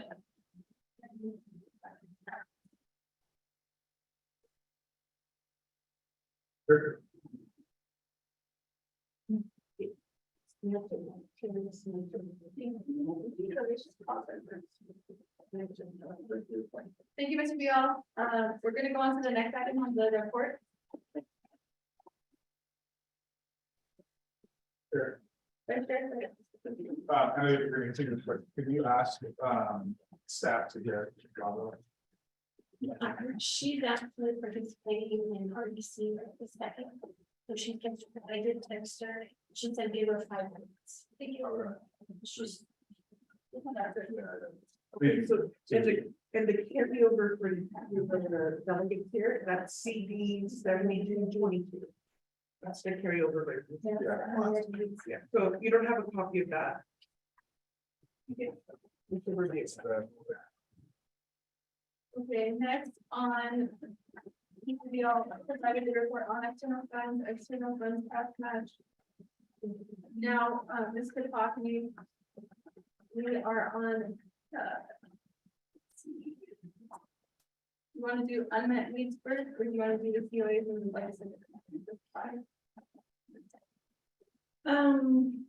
We can also reset. I was thinking that.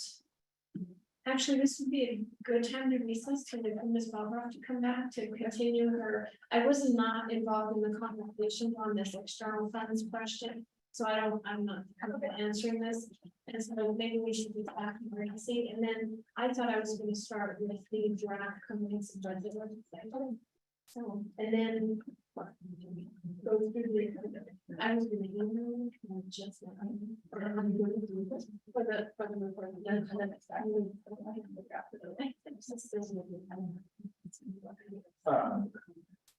I guess we have draft amendment needs.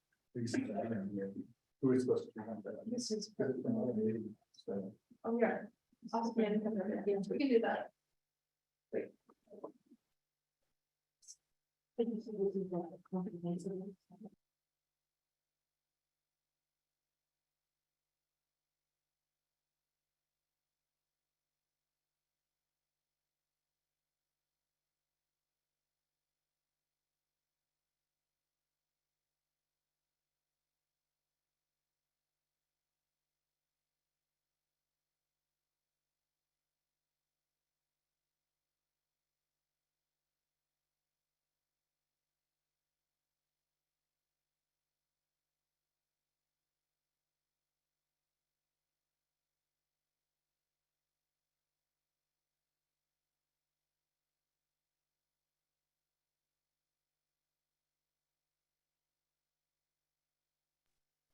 Thank you, Ms. Nelson. We have Mr. Robert.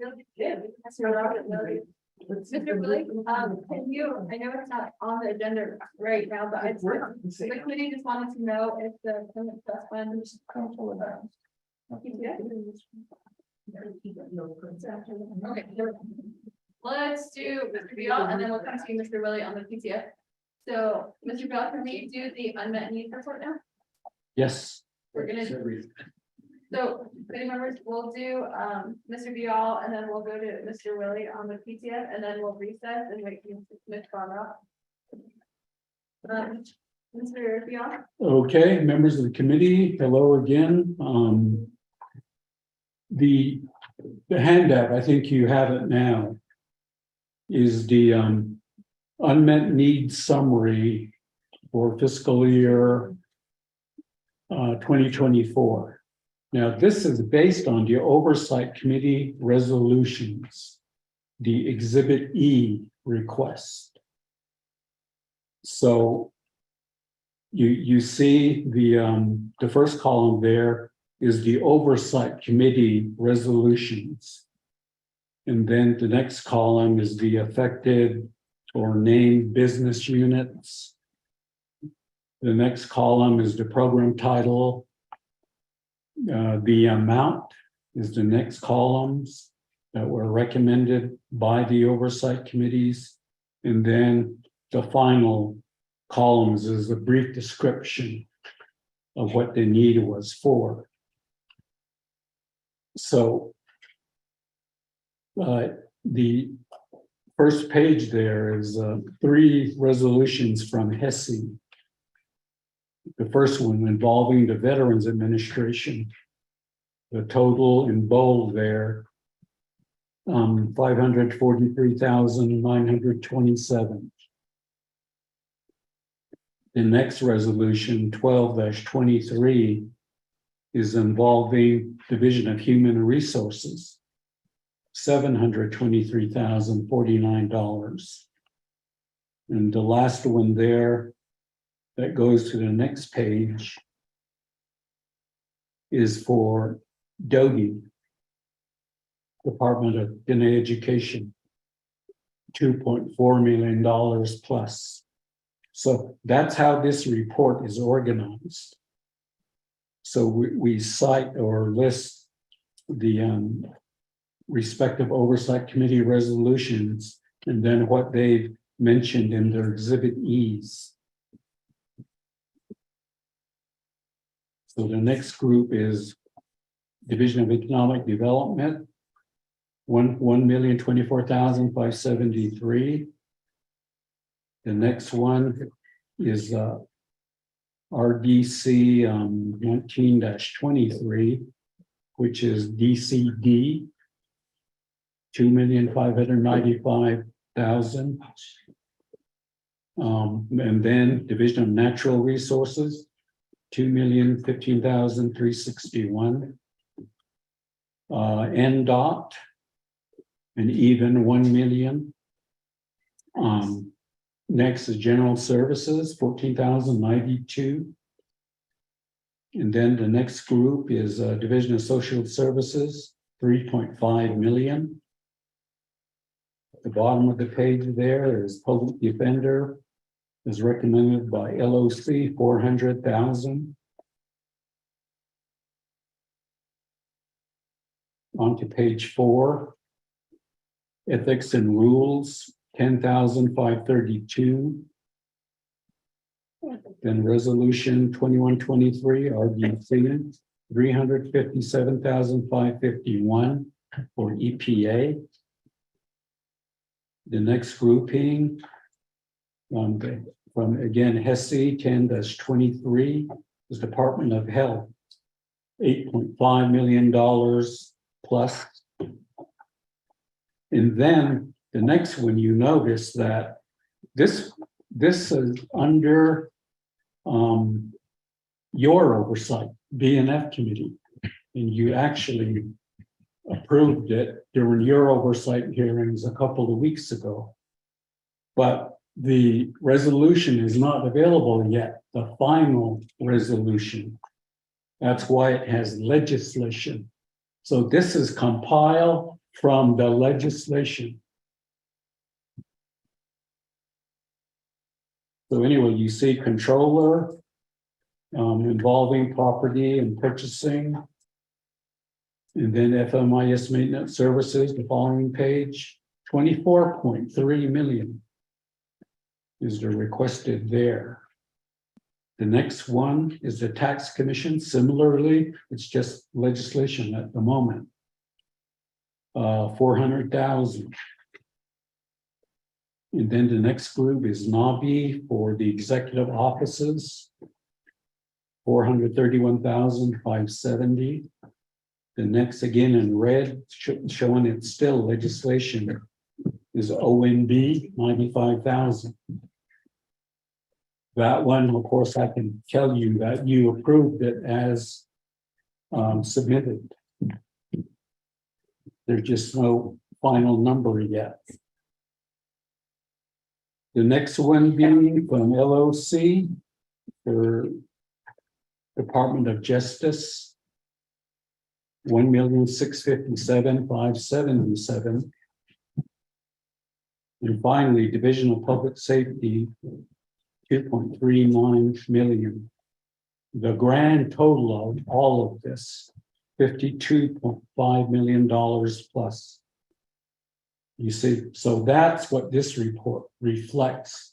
Now, this morning, you had 4 revisits. I don't know if you change anything or if it would change this report in any way. It's conceivable that it's not captured in here either because they weren't done yet. And so again, this work is kind of daunting with our short staff, so but it's available now. Now, the purpose of it, the reason it follows in the sequence it is, I was able to talk to Peggy yesterday. Is that at least in the past, the previous BNS would use this when they talk about using perhaps the personnel lots, the permanent fund income excess, or the UUFB. But having said that, once you do it, let's say, a lot of them or just several of them, you see, all of the budgets that you just went through is going to change again. And that's why I made the remark to some of the, I know to Ms. Bobroff and others that the fund summaries that were being requested from Ms. Tapahi in this case, for the resolution, you see, they can't be finalized yet until you're all done. And as yet, you're not done. So those figures aren't available as yet. Subsequently, when you all are done, then we have to go to work creating the big budget book, business unit by business unit, object code by object code. So there's still a lot of work to be done, particularly from our side. Madam Chair, thank you. That's this report.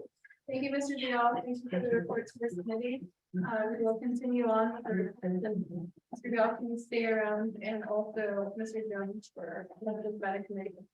They were done receiving the reports. And thank you to the office of management staff that have been assisting all of the committees and all the departments this week. Committee members are going to go on to the next item, which is personal lapse savings.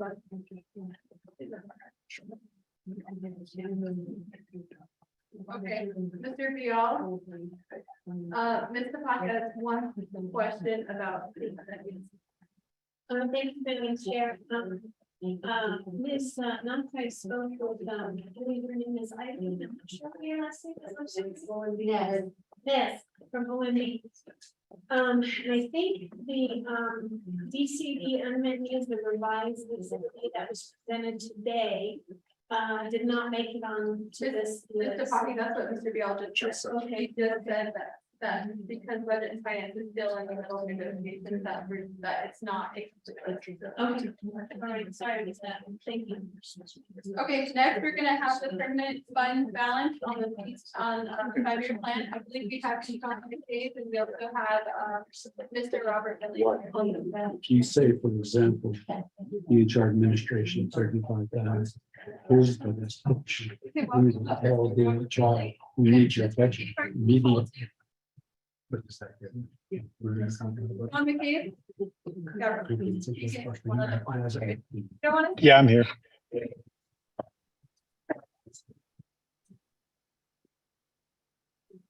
Yes, Madam Chair, this is Control here. Okay, I am Mr. McCabe. Welcome, Mr. Willie. We will do the permanent fund balance. For the 5-year plan. Mr. McCabe, do you want to start the presentation? Yes, thank you, Madam Chair, members of the committee. I'll actually, I think Robert's there. I'll turn it over to him to make the detailed presentation, and then I'll chime in when needed. So, Robert, if you could go ahead. Thank you, members of the Budget and Finance Committee, and Madam Chair. So the permanent fund interest for 2024 budgeting, the memo was released back in May, I believe. I don't actually have a copy of it with me, but I do have the total amount. 40 million of it was supposed to be used for the general fund budget, and that was the case. There was an additional amount of 21,555,000, which has been deemed for use of projects or other needs for the budget process. So that portion has yet to be allocated. So that I guess concludes my report as far as the permanent fund trust income. Thank you. Thank you. Thank you, Mr. Billy. I'm gonna recognize the motion to recess. Thank you. Are we done with all the reports? We are. We've completed the reports from the office management budget, the office of the controller, and DPM. Did we get this one? Okay, Now. that's what you said. With the Willie. So there's no change. So it's been cut. Okay, according to the 3 branches. The actual memo is in the bin Okay. Friday too. So, yeah, Well, I have you here. Can I ask this question on your unmet need, Mr. Will? sure. Or-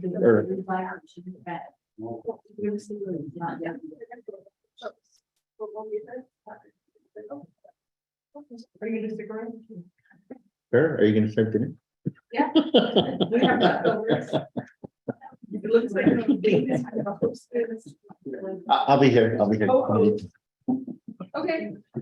We have the motion to recess.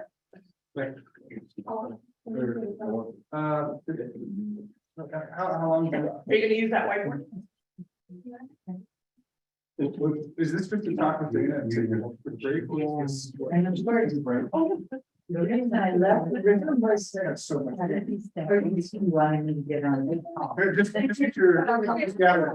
Recess. No, we'll get Dana's. Come back at 3:55. It's not 1 million for my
Okay, so we're gonna go back to the agenda, and we do have Barbara, we had committee would like to hear a response posed by, I think Mr. Bial mentioned that we had a response to the stadium question, or the now question. Ms. Barbara? Thank you very much, and I apologize for not being here earlier. RDC wanted me on their call. So I presume Mr. Bial explained the issue with the cash match fund and what that's for. The cash match fund is, of course, for those external contracts that require a cash match. So back in, Dominic, help me, was it 2017? Yes. 2017, it was determined to be a annual appropriation, and OMB, the Controller's Office, and DOJ were directed to establish some foundational documents, basically a fund management plan. That never happened. So now we're in a situation where the cash match on an annual basis comes to the comprehensive budget. So it is general funds, and of course you've got the now general funds all lapse. They don't carry over. The exception to that is if there is verbiage in the enabling documents in the fund management plan that says it's a continuing account. We don't have that because we don't have any underlying documents for the cash match fund. So there's two ways to appropriate it. It is, or two, actually, probably three ways to handle it right now. One, leave it alone, it will carry over. No, it won't carry over, it will lapse into the general fund, which is ultimately the UUFB. If later on in the year they do need additional funds in that account, it could be done through UUFB supplemental appropriation. That's option one. Option two is to treat it at this point in time like an unmet need. Fund it or partially fund it through, if there's any dollars left in personal labs, or through PTF, or take it out of somebody else's budget. You can fund it that way as a regular unmet need. The other way is for it to carry over, attached with a condition of appropriation that requires a fund management plan to present it to BNF for approval in a very short period of time. And I think you can probably handle it that way. The problem, I don't know if Controller McCabe is on the line. But Controller McCabe, and you're going to correct me if I'm wrong, and maybe Robert Willie. Controller McCabe says it is classified, I believe, as a special revenue fund, and if it's not, it should be. I'm correct on that? For the external cash flow? It's actually general fund, but it's a special type. Yeah, wow. It'll be reserved specifically for the match. Yeah, but he was talking about the fact, I'm gonna have to drag through an email, that he thought it could carry over because it was a special type of fund, of general fund. I believe he's on something. Oh, okay. Mr. McCabe? Don McCabe? Mr. McCabe, if you're on the line, Ms. Barbara.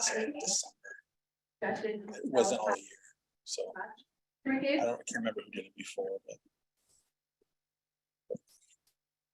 John? Well, once I get the GL, I'll send that to you, and you'll see all those too. Mr. McCabe, you're on unmute. Cool. And you are over for the committee right now.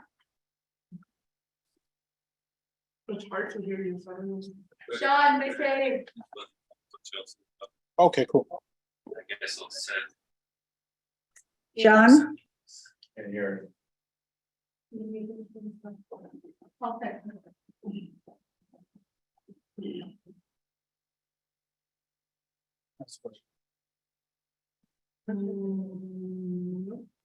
Probably the month of August. Okay. And then there's, like I said, that one camp forth, it's really not much. Okay, man. I Mr. mean, she McKay, could, what she has, if she could scan, if we can't find Chelsea. She can scan. Yeah, how do I? just talk to it. Hey, Sean. Yo, Start my, You can, because I don't wanna know if he's got something crazy. yeah, I don't know how to.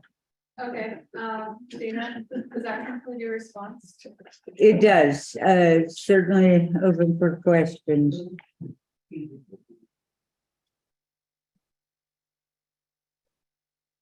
Thank you, Ms. Barbara. Right now, the committee, has, again, to revert back to the agenda and how the report is set up, just staff. So we're gonna, when we accept the report, that's the most of the questions, and I know Mr. McKay will continue to be on the call.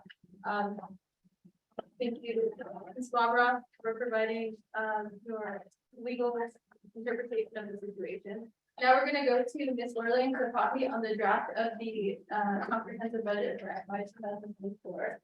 And I believe after we go to the draft, we're going to go to the conditions of appropriation and the legislative concerns for the committee's consideration. The Budget and Finance Committee this year did legislative concerns and conditions of appropriation throughout the negotiation or the discussion process of the comprehensive budget. So at the time, the Budget and Finance Committee members had compiled a list of conditions of appropriation and legislative concerns that we will be voting on today. Ms. Topati, the floor is yours.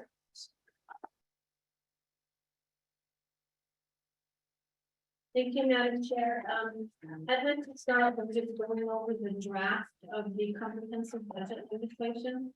And there's a colored, printed out format here so that you can see the issues that you still need to resolve and fill in.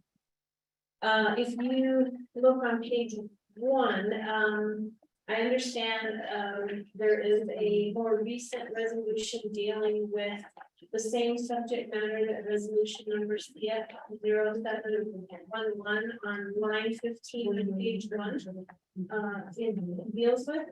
Let's see. Here. So I just need to figure out. I don't think I'm gonna cite that same resolution. The new resolution on personnel lapse is personnel savings account is CJY 6623. So I need to double check that highlighted number. As far as 820F, I have that listed in red, so I need to check that as well. This version is based on last year's comprehensive budget language. So I'm just putting in red and little highlights to note that one or more sections may or may not apply this year. 820F is questionable, and that's why I made it in red, because 820F says, go to 820F real quick here. Excuse me, what? I'm sorry, first page, line 15.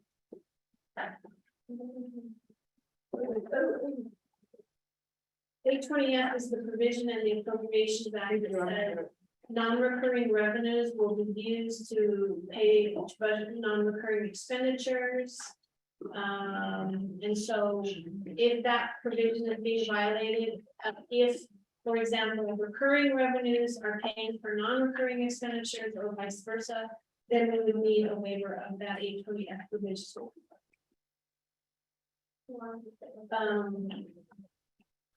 On page 2 now, moving on to page 2.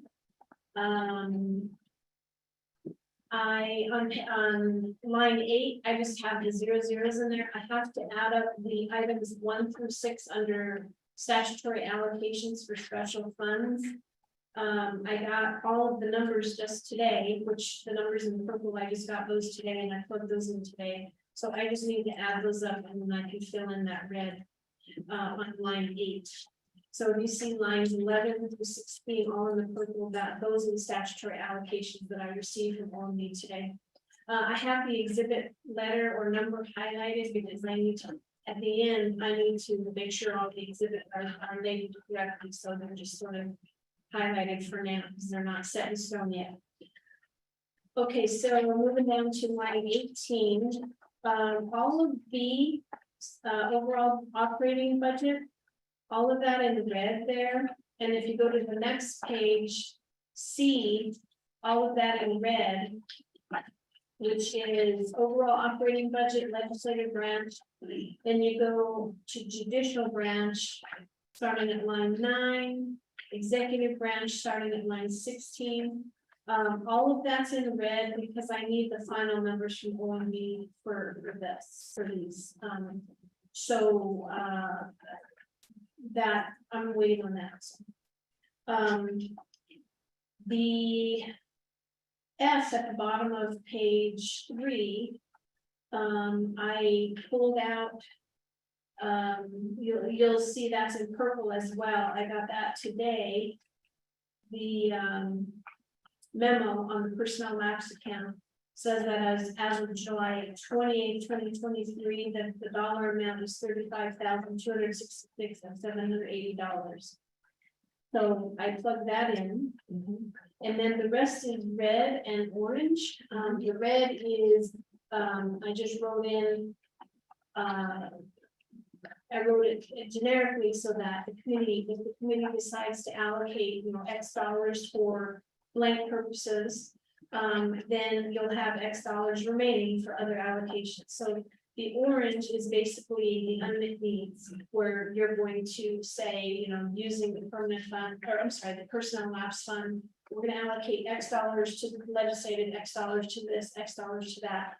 It may be 13 items, it may be 4 items, it may be 1, it just depends on what the committee wants to do. So I'll let that in orange and put the unmet needs.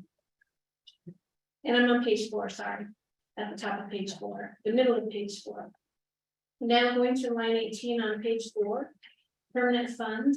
I used the exhibit A2 that was approved by Budget and Finance Committee in the BIM, the Budget Instructions Manual. The exhibit A2 is the memorandum from the controller, which I think Mr. Woolley presented on that briefly today. That memo is dated April 11th. And it says that 21,555,000 is available for expenditures. And so that memo will be attached as an exhibit to this budget resolution as it was last year. And in red, they're starting on line 21. I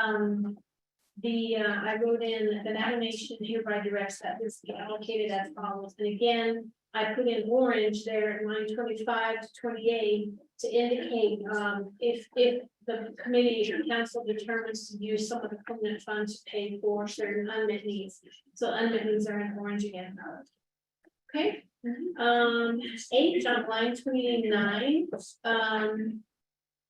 I put in, or I'm sorry, line 30 on page 4.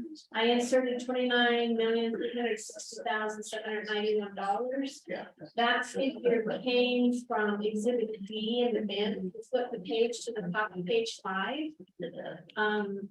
That is, again, that's taken from exhibit D2, which is the fixed costs listing, and general funds and IDC funds. There's 2 columns of the general fund allocation and an IDC allocation for that exhibit D2 in the bin. And the 29.3 million comes from the general fund allocation.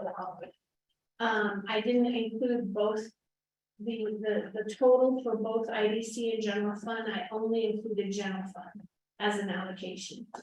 that made sense to me, but of course, OMB can correct me if that needs to be fixed. But I believe it's just the general fund allocation that the council's doing in this budget resolution. So anyhow, again, I left the 1 through 4 blank, and I did ask OMB yesterday, if that exhibit D2 is the exhibit that we will be using and that we'll be going with. I haven't received a response on that, so I'm assuming that I'm just gonna take whatever's in there and I'm just gonna verbatim repeat it in the body of this legislation as was done last year. Unless OMB says that the D2 needs further revision or something of that nature, but as far as I know now, I'm just gonna go with what's there in exhibit D2. I'm at the top of page 5 still, yes. Okay, so the line 7J unreserved UUFB there. This is I wrote this from last year and the year before, last 2 years fiscal year budget. Appropriating 20 million for the general fund budget for the UUFB. Navigation Council Resolution CS 4921. It was recommended, I think by the 3 branch chiefs at that time, so council adopted that. And then again, for fiscal 24, in the 3 branch chiefs agreement dated June 28, 2023, they're also recommending the 20 million set aside. So I just went ahead and put that in here because that's what's been done in the last 2 fiscal years, to do that 20 million set aside. K is the conditions of appropriation. I'm still on the middle of page 5. This language in here is again from last year's version of this resolution. It is the almost verbatim from the Appropriations Act. It explains what conditions of appropriations are and that there's a deadline to accomplish particular goals. And so it references an exhibit, which will be the conditions of appropriation that I'll go over shortly. The next paragraph, legislative concerns, the same thing. The Navigation Council hereby approves the legislative concerns attached to this exhibit. I'll go over that shortly. B, M, starting on line 24. This is all in red, because again, we don't know for sure if there is a waiver for that UUFB provision. I'm thinking there may be, that's under M1 from line 25 on page 5. And then line 29 of page 5 is, again, I need to double check that resolution. If the personnel lapse, if allocations of personnel lapse funds money is going to be done, and if that violates the resolution, that would have to be waived. And then 3 on page 6, on line 6, page 6, that's just the waiving of the statutory provisions that require a capital improvement plan. Because as far as I know, we do not have that available. On line 9 on page 6, this is the sort of disclaimer clause that's been in the last couple of budget legislations that I know of since I came. Dollar amounts are listed for informational purposes and they don't restrict in any way expenditures for programs if funds are available. Just to protect the council's discretion in appropriating funds. Line 16 on page 6. The PL 7341701 BIA account, this just authorizes monthly drawdowns from that account, and they're considered general funds. Line 21 budget detail, that's just a little paragraph that says we're adopting the big budget book that OMB will be putting together. And that's going to take some time to get ready. It's not going to be ready when this drops. Okay, line 24 directives. These are just sort of the standard boilerplate provisions. Section 3A, OMB. Council directs OMB to recalculate, verify all the monetary totals to make sure everything is accurate. And that all the changes, amendments to budgets and figures and such conform to the amendments that we expect will be done, one or more amendments may be done. Either at Naughty or council. B, technical corrections, navigation directs Office of Legislative Services in consultation with Office of Legislative Counsel to make technical edits. So we can correct, grammatical errors, things of that nature, as long as we implement the navigation council's intent in approving the act. C, Division of Community Development, basically saying you are directed to develop the capital improvement plan to be compliant with 12 NEC 860. 4 is effective date, section 5 is stated. Okay, so I'll move on to the conditions of appropriation for legislative concerns if you don't have any questions on this side. We're gonna take questions in the public. Oh, it's for the end, okay. All right, so go ahead and go to the conditions of appropriation. Now, what I did was, I asked, our staff, and, it was, I can't remember her last name, Long, is that her last name? Yes, Long. She helped me, and I'd like to shout out to her because she, took the conditions of appropriation and legislative concerns from the DIB posted resolution and compiled them for me. And then as I was sitting here in the budget and finance committee meetings, I was typing, and then those were added. So that's my effort so far. I believe I've got everything. I'm not 100% certain. I need some time to go through to make sure I didn't miss anything. And of course, if anyone notices that I left something out, feel free and I will make sure to get it in there. And that's, the whole point of going over this draft. So the conditions of appropriation, there were some for Division of Economic Development, Public Safety, Community Development, and Judicial Branch. Division of Economic Development, project development is to obtain all the emergency operating agreements and business site lists for all 5 agents, RVDOs, file those with the real estate department by the end of the first quarter. 2, provide resources and development committee a regional revenue breakdown for all business site leases for the past 5 fiscal years by the end of first quarter of 2022. I should put in there should and actually for conditions of appropriation, I'm going to use the word shall. And then for legislative concerns, I'm going to use the word should. So you'll notice that as I go through this. So I'm going to put in here DEB shall. DPS shall provide a written and verbal progress report by the end of second quarter, explaining its efforts to fully staff vacant employee positions, employee retention numbers, and amounts spent in remaining budget that was budgeted for the funded open positions. There's quite a few unfilled open positions throughout DPS. 2, DPS should revise and update its plans of operations for DPS and all of its subordinate programs, provide a report to law and order by the end of the quarter. 3rd condition of appropriation for DPS, it pertains to the Department of Fire and Rescue. They will put their fund management plan as required by a previous resolution, PDA 0718, and it shall be presented to law and order committee. Can you, the committee will read through the conditions of appropriation, but maybe the parts that you have highlighted for the committee to, where there might be changes or you would like to flag for the committee, can we review those? Okay, well, I only have one highlighted portion on the conditions of appropriation, and that was in Division of Community Development at the bottom of page 1.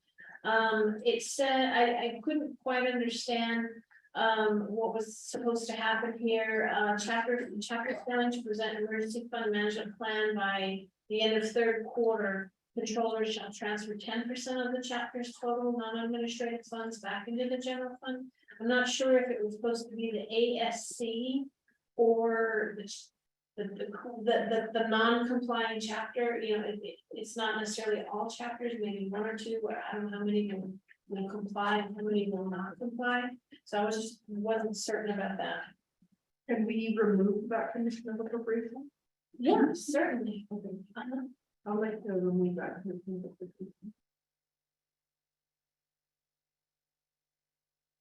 We'll go away to talk to.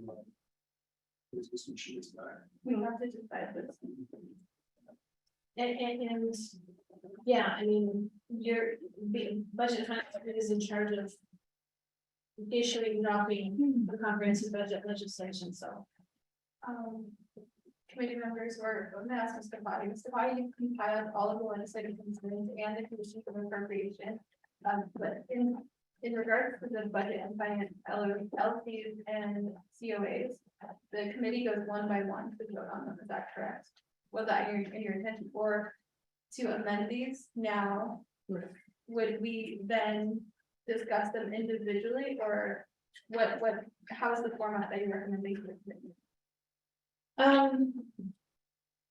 I think that, remember how we were talking, someone would, throw one out, and then the question came up, do we vote on it now?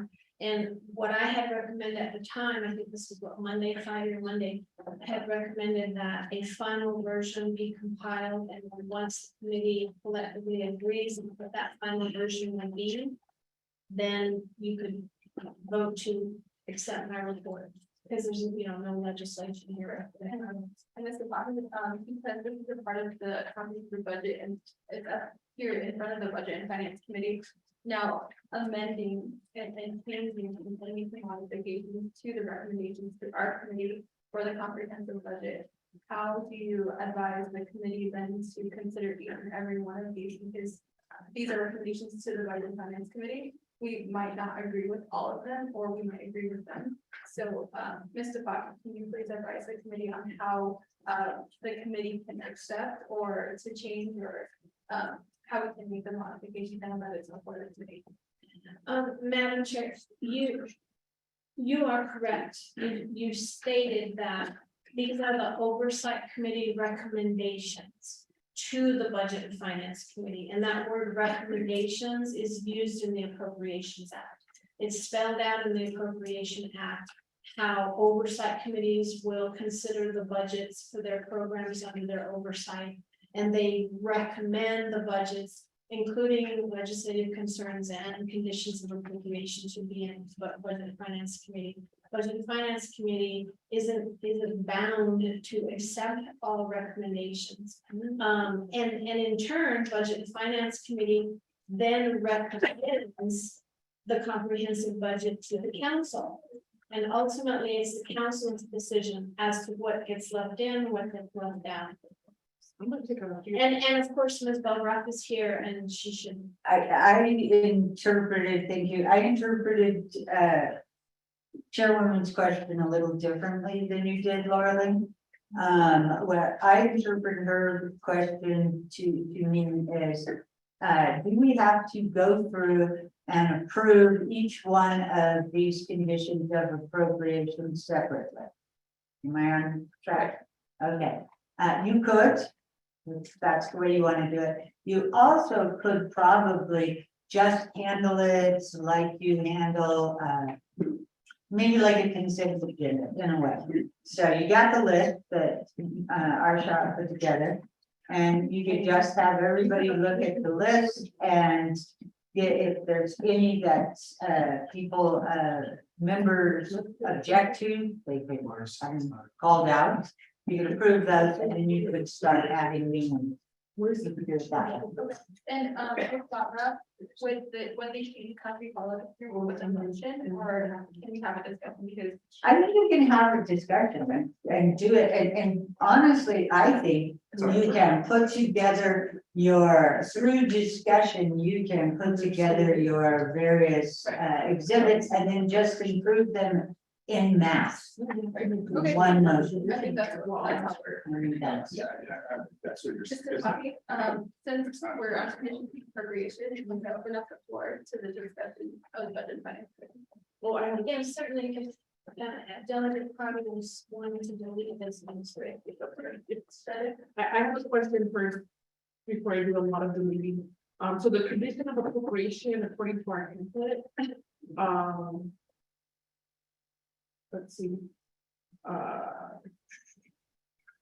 So if the condition of appropriation doesn't have to, I don't see in these conditions where they completed the process. and noted, what actually is the condition of appropriation. So let's just go with, well, let's say number 2. I'm just seeing where there's number 1. I'm seeing they're just asking for something, but there's been no condition of appropriation. Is there language missing or there's an assumption? Because it says no, if this condition of appropriation is not fulfilled by the end of the quarter noted above, each responsible entity travel funds account may be frozen or up to 10% of the salary of the program director. For each responsible entity may be withheld, which freezing or withholding shall be determined by resolution of the Budget and Finance Committee in accordance with Title 12. A program director's salary withholding shall be subject to the grievance, but I thought.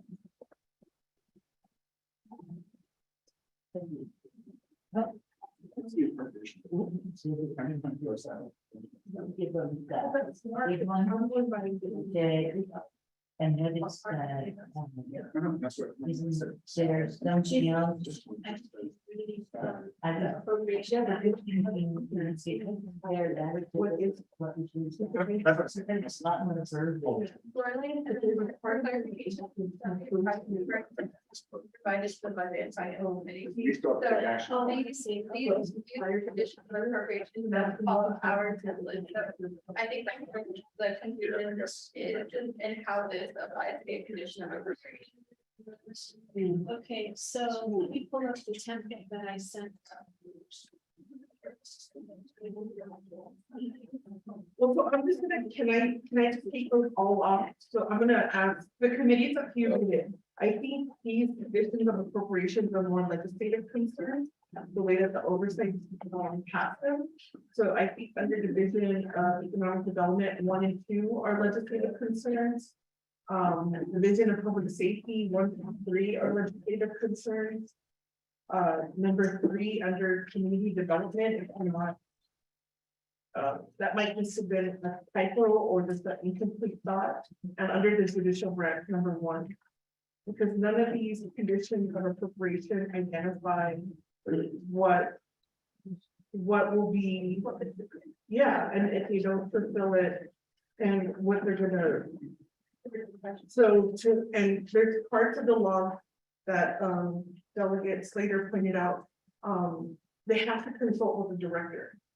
And so if they're gonna take any additional action, we don't know, but we were here with community development and Mr. Castillo did say, yeah, he concurred with these, but I think we should take out number 2. For economic development. For division of community development or economic development question. Community development. So just keep number 1 of community development. I think that's the only one I see as a true. We haven't even talked, so I probably was gonna remove that. I'm just saying that this and then. We want to check it. I can explain what I mean. Okay. Yeah. Thank you, Madam Chair. In the final oversight committee resolutions, the verbiage as to the consequences that are spelled out in the Appropriations Act, which you were reading, that verbiage was not included and attached to the task. The oversight committee simply put the task in the conditions of appropriations template. So that's why when I copied from the oversight committee's exact verbiage, I put it in here and it doesn't have all that other stuff as far as consequences.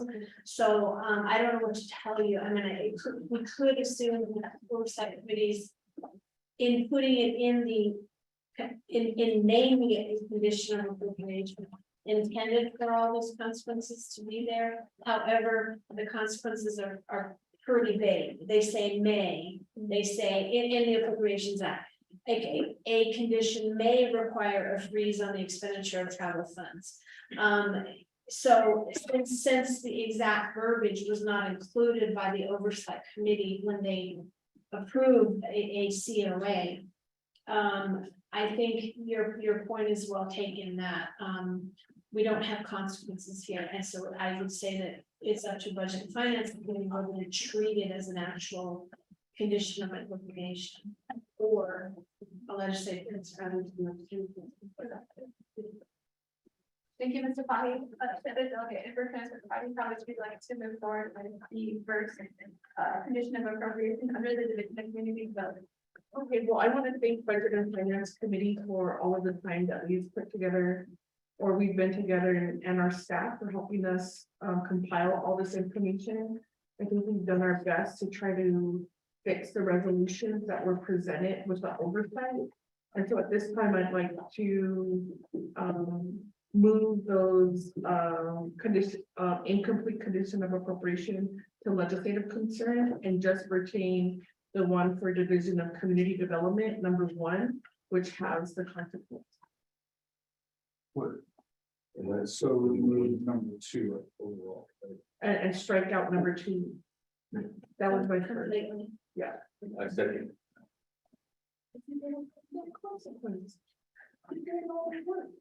Can I ask a question? Thanks. In the appropriations act, I also something about travel.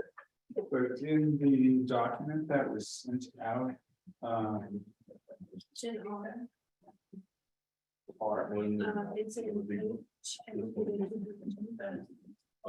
It's an H20 or there's H20 or 3. As of 10, the freeze on expenditure account of funds are holding in 10% of. oh, I just read the gross salaries. Ben Holly. And then our rest is 3. It doesn't like a travel fund anything else. It's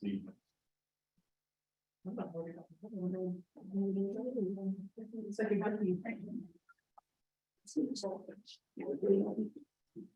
Number 3.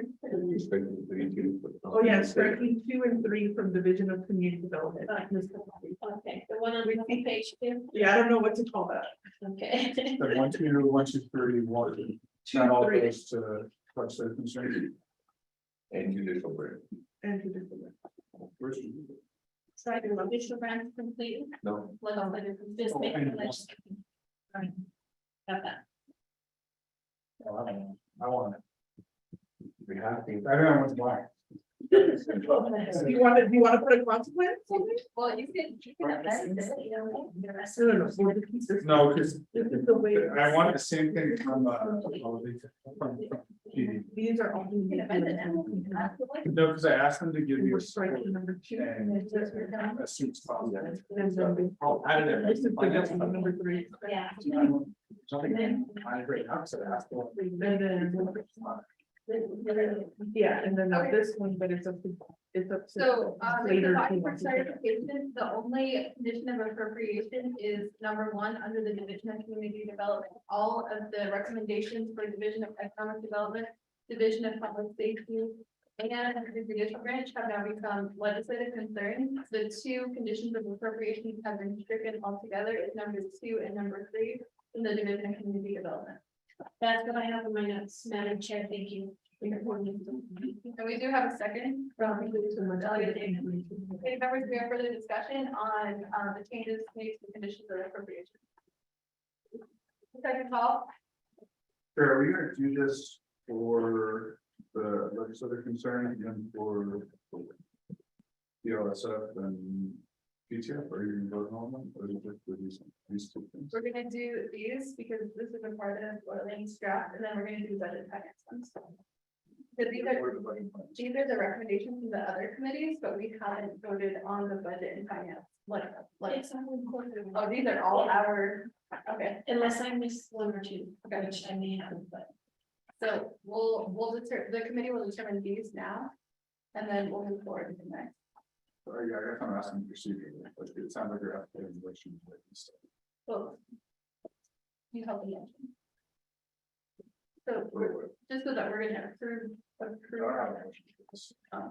That'd be in a second.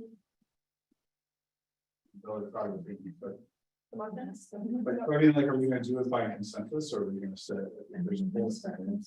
Okay, let's do the consensus, and then we'll do it. Unless there's a major opposition, then we'll do. I just want to understand. Sometimes you can just talk with each other.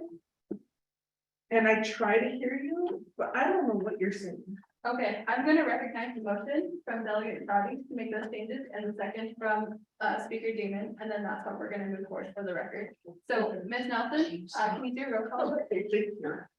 Yes, Madam Chair, roll call I vote. better read this, so I'm not that good. It's like the teacher from the peanuts. Martin, how do you vote? Here's come back. Okay. Armand, as well, how do you vote? Chanel, Thank you, Shadeja, Armand, Anderson, as well, how do you vote? Green, Armand, Carly, how do you vote? Thank you, Armand, Carly, votes green, Armand, Sete, how do you vote? I vote, green. Thank you, Armand, Sete, votes green. Norman Gay votes green. Martin, how do you vote? Wait, 1 second, look, let me. So. All of the, on the conditions of appropriation, they become legislative concerns because they don't, the way they were drafted, but didn't have any consequences. Except for. except for this one, the moving of community one. One, same. Yeah. So, yeah, I'm gonna have you vote. Thank you. Mara, sorry, vote green. Madam Chair, we have 4 members voting to be president. They're opposing, 1 member excused. Madam Chair is voting, Madam Chair. Thank you, Ms. Nelson, and with that, colleagues, take an action on the conditions of appropriation. The next topic is the legislative concerns report. Ms. Safavi? Thank you, Madam Chair. I only have 2 little items that I moved to, that I wanted to ask about, if you would want me to go directly to those items, and then the committee can take a few minutes to read through these to see if I wrote them correctly. If anything's missing, I have an item in yellow on page 3. I'm not sure about if I got that right, under judicial branch. I can go through all of them if you prefer, Madam Chair, just let me know what you want me to do. That's on, page 3 of 5. There's a grant one, I'm sorry, which one? municipal grant 1, page 3 of 5. Oh, okay, completely stricken? Yeah. Number 4 is also duplicate of what's in the COA. So that should be reconciled. Oh, no.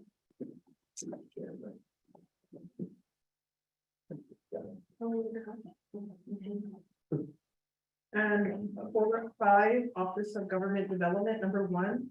So it's the Office of Navajo Government should work with their commission, so it'd be the Office of Navajo Government Commission.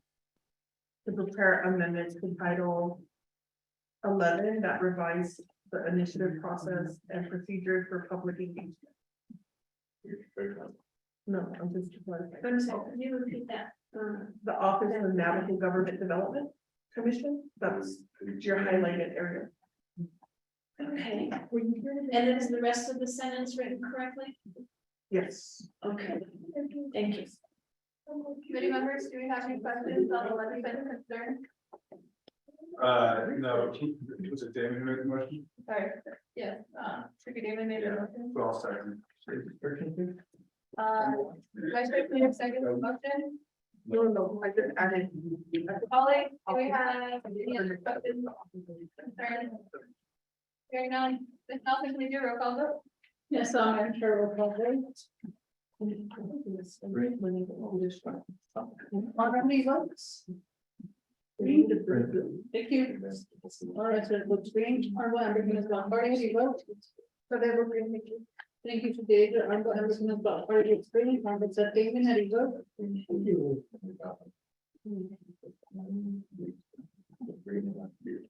Armand said, Damon. Oh, I vote green. Thank you. Armand Carsley, how do you vote? Agreed. Thank you. Armand Carsley, it's green. That's the original. Community Madam Chair, we have board members Woody, the permit or posting, one member excused, Madam Chair, Woody, Madam Chair. Thank you, Ms. Nelson. Committee members, it's almost 5 o'clock. I would like to ask, or 5. Thank you, Madam Chair. I just want to be real clear as to how I need to fix these. So page 3, judicial branch number 1 and number 4 will be stricken completely. Page 4 in the yellow blank, I will insert ONGB. And those are the changes. Is that correct? Okay. For Delegate Slater to move it. Yes, so you don't strike. It was on the condition of appropriation. I'm striking it off of here, so I don't duplicate it. Because the other one we did vote to add, to convert that into a legislative concern. But it's still gonna be in, it, right? Yeah, it's gonna be in there. I'm just Taking it from. taking it off one. They can't look. Right, so why should they just gonna strike judicial board? It's the same thing. It is. That's a condition of appropriation. Okay, I think it's, It's still gonna be in there. yes, It's sort of- yes. however you need to do it. Thank you, Ms. Okay, thank you for catching that. Okay, committee members, let's recess for an hour. For dinner. We do like 10 minutes, 15 minutes? I'd say 20 minutes.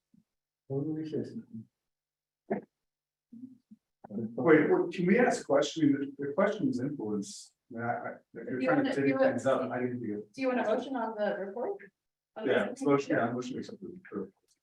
Does anyone want a second to motion? Speaker Davis, second to motion, okay, Colin. Vice Chair Slater? Thank you. You. Okay, so we did. Yeah.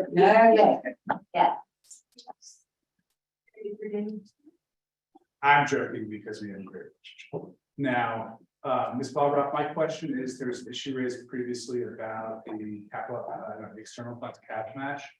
And an expression that the Office of Legislative Counsel's opinion is that that is subject to CD 7222, and therefore all the money that's been set aside into that account is going to revert back to the general fund.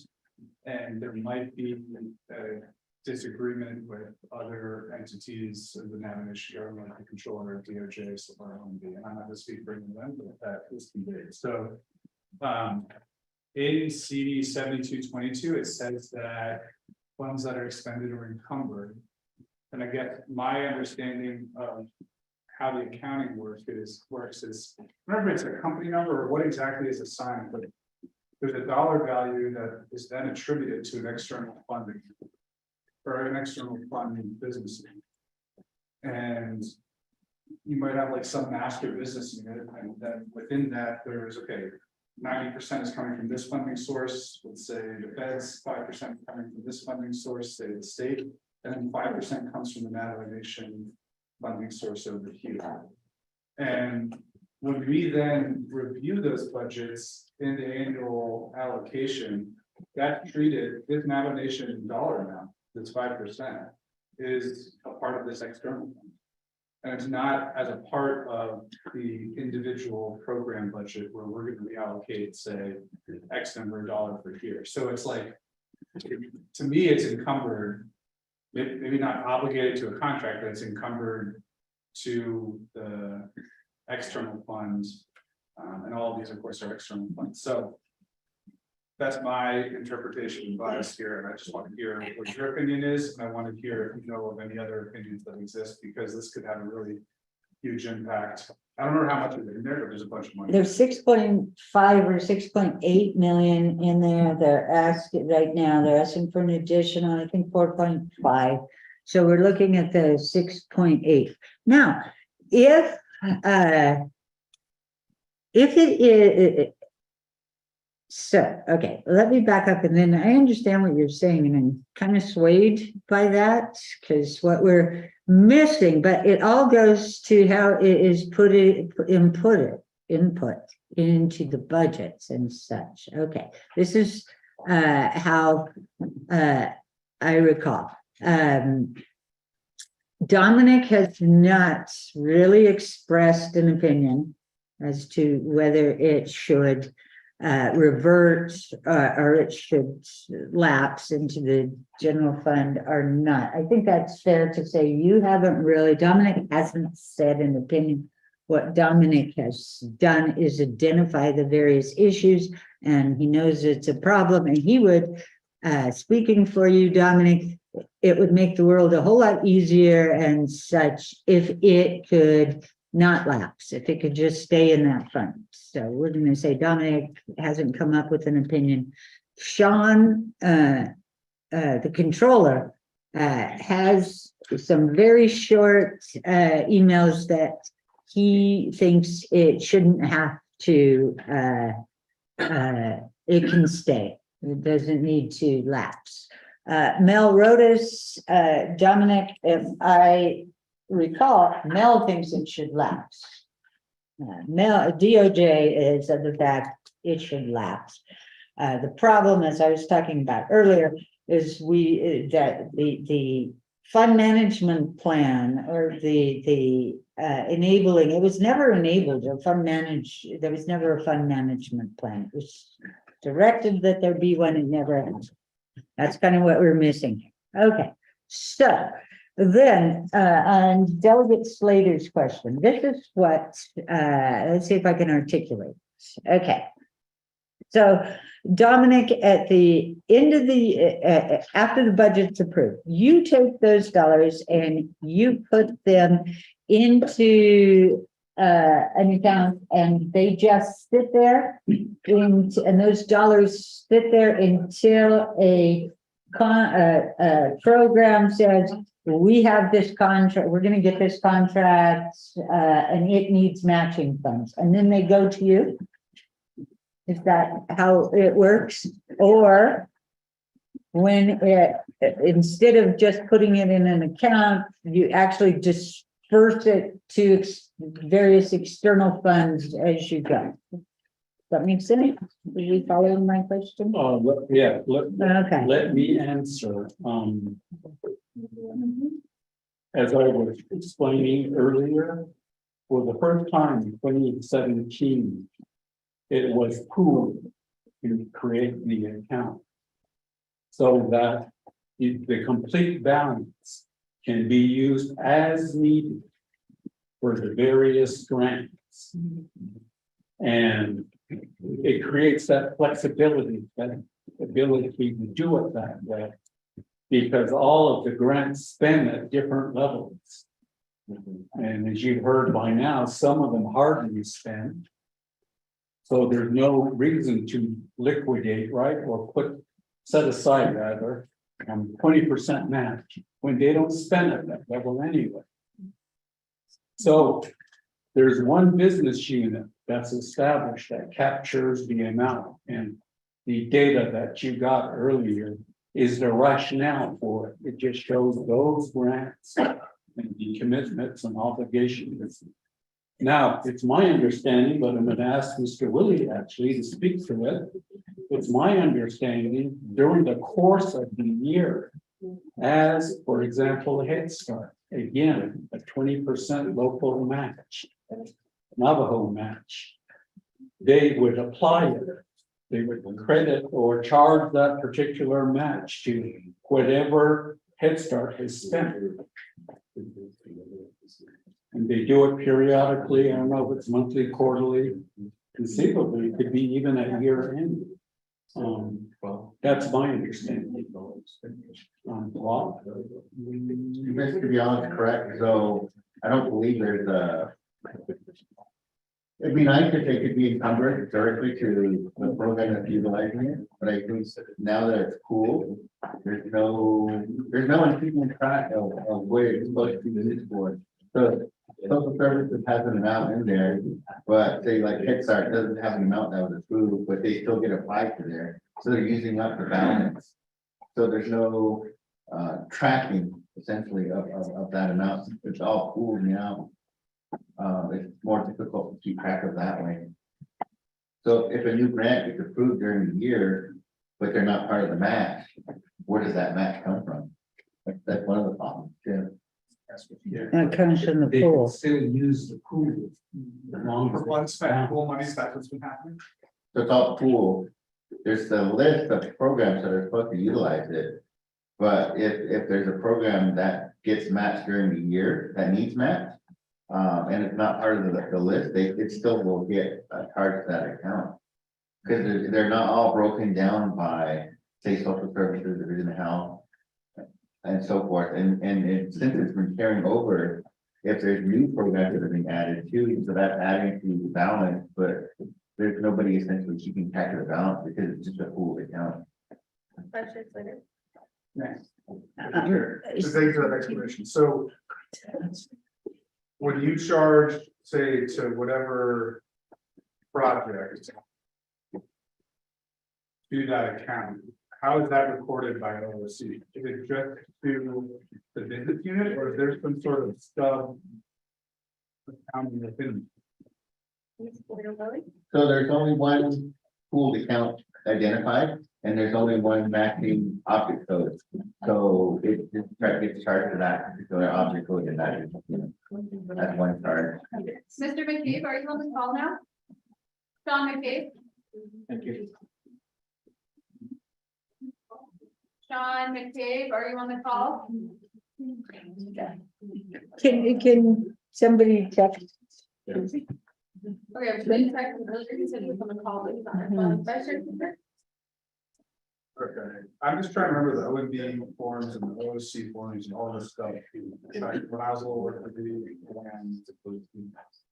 my recollection was that when we were doing reporting, that there was, yes, the business unit for the pool account, but something that something exactly understand is the company number, there was some sort of company number that's associated with our participation in the capital outlay matching account. And that was the basis of me saying that there is some sort of attribution or encumbrance there, even if it is a floating number and other people can get access to it.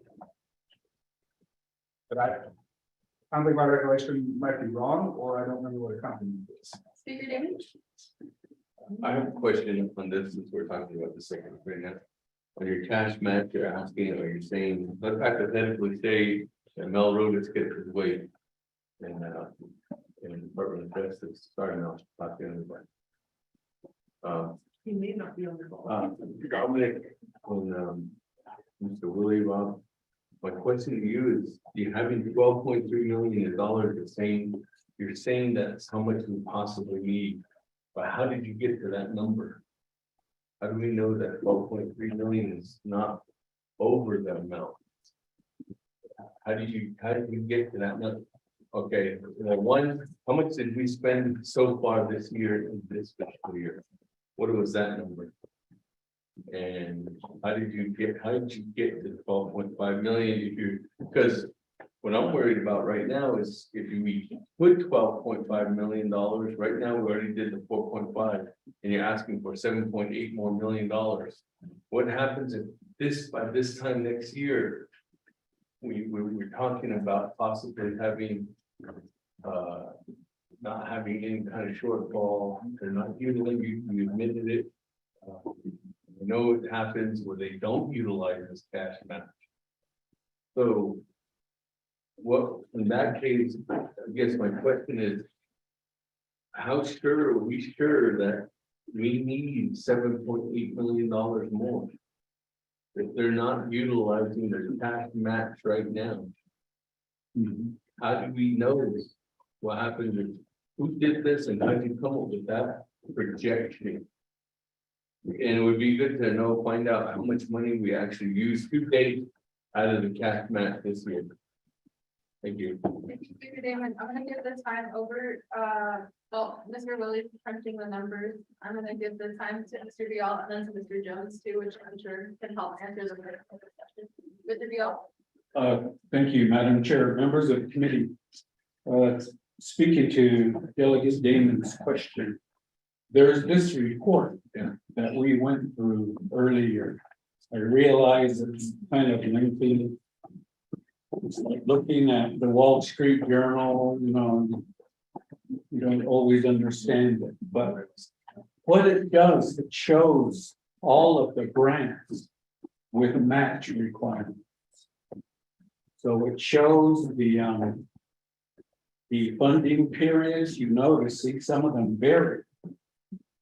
And then whatever the total budget is, column E, and F is the grant for share.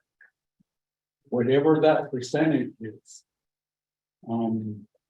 Some of them are 80-20, some are 75-25, some are 90-10, so on and so forth. We didn't break it down here, I guess we could have. And show, and then column G shows well, actually, the percentages are there. J and K, columns J and K. Shows the grantor percentage, the Navajo Nation percentage. So the first one, for example, the top number 1 pesticide program. The grantor share is 90%. Navajo match is 10%. And even on N, it says column N is the cash match absolutely required. And the answer there is yes. In some cases, one of them says no as an example. Sometimes this can be met by in-kind. But sometimes we, the Navajo Nation and the affected grant, have to ask the grantor, can we do that? Which has been the case in the past for Head Start. Again, Head Start being one of our bigger grants. So Mr. Damon, again, column G, the 12.3, therefore, is the figures for all of these grants for the Navajo match. So, but that assumes, I mean, that would be the absolute complete amount that would be needed, just based on the current grant agreements. By that, I mean, let's say during the course of the year, Head Start gets an additional 500,000 or something or another from the Fed. So that might adjust this. But going into the year, this is what this shows. That's where we get the 12.3. So that's the obligation that Navajo Nation has assumed by the signed executed grant agreements. So that's the beginning point. But as we know, as you're asking too, it's not all spent because it's based on their actual expenditures. And so that's where 12.3 comes from, number 1. And then 4.5 million has already been set aside, at least so far, by the BNF committee pursuant to the branch chief's recommendation. So the difference between the 12.3 and the 4.5 is the 7.8. But you're correct that even if it were funded at that level, it probably wouldn't be fully expended. But that creates the dilemma as Ms. Baldoff is explaining, that from DOJ, at least they're saying, I don't know, this is a risk. If we don't deal with it, you know, we're going to face a problem later on. Thank you, Mr. Beal. We're gonna turn time over to the Office of the Controller, Mr. Robert Willie, to give us the answer to the second part of the question. Thank you, Madam Chair, and members of the Budget and Finance Committee. So it looks like there was $5 million that was allocated for FY23. There was a carryover of $6,359,516.73. But for some reason, it's not showing up in the revised budget. So the actual expenditures up to this point in time is $4,719,465.39. So there's a remaining budget of $280,534.61. But there's a revised budget that's not budgeted for some strange reason, and that's the carryover, which was 6.5. And I can't explain why that's not in there, Thank you, Mr. Beal. Thank you for sharing the numbers. Good day with you. I have a quick question. When do those have to be paid? When does Navajo have to pay them? Is it just rolling? Or is it at the, like, each quarter or end of the year or such? We would use the grant. When you use it, then you deduct from there. Yeah, by month. Little solution, may I? And well, yes, absolutely. Of course, I'd love your solutions. Apparently, Sean McCabe he says he's on the call. But that we can't hear him, right? Right. So I don't know. I don't know how to Okay, do thank you, English. Ms. Barbara, shut it. Okay, Sean text, or maybe if he calls Mr. Willie's phone number, that we could, speaker, use that. But I was, letting Delegate Damon know, if, the reason why we're asking these questions is, to avoid this technical, is it a lapse, is it a carryover? What we can do is the 3 grant, because we have a UUFB 20 million, we can just allocate this cash match using that. And if it's lapsed, then that money can be used to replenish the UUFB in the future. Does that make sense, Mr. Mitchell? Yes, it makes sense. Just say yes. Just a little history. But I appreciate it is complicated, and I think as we learn the impact of these lapsed funds, then we'll have to finesse it a little bit and be prepared for next budget. And I think that if we can actually get that fund management plan for that fund approved by Budget and Finance Committee, because you guys are gonna be the approvers, that can solve a lot of this issue for next year. Yeah, for next year. Yeah, we don't have to do this again. So Dominic can sleep at least 10 more minutes. Thank you, Ms. Barbara, and,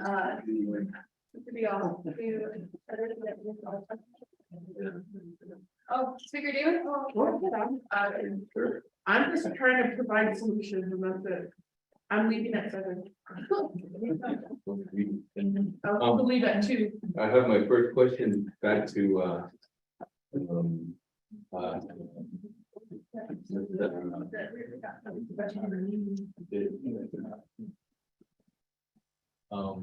Ms. Woody and Debbie and to Daniel Mag and Ms. Bonnie and Honorable Nathan. Welcome. Good to see you. For the record. My question is back to your $18 million request for salary study and implementation cost. One is, could I get a breakdown of that? Because how much will the salary study cost initially? And then your implementation cost. I mean, there should be a budget for that. The second one is that you're recommending the 3 branch chief, DPM, OOC, and OB on your GWA request. You see on here $4.4 million, and that's for option 3. I think the middle road is option 2, and that's the one that 4%. I just want to know why you came up with that, and what are the projections for next year? And then the last one is added this from the 3 branch CPM, OOC, and OB recommendations. You $1 million for retirement. We already gave a portion amount to the retirement, and a healthy retirement fund account is usually over 85%. We're nearing above 90% right now. Why are we asking for $5 million more? That's my question. Those are my first 2 questions right now. No. Well, those first 2 questions is the DPM and then the last one is I don't know who gave the retirement. I don't know if it's I don't know if that's all our business. I'm gonna let's start with Ms. Thomasita Woody.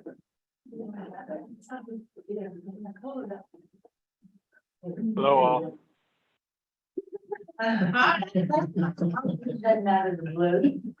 Can you hear us? Yeah, I think I was muted. I've been trying to say something, but I think I figured it out. Conversation, Mr. McCabe, or chatting with someone. We heard the secret song. Yeah. We know where.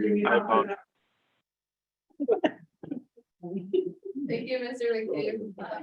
Robert Willie answered great questions about the expenditure of the staff match fund. So we're going to turn the time over. Madam Chair, can I just make a couple comments? I think there was some questions on the cash match share.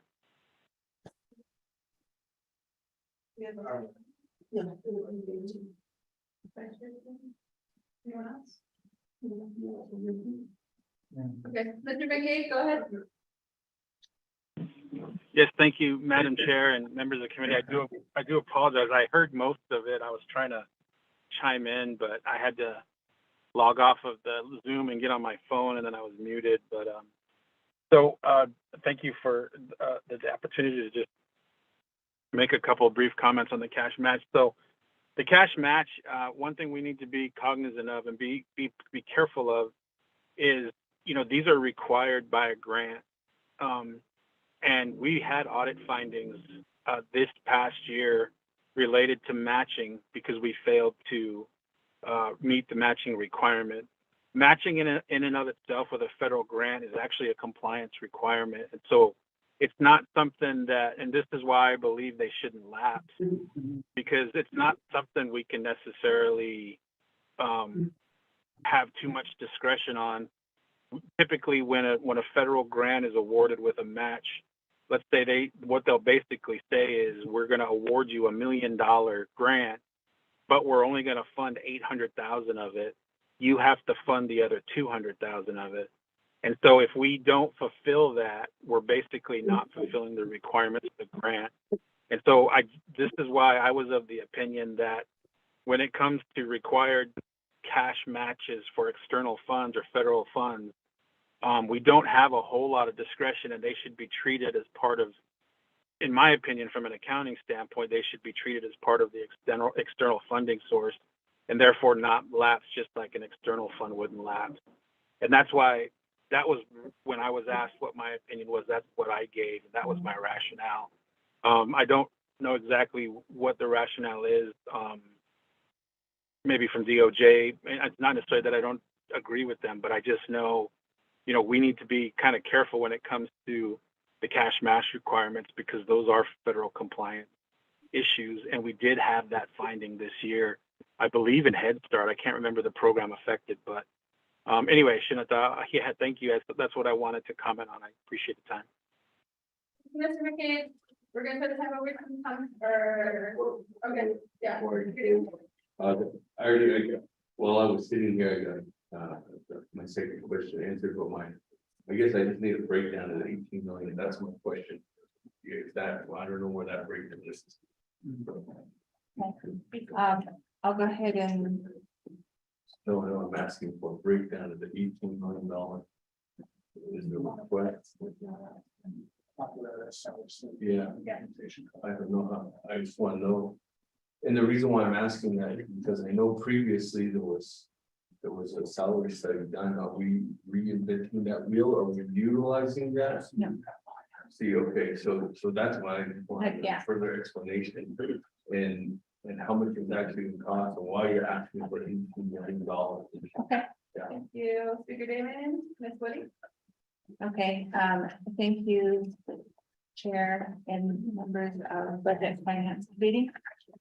To further give clarification on our efforts from DPM, we do have a vendor, RADW, who was chosen to do our compensation study, comprehensive compensation classification study. So in that, we were able to get 411,000 from FRF, the ARPA funding. to help fund that.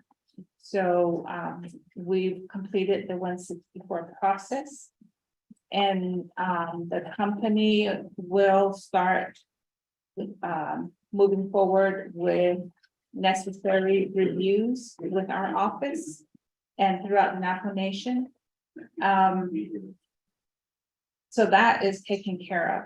What we're looking at is in 2019, there was the last compensation survey and study that was completed by another entity, MGT, I believe is the entity. What they, in their final review of their comp study, it was revealed that in order for us to be brought up job market with competitive or comparative organizations or like positions, they recommended that in order for us to fully complete this study, it would cost the organization $19 million.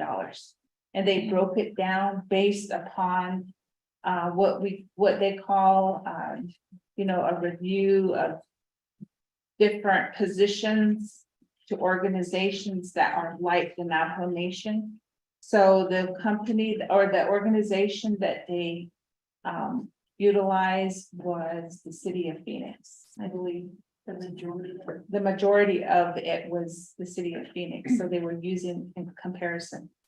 In relation to the completing of the study, Racita Toddy can explain that as she was part of that endeavor, if you want to provide the necessary review.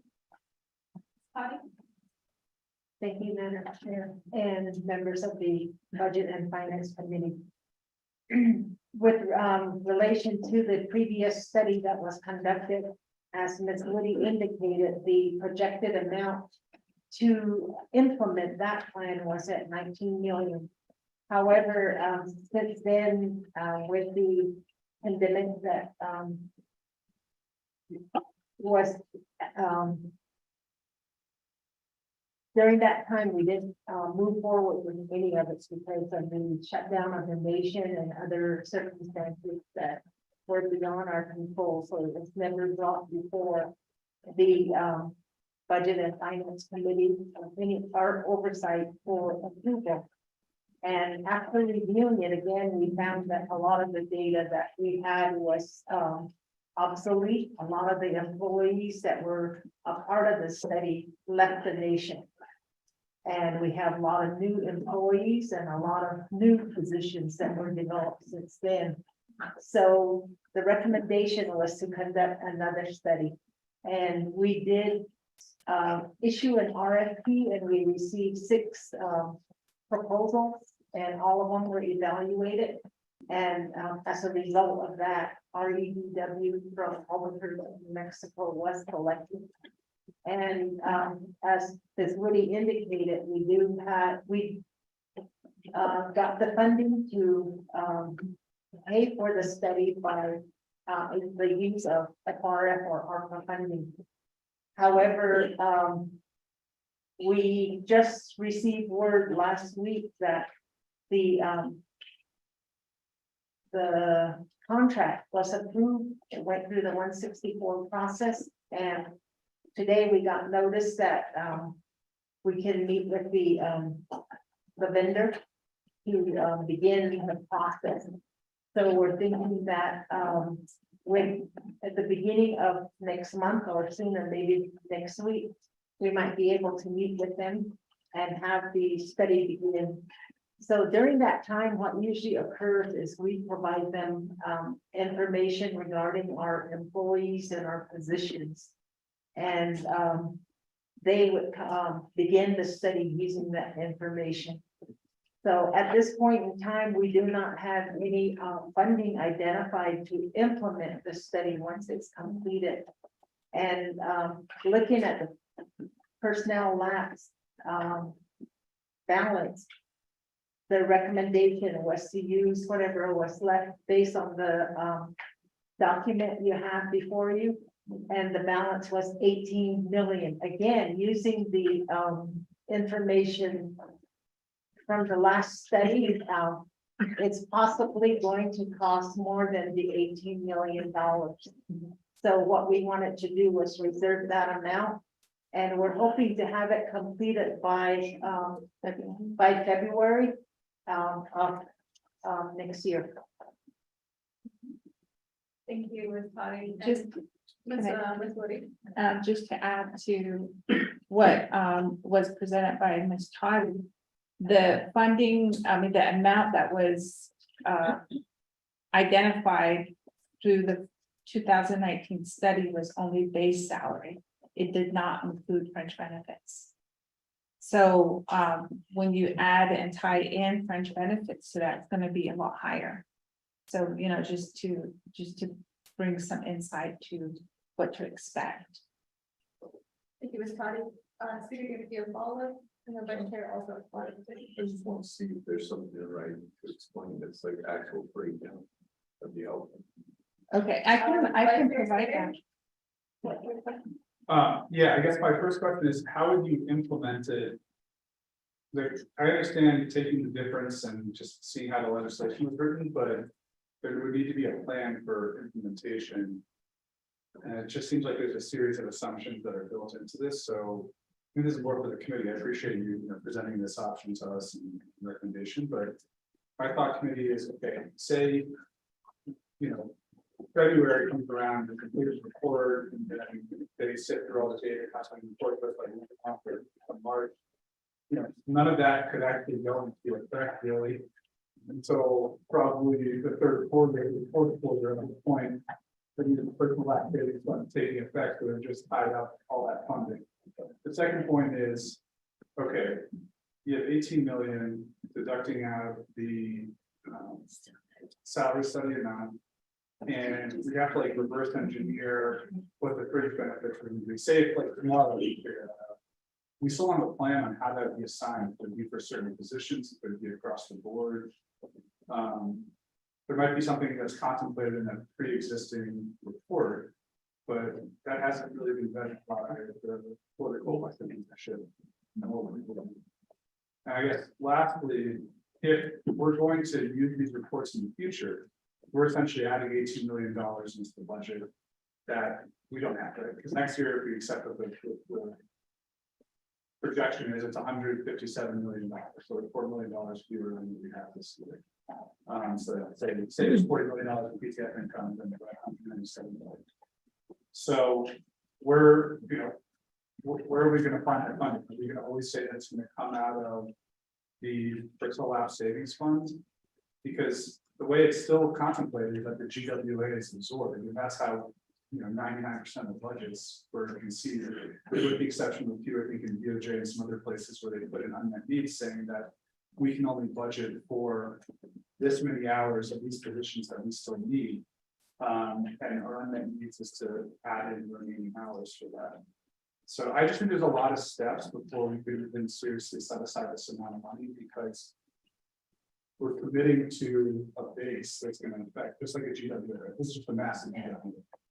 Maybe it's not massive, but that potential total impact. When we look at the GWA that's contemplated here, it is $4.4 million for this year. And it was 5.4 last year. And we're talking about almost a little less than double. So I don't see how many reasons we talk about having living wage and all these things, but it is going to require a pretty big reconfiguring the budget. I think that is a discussion that needs to be had between budget finance tests and DHR and these things here. So I guess those are my thoughts just on the 18 million. Like it couldn't, unless you're proposing to immediately put it into effect with some sort of plan between now and October 1, and then modify that plan after we have a new report in February from the new entity. Thank you. Thank you, Vice Chair Slater. Committee members, do we have further questions on this topic? So I did, and I don't know, maybe committee members can help. I was trying to figure out the GWA that's requested for fiscal year 23. Because in reviewing the unmet needs, it looks like only 3 programs identified how the GWA affected them this year. And looking at, so then that's still 5.4 million. And then the recommendation for the GW to cover the GWA for this fiscal year is 4.4. If it's a 5% GWA. So maybe we could just talk about that at committee. If you completely understand that, you can help me understand why we would want to inject 5.4 million to cover this year's GWA and when the programs identified it in their unmet needs. When we talk about the timing, can I put the information on the step bonus recommendation? Do you have any paperwork to do you have anything that supports the 2 million request? What do you have the documentation for the budget finance plan? No, we don't, but this is pretty new.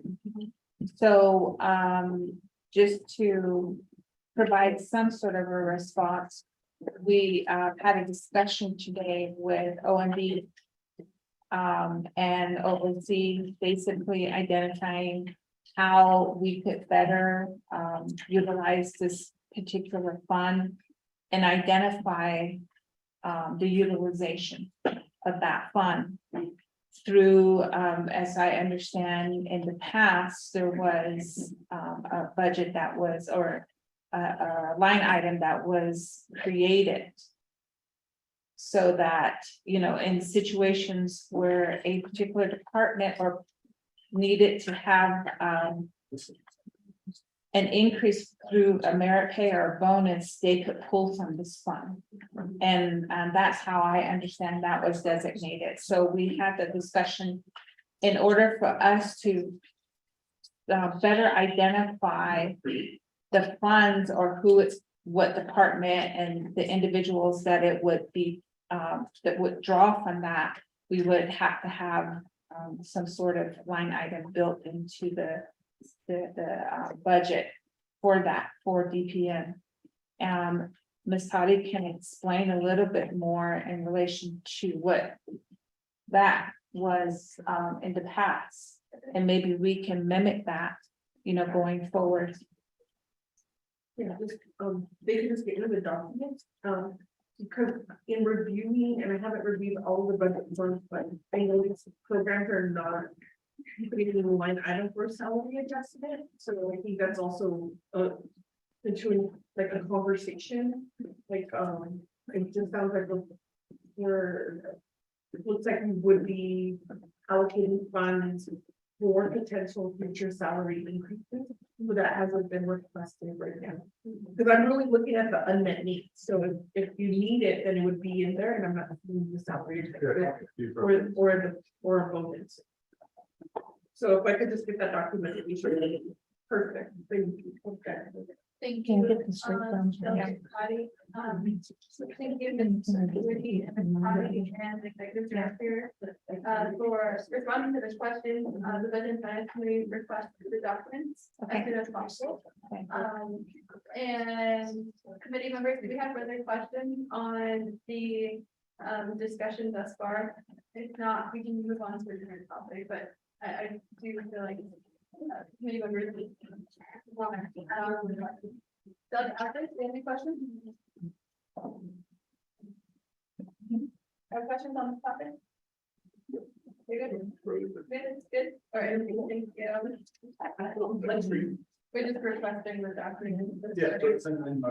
But Ms. Whitty, if you wanted to do the closing statement. Absolutely. Thank you for that.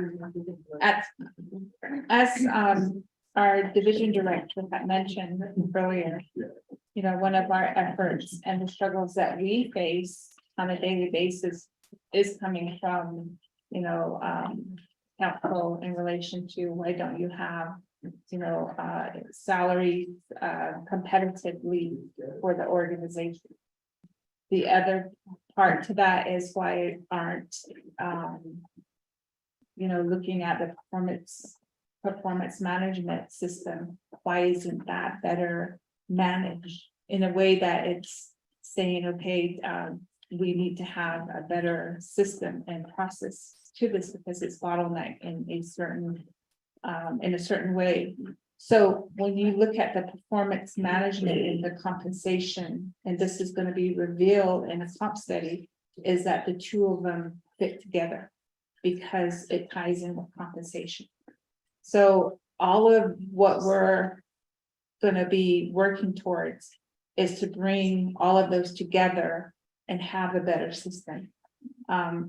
It's really difficult, and you probably will get tired of me saying this, but it's really difficult in the manner of how DPM doesn't have necessary access to these types of reports that should be readily available to council.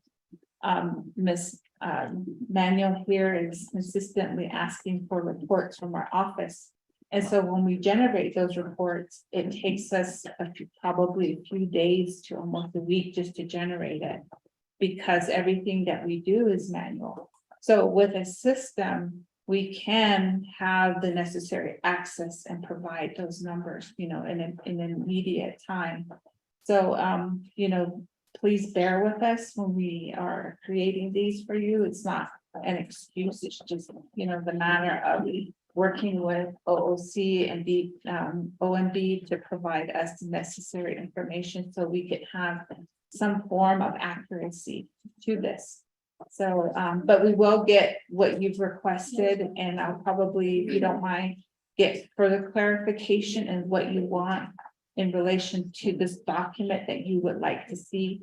And then that way we can say, okay, this is what our efforts are and what we're trying to accomplish as well for the Navajo Nation. Thank you, Ms. Woody. I think the Budget and Finance Committee has expressed the request for the documents because this is a part of the Budget and Finance priorities. If you look at our fifth priority, it's that we're not earmarking dollars, and what that means is that we're making benefit-based decisions. Okay. So that's a big reason why we're asking for the documentation, just to support my colleagues from the Budget and Finance Committee. Thank you so much. Any members, do you have further questions? Yeah, I'm just concerned because 5 years ago, we did a salary cycle that was saying they didn't go anywhere. Now we're doing another salary study. What does it go to? Any members, do we have any questions on the report? I know we have not break for dinner yet. I believe we have staff still here, so. Any further questions? No questions on the report? Do you have any questions on the report? Delegate Azarick? Delegate Amber, can I have Friday for the questions on the report? No further questions. Okay, second call. Third call. Hearing none, Ms. Nelson, you do or public accept today's report. Again, Madam Chair, roll call vote on accepting the report. I'm okay. Laura, Mr. Amigo? Thank you. Thank you, Maura, which very humble, underconnected, Vote green. Thank you, David, Argo, underconnected, green, Argo, David, how do you vote? Argo, David, how do you vote? I will agree. Thank you. Argo, David, votes green, Argo, later, how do you vote? Green. Thank you, Argo, David, votes green, Argo, no, indicate with excuse. Madam Chair, we have 4 members voting in the affirmative or opposing. 1 member excused. Madam Chair, not voting, Madam Chair. Thank you, Ms. Nelson, and thank you to all of our presenters today for providing the report to the Budget and Finance Committee. Thank you, Mr. Pahi, Executive Director Debbie Nesrano, Ms. Woody, Ms. Patty, Mr. Willie, Mr. Bial, Mr. Jones, Ms. Barbara, everybody for coming to. That's true, the first one we said that. Thank you. Colleagues, the next item on our agenda is the revisit by division, by Mr. Castillo, Division Director for Division of Community Development for, changing the document that, for exhibit E. Delegate later motion to, to revisit the resolution and then, delegate and recommend the project second to motion, colleagues. Roll call vote. Yes, Madam Chair, we call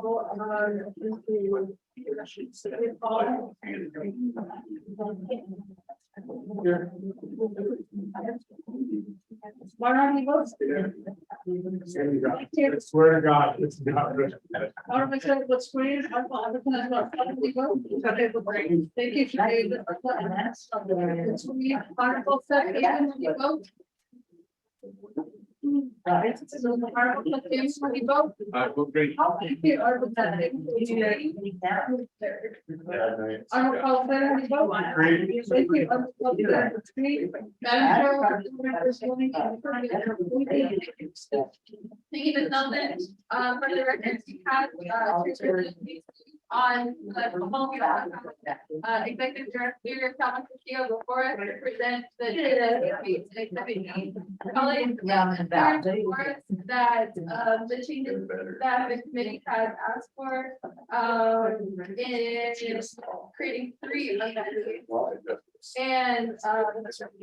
And for the third unmet need, Mr. Castillo condensed it, and Mr. Castillo for verification to the committee, have to, put it under contractual services. Okay.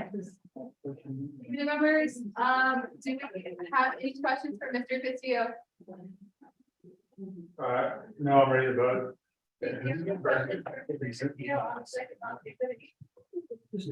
Looks good.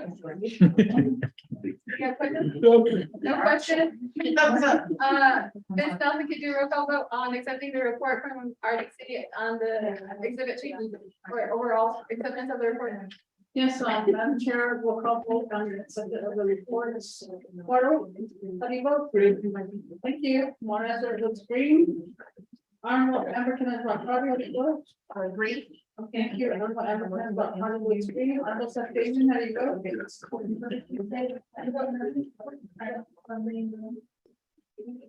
Yeah. Oh, I go great. Thank you. Honorable Substation will screen. Honorable Great.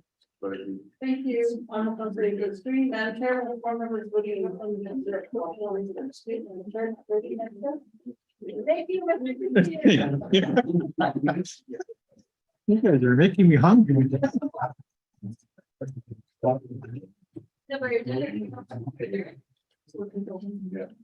Or legal. But I want to talk about how they would investigate.